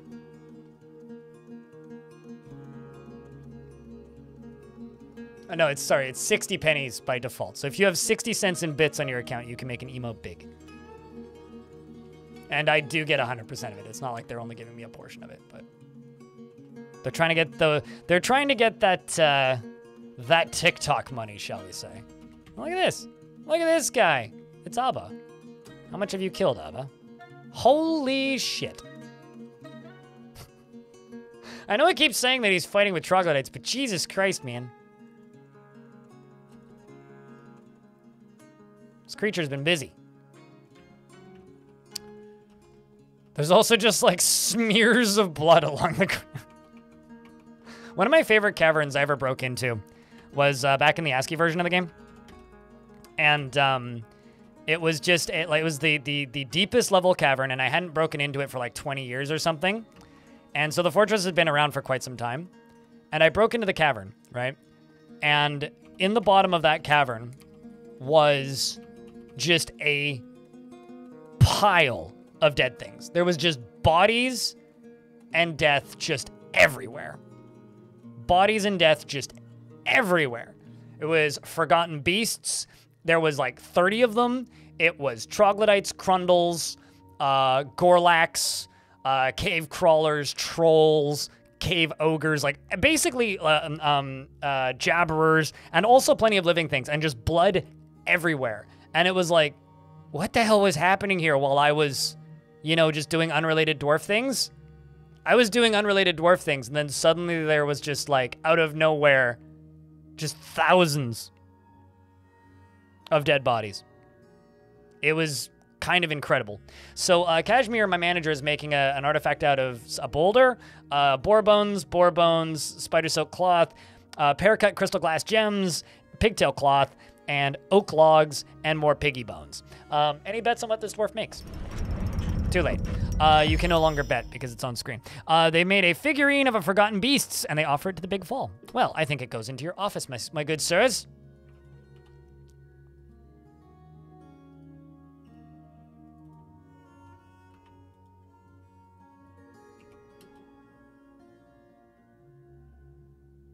Sounds like a horror movie? Kind of is. You bet it's a figurine of the forgotten beast? No! You don't say.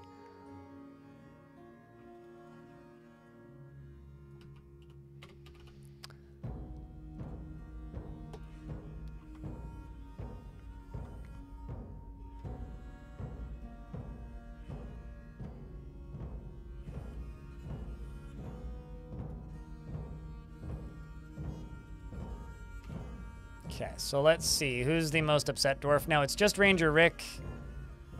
Where's Shinobi?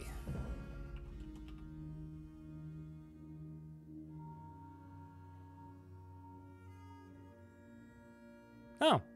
Shinobi's actually quite happy now. Is still stressed, but... and is a little bored. Wants to practice a martial art. Well, I could toss you into a squad with this. Actually is an adequate wrestler, but, actually quite much happy job, is Dwarf. After being forced to endure the decay of a friend in 342, they became incredibly calm.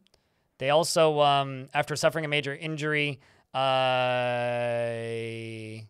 conflicted because he values parties and merrymaking without. He can sometimes act without deliberation and rarely feels discouraged after suffering a major injury.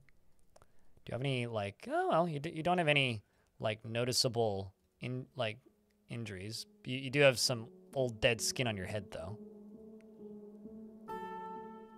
But, you know, this is a whole family sharing one bed, and this is kind of adorable. Just gonna say that right now. This is kind of adorable.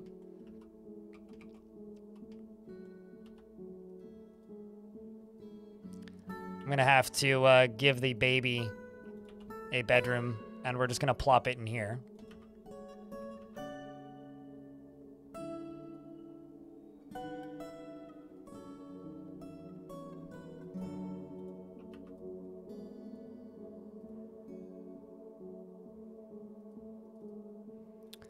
And this can be Desturge's bedroom.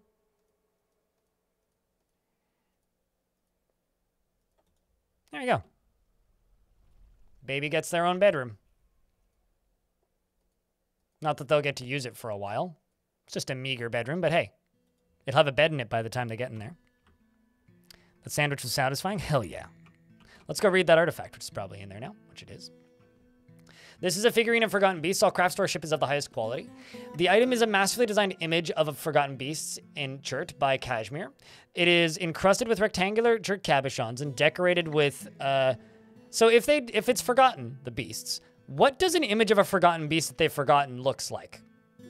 I realize that that's a broken sentence, but what does an image of a Forgotten Beast that they've forgotten look like? This object menaces with spikes of cave spider silk. On the item is an image of 2 trillion cut gems in pig bone. On the item is an image of a rende in pig bone and a pigtail sock in crystal glass. A rende is raising the pigtail sock. The artwork relates to the masterful pigtail sock created by the dwarf. A rende in the for the big fall at Sprithome. In the early winter of 340, on the item is an image of Ship Theater's the large slick metal right gauntlet in pig bone. Just 404. I think it's just like kind of like a Nazgul or like a Jawa. Maybe like minus the cloak. Any piggies? I mean, I have pigs, but dwarves aren't piggies. Why are you eating a raw brook lamprey? Ivan, thank you very much for the raid. What's up, dude? Hope your stream was good. Check. Can I get a round of beers to the raiders? Pigfinite. These are the dwarves I has availables. We got Vukar, Tekud, Odom, or Mural. Whomest would you like? Whomst. Them's are your options. Mods, if there are any of you around, could I get a shout out for Ivan? That's the first raid I've gotten since I have returned from my vacation. This is my third stream back. Third stream back. And that's the first raid I've gotten. So thanks for breaking the seal on that, friend. You would like the Tekud? Okay. Tekud care of him, shall we? All right.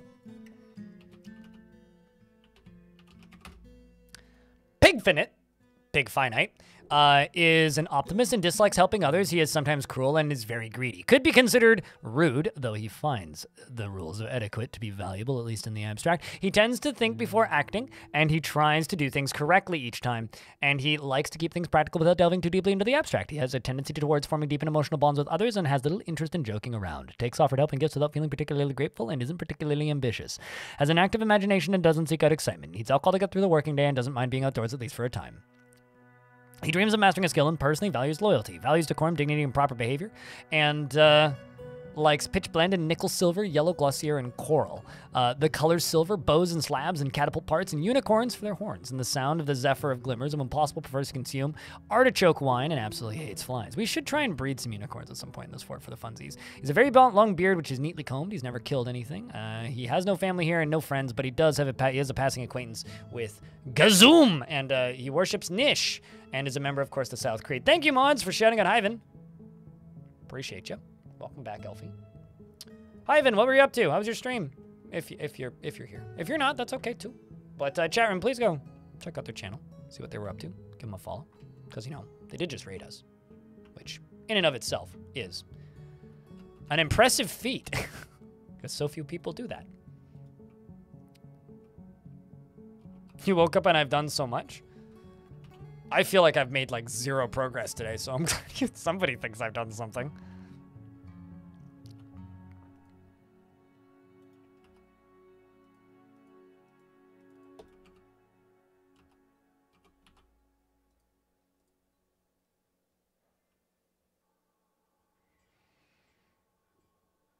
Scald in the torrents and some of the torrents. How's Scald? How is that game? I need to look up how long that game is, because if it's not super long, I really want to play it. But you have a good night's sleep. It's great. Cool. I need to check how long to beat or something for that. Yeah, it's got a great look to it. For some reason, I thought for a while that that game was being published by a publisher I really don't like. But turns out it's not, so that's good. I don't have anything against Raw Fury. Also, what's Torrens Passage?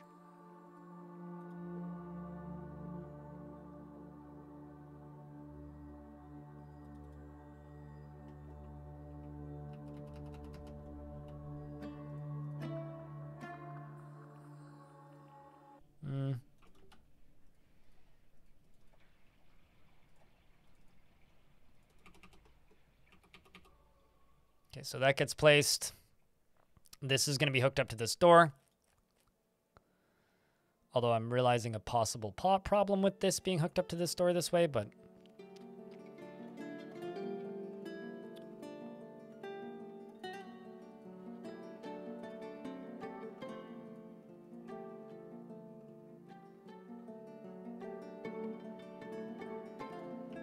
Just putting an extra line of defense here.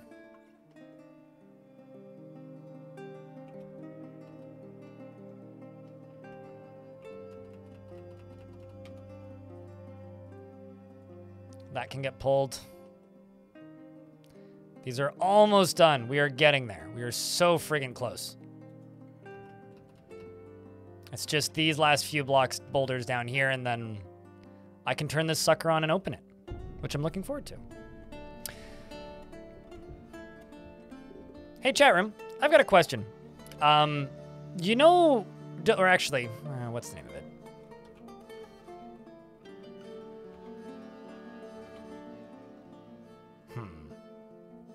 Trying to, I'm suddenly blanking and going, crap, what's the name of this video game? Search by, filter by genre. Let's say this.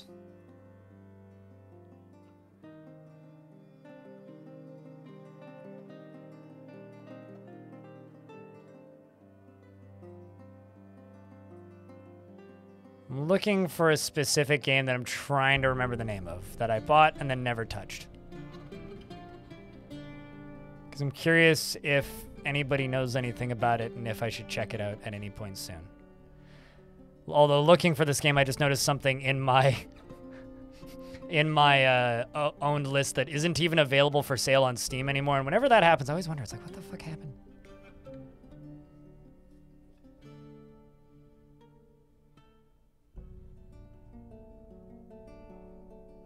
This game called Dwarf Fortress. Really now? Wow, that's wild. Oh, Doors of Trithias. That's another one that I need to check out at some point.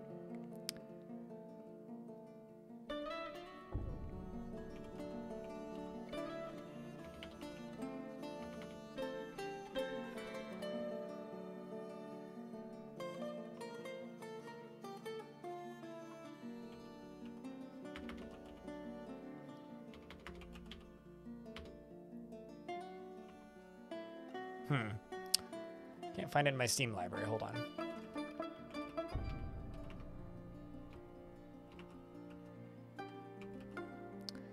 You know, there's a special place in hell for all of these video games out there that have almost unsearchable names.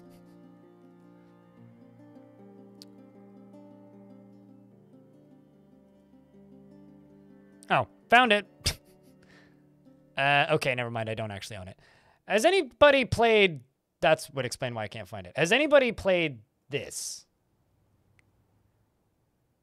Is it in a good place? Is it getting any updates soon? And should I try it? Because this has been on my, like, maybe list for a while. Top-down physics-based nonsense.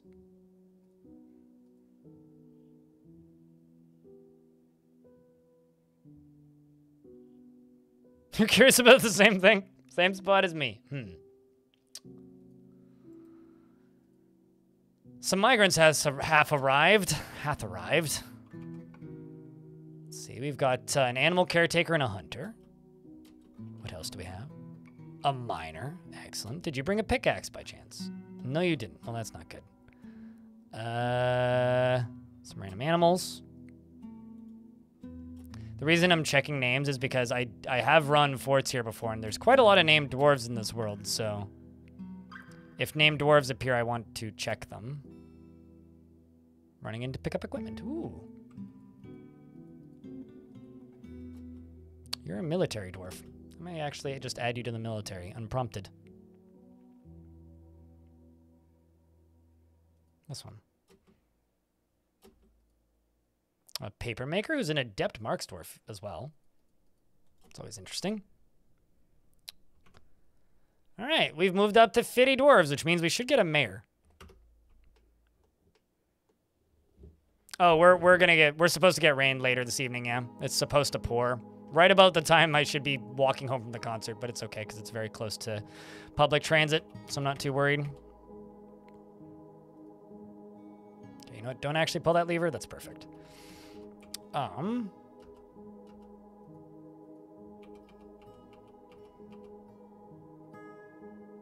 So now I got a dwarf coming to pull this lever.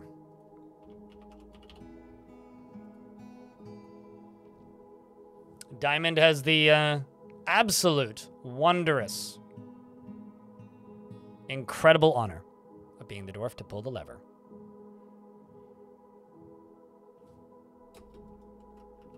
And then now that we've pulled the lever, I can go down here and dig out all these and let all the water in. And this is going to fill up, like, immediately.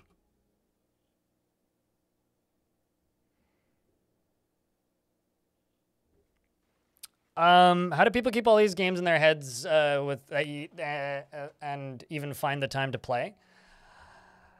By having a sickness called I love video games. Something like that, at least. Genuinely, I don't know.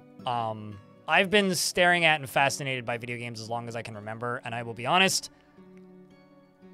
it's because I don't have a life. Like, for me, it's my job. I don't know how people who do this as a hobby keep track of all that stuff, but, like, as a job, like, I do it because it's my job.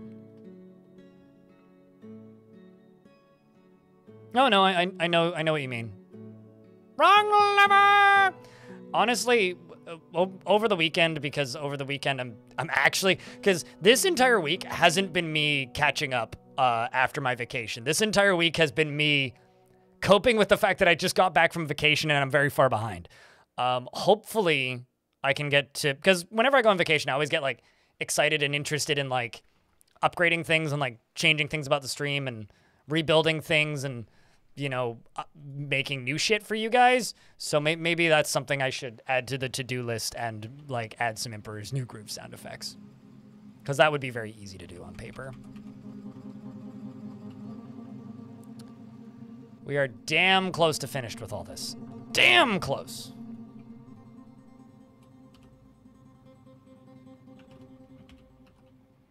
Wow, there's, like, nobody storing stuff in stockpiles anymore. Why?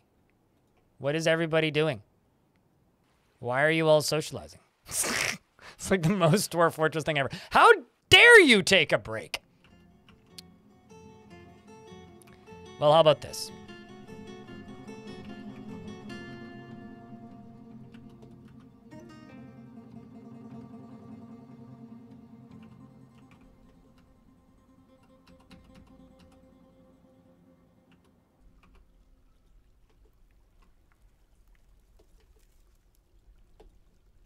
Let's see. How many dwarves is dumping items?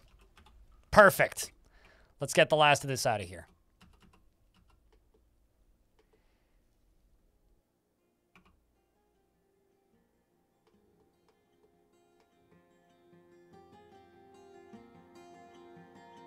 You'd love that? Yeah.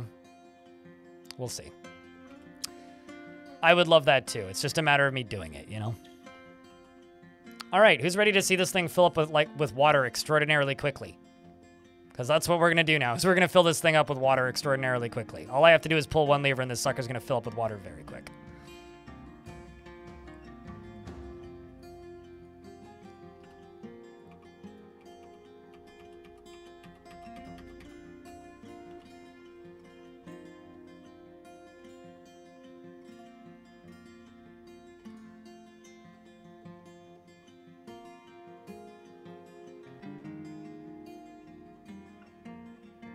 Chat room, can I get a round of beers? Or just flood the chat with water? Either or. Whatever works better for you. And thank you for helping us have a view count that's like 60% better than yesterday. Although, I have a feeling it's something to do with the fact that people actually know that I'm streaming today. Probably because of the fact that the YouTube stream is on. It's actually kind of amazing to me how many people use the YouTube stream as a stream notifier, actually.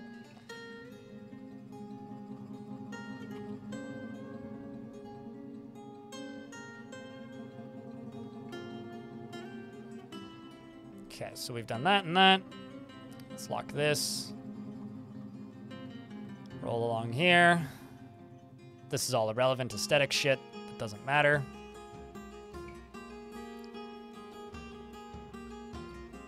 And the last of these rocks are all going away. So now all I gotta do is pull this lever. Because this lever will open this door. All right. Let's fill this sucker up quick. What's that lava doing? Oh no, obsidian.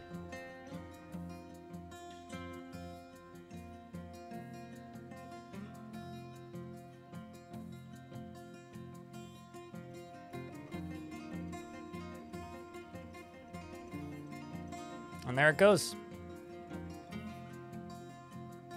I was half expecting to scroll down here and see another dwarf just like in here about to drown and go, no, but thankfully not the case.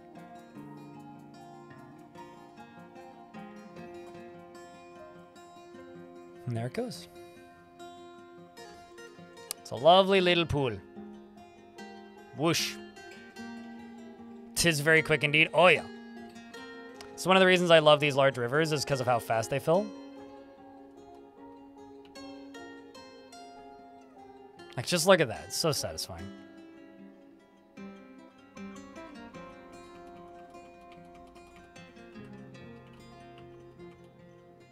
And sucker's done. Just like that. And we're filled all the way down to here. So now I just need to, you know, do some nonsense with this, and we have our insta defense. Sweet. So now that we have that, I can actually use this as a well, if I wanted, which I probably won't, but now what we're going to do is we're going to build a, yeah, if I'm careful here, we can totally use this. I'm going to build a mist generator around the edge of this. The Forgotten Beast Ognar Suckuzm has come. An enormous one-eyed salamander. It has 2 long, curving horns, and it squirms and fidgets. Its dark, boned skin is warty. Beware its deadly blood. All right, well, that's fine. We're just going to use shale. And we're going to go shale and shale, basically. So let's actually do it this way.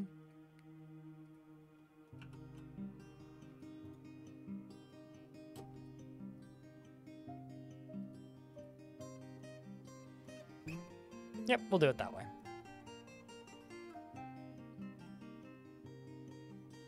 It's 2:30. Oh yeah, no, I have timestamps in chat. We're also in an ad break, so there you go, Kenworthies in YouTube chat. Thanks for the lurks, by the way. Oy.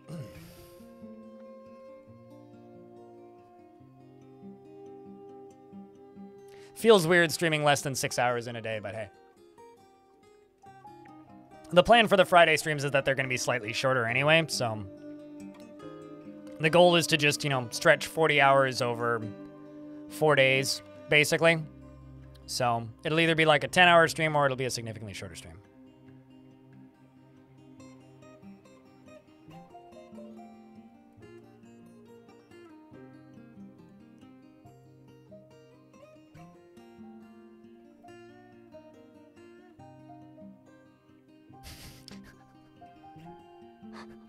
I just got a really funny DM from my friend Kevin, and I can try and translate it to you guys, but I don't know how translatable it is, so I'll do my best here.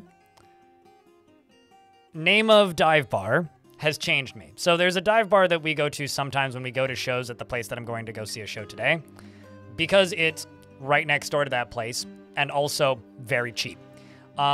Specifically, they have Pilsner brand Pilsner for $6. That Kevin, yeah, that Kevin who filmed that. Now, I'm a beer snob. Some of you may know this. Kevin is also a beer snob. My fault. And he just sent me this DM which says, "This bar changed me." Okay. He's going camping in a couple weeks. Actually, he's going hunting. He's going deer. I think it's bear hunting for the bear hunting season. Anyway, he's going bear hunting.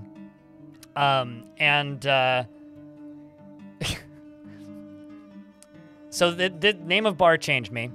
The reason is he finally found the beer that he was looking for, which he wanted to take camping or hunting, but they only had bottles in stock and he didn't want to bring bottles camping. And then he realized that if he were to bring enough bottles camping for the week that he's going camping, it would cost him about $100. So instead he bought Pilsner brand Pilsner.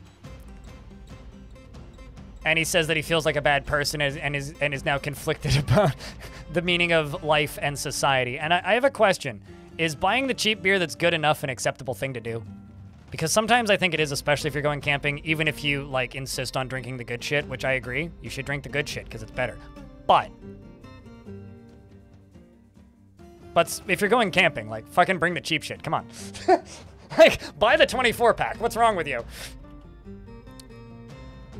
The goal is to have entertainment for the evening, and in this case, beer is the entertainment. At least that's usually my goal when I go camping.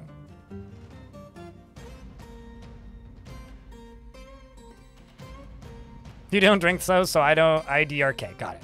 I don't really know indeed.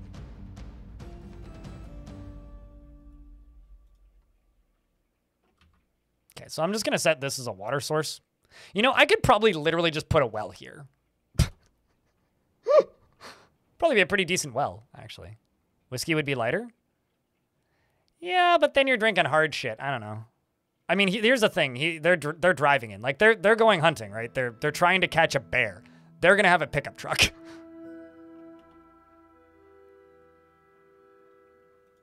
Like, I think if you're going hunting, you like, weight is a kind of a non-issue.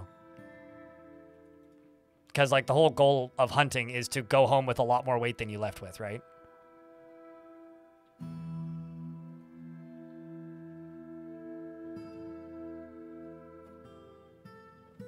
They're gonna need a bigger truck. Have you seen how big pickup trucks are these days? I think they'll be fine.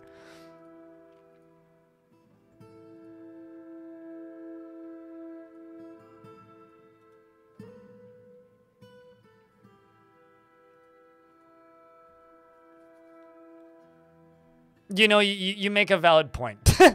You seen how little they can carry? Yeah, fuck all. No, I do agree with that. I do agree with that.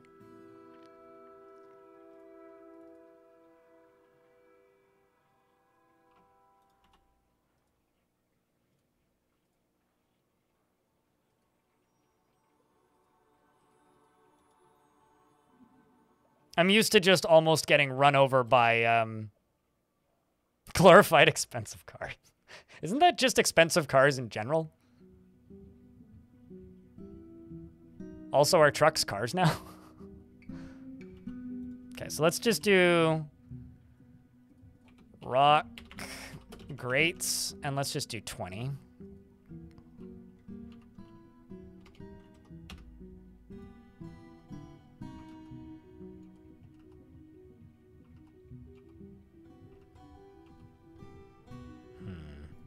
Chat, do I do this? Nah, never mind. I'm not gonna worry about doing it mess-free. It'll take way too long. Excuse me.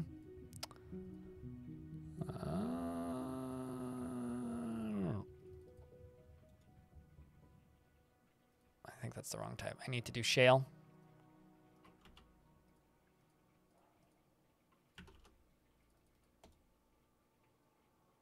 Do I have a mayor? Do not have mayor yet. Okay.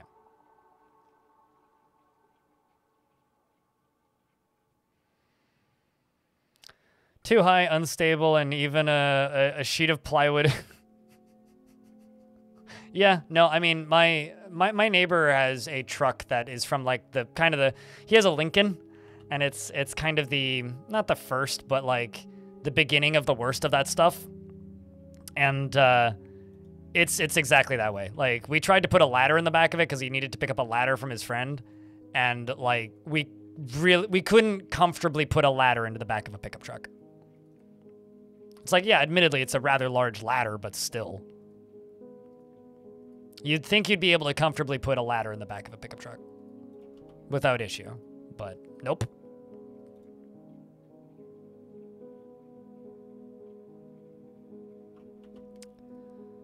So the next thing I'm also going to do here is this and this.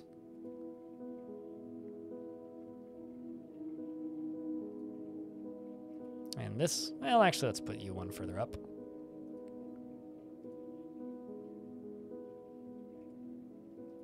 Because I'm also going to need floor along the top of here.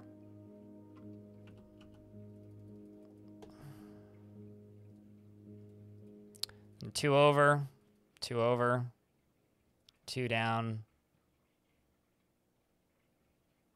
Ah, crap. 1, 2, 1, 2, 1, 2. 1. Oh, I see where I screwed up. 2, right there. That 1, 2.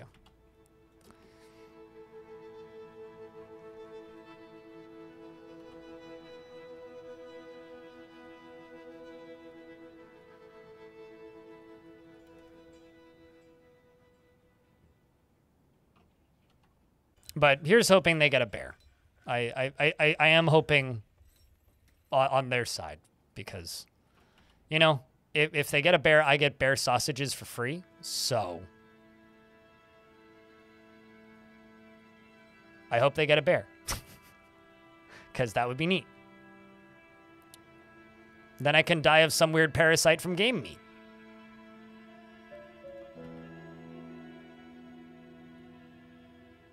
Looking forward to the whole process. Eating a bear just sounds odd to you for some reason. How is it any different than eating a cow?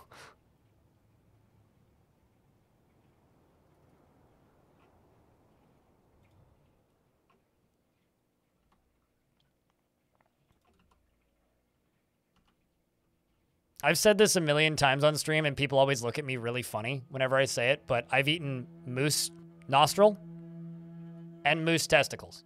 It's the only parts of moose I've eaten. And I can say, tasty. Unironically.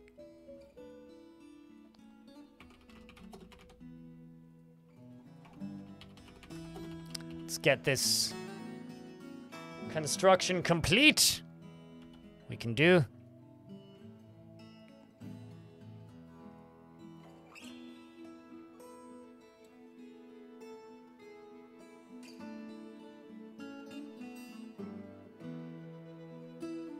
What does you being from California have to do with eating a bear sounding strange?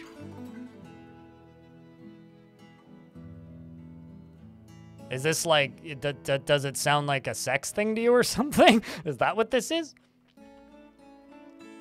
And then just for aesthetics, I'm just gonna do this.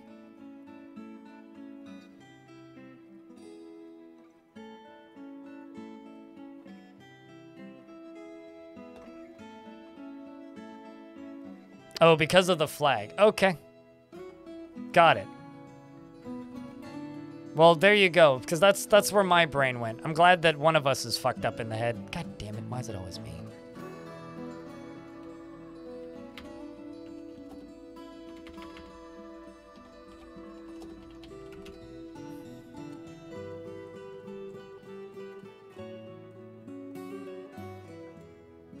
I mean, this is what Twitch chat tends to do, so I generally just assume the worst.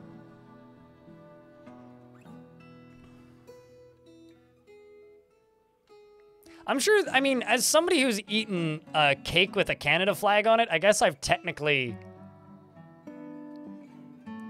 you know, eaten a flag before. I once, at my old job, they had a Canada Day cake, which I think is weird, but they did it. You almost got hit, wait, did you almost get hit by a deer? Or did you almost hit a deer? Because these are two very different things. A deer hitting you leads to more questions. You almost hitting a deer, I'm thankful that you didn't. But seriously, which one was it?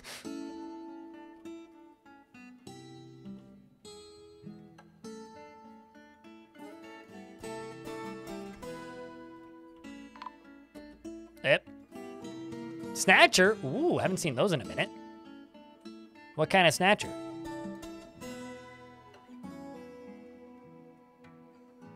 It's a goblin kidnapper. We only have one kid in the fort. Who's still a baby. So, how do... Okay. Dear evil dwarf baddie, or goblin, how the hell do you plan to get Vacker's child out of her hands? Unless there's other children in the fort that I'm unaware of. Nope, it's just the one. Good luck, I guess. Was running full speed at your car. Man! A deer woke up and chose violence, I suppose. Because of a surprise deer. There was a guy who almost died because he hit a bear whilst on a motorcycle where I grew up. And I will never forget that. Like, that was one of the craziest newspaper headlines I've ever seen in my life. It's like, man almost dies. Reasons. Hit bear. The bear was fine, by the way.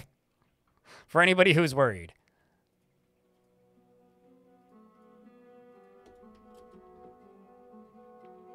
Oh, also, kind of not much to do with anything, but if anybody here lives in the Seattle area, I got a press badge for PAX, so I will be at PAX. I will, in fact, be at PAX West. I'm sorry, what are you running in fear from? Terrified. In conflict with... With what? Oh, right. Goblin thief in fort. Does it have a baby? No, it doesn't. Okay, well, guys, if you can get there in time, please just go kick the ever-living shit out of this stupid goblin, thanks. And I've heard through the grapevine... Ooh, they're just, like, punching him to death, aren't they? Yep, they are literally just punching him to death. Punching her to death repeatedly in the head, in fact. Well, we're going to get a free cape out of this. They are a fish cleaner. She often finds herself changing her mind to agree with somebody else. Well, you should have agreed to not steal my child.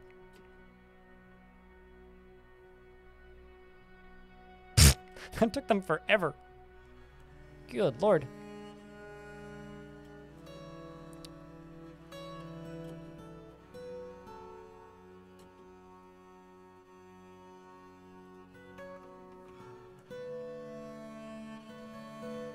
And go, hey, want to work for us? Oh shit, did I forget again? No, I didn't. Okay, so wait. Where are the traders then? Did I not get traders yet?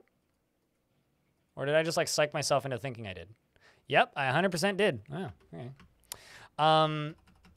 It depends because dwarves can't do slavery. It's like strictly in their faction ethics that they can't do slavery. So because dwarves can't do slavery, it does kind of limit a little bit the ways that they could work for them. I would like there to be some, like maybe something in the, not intimidation because they also can't torture, But if there was some way for dwarves to say, you know, befriend them, and then them just, like, ask to join or something, I don't know. It would be neat if there was some way for them to do that. But I feel like it would be a pretty unique situation. Or, like, have them defect or something. I think that would also be kind of neat. I wouldn't mind. I would like that. That would be a mechanic that I would enjoy, I think.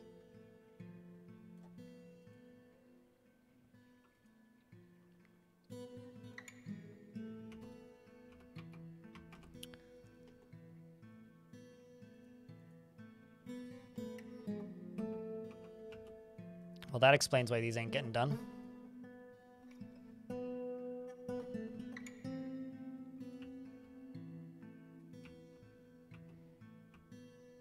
I need to forbid less jobs. Let's just go into here and just do this. The reason I'm just canceling all these is that's just going to auto-unforbid them. They'll just get re-upped, re-added, because they're all organized jobs.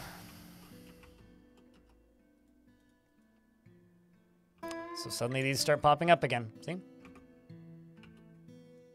That's popping up again. We're making charcoal, although that actually I can keep paused. I don't need to make charcoal. Yeah, you don't have any specific jobs until the timer's up.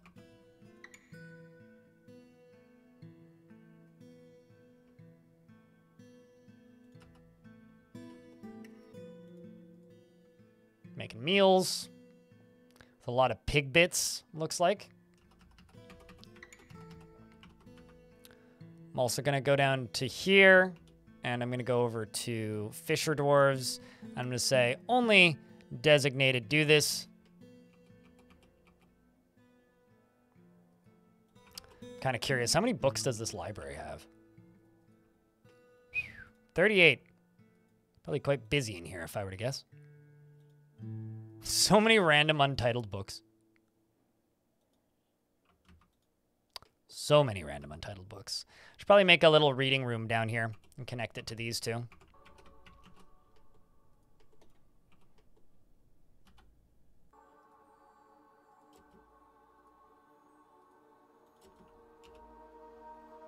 Make enormous willow corkscrew. Human caravan has arrived to trade. There we go. That's the thing that I've been waiting on. And we've also got Keen Cook over here making pipe sections, which is good.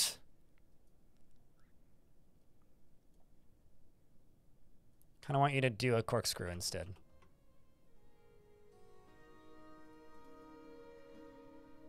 You felt pleasure after putting on a truly splendid item. Oh man, you need mittens. Let's just do silk mitten. Oops, that's not the right job. That's the wrong screen entirely. Silk mitten. And let's just do 40, because I'm seeing a bunch of dwarves with mittens. I should probably make a recurring job for that as well, but... Okay.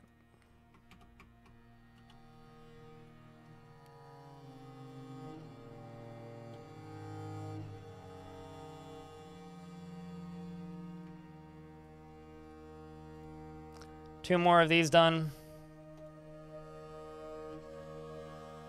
Bread pudding is good. Yeah. Did I demolish the old training depot? Yes. Yes, I did.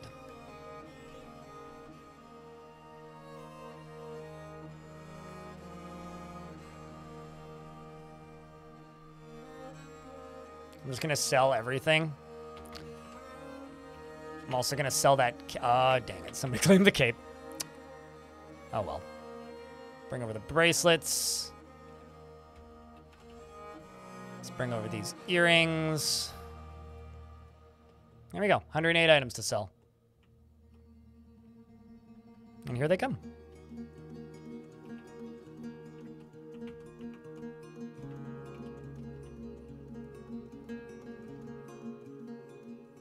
Tisk.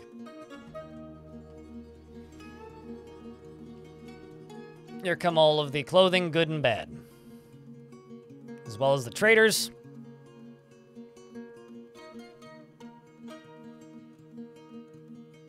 All right, so we are nearing the end. I really want to get this thing done and set up before I call it for the day, so we will get this trading done, and then we'll go raid somebody, probably.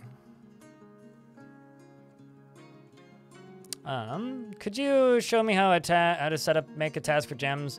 What is the clock icon on there? The clock icon on the task for gems is... Okay, well, I'll go to the choir one because it's the same. Up here, if you click the clock, change the frequency that the conditions are checked. So I have conditions, which is if the amount of paper is greater than 6, they make 5 choirs. But I'm only getting them to do it once per season. So if I click this, I can get them to do it once a year, once a day, daily, monthly, seasonally. So I have it done seasonally. Basically, it's like putting a timer on a job. You can make reoccurring jobs that just repeat using that option, or by using conditions. And it's just, the conditions could be, have they completed the job already? That's what I was that's what that does and what that is for.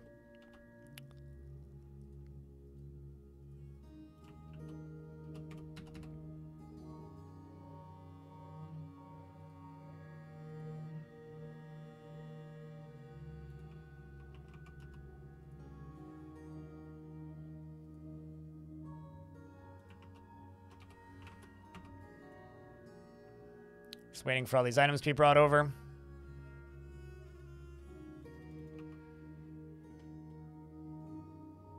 And I'll have to make this area all super pretty and put like a big, like, dwarf bedroom area over there. Diamond Destruct is the manager. Or is the mayor. Which is shocking to me. What is your bedroom? I mean, that's a fitting mayor's bedroom, I think. Right here.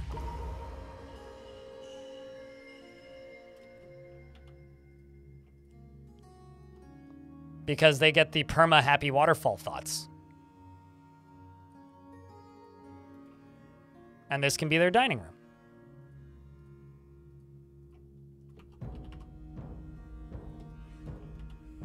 And also I can go into here and I can give you a weapon rack. And a armor stand. And I think they need what? Yeah, slightly nicer areas in general. And this is their study up here, which I'm just going to smooth the walls in. And I will throw another table and another chair into here. And their dining hall can just be like, you know, table, and fancy thrones.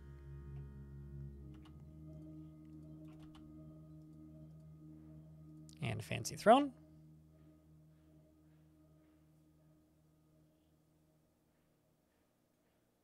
So all hail Diamond Destruct, our glorious, grand, wondrous, amazing, humorous, incredible, happy mayor. And meanwhile, Red Octo has gone off and claimed a workshop, so we'll have to keep an eye on that. And for you up here,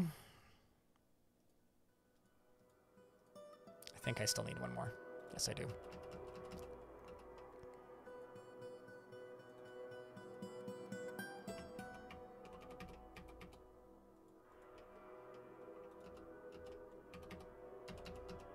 Also, this can be opened. What?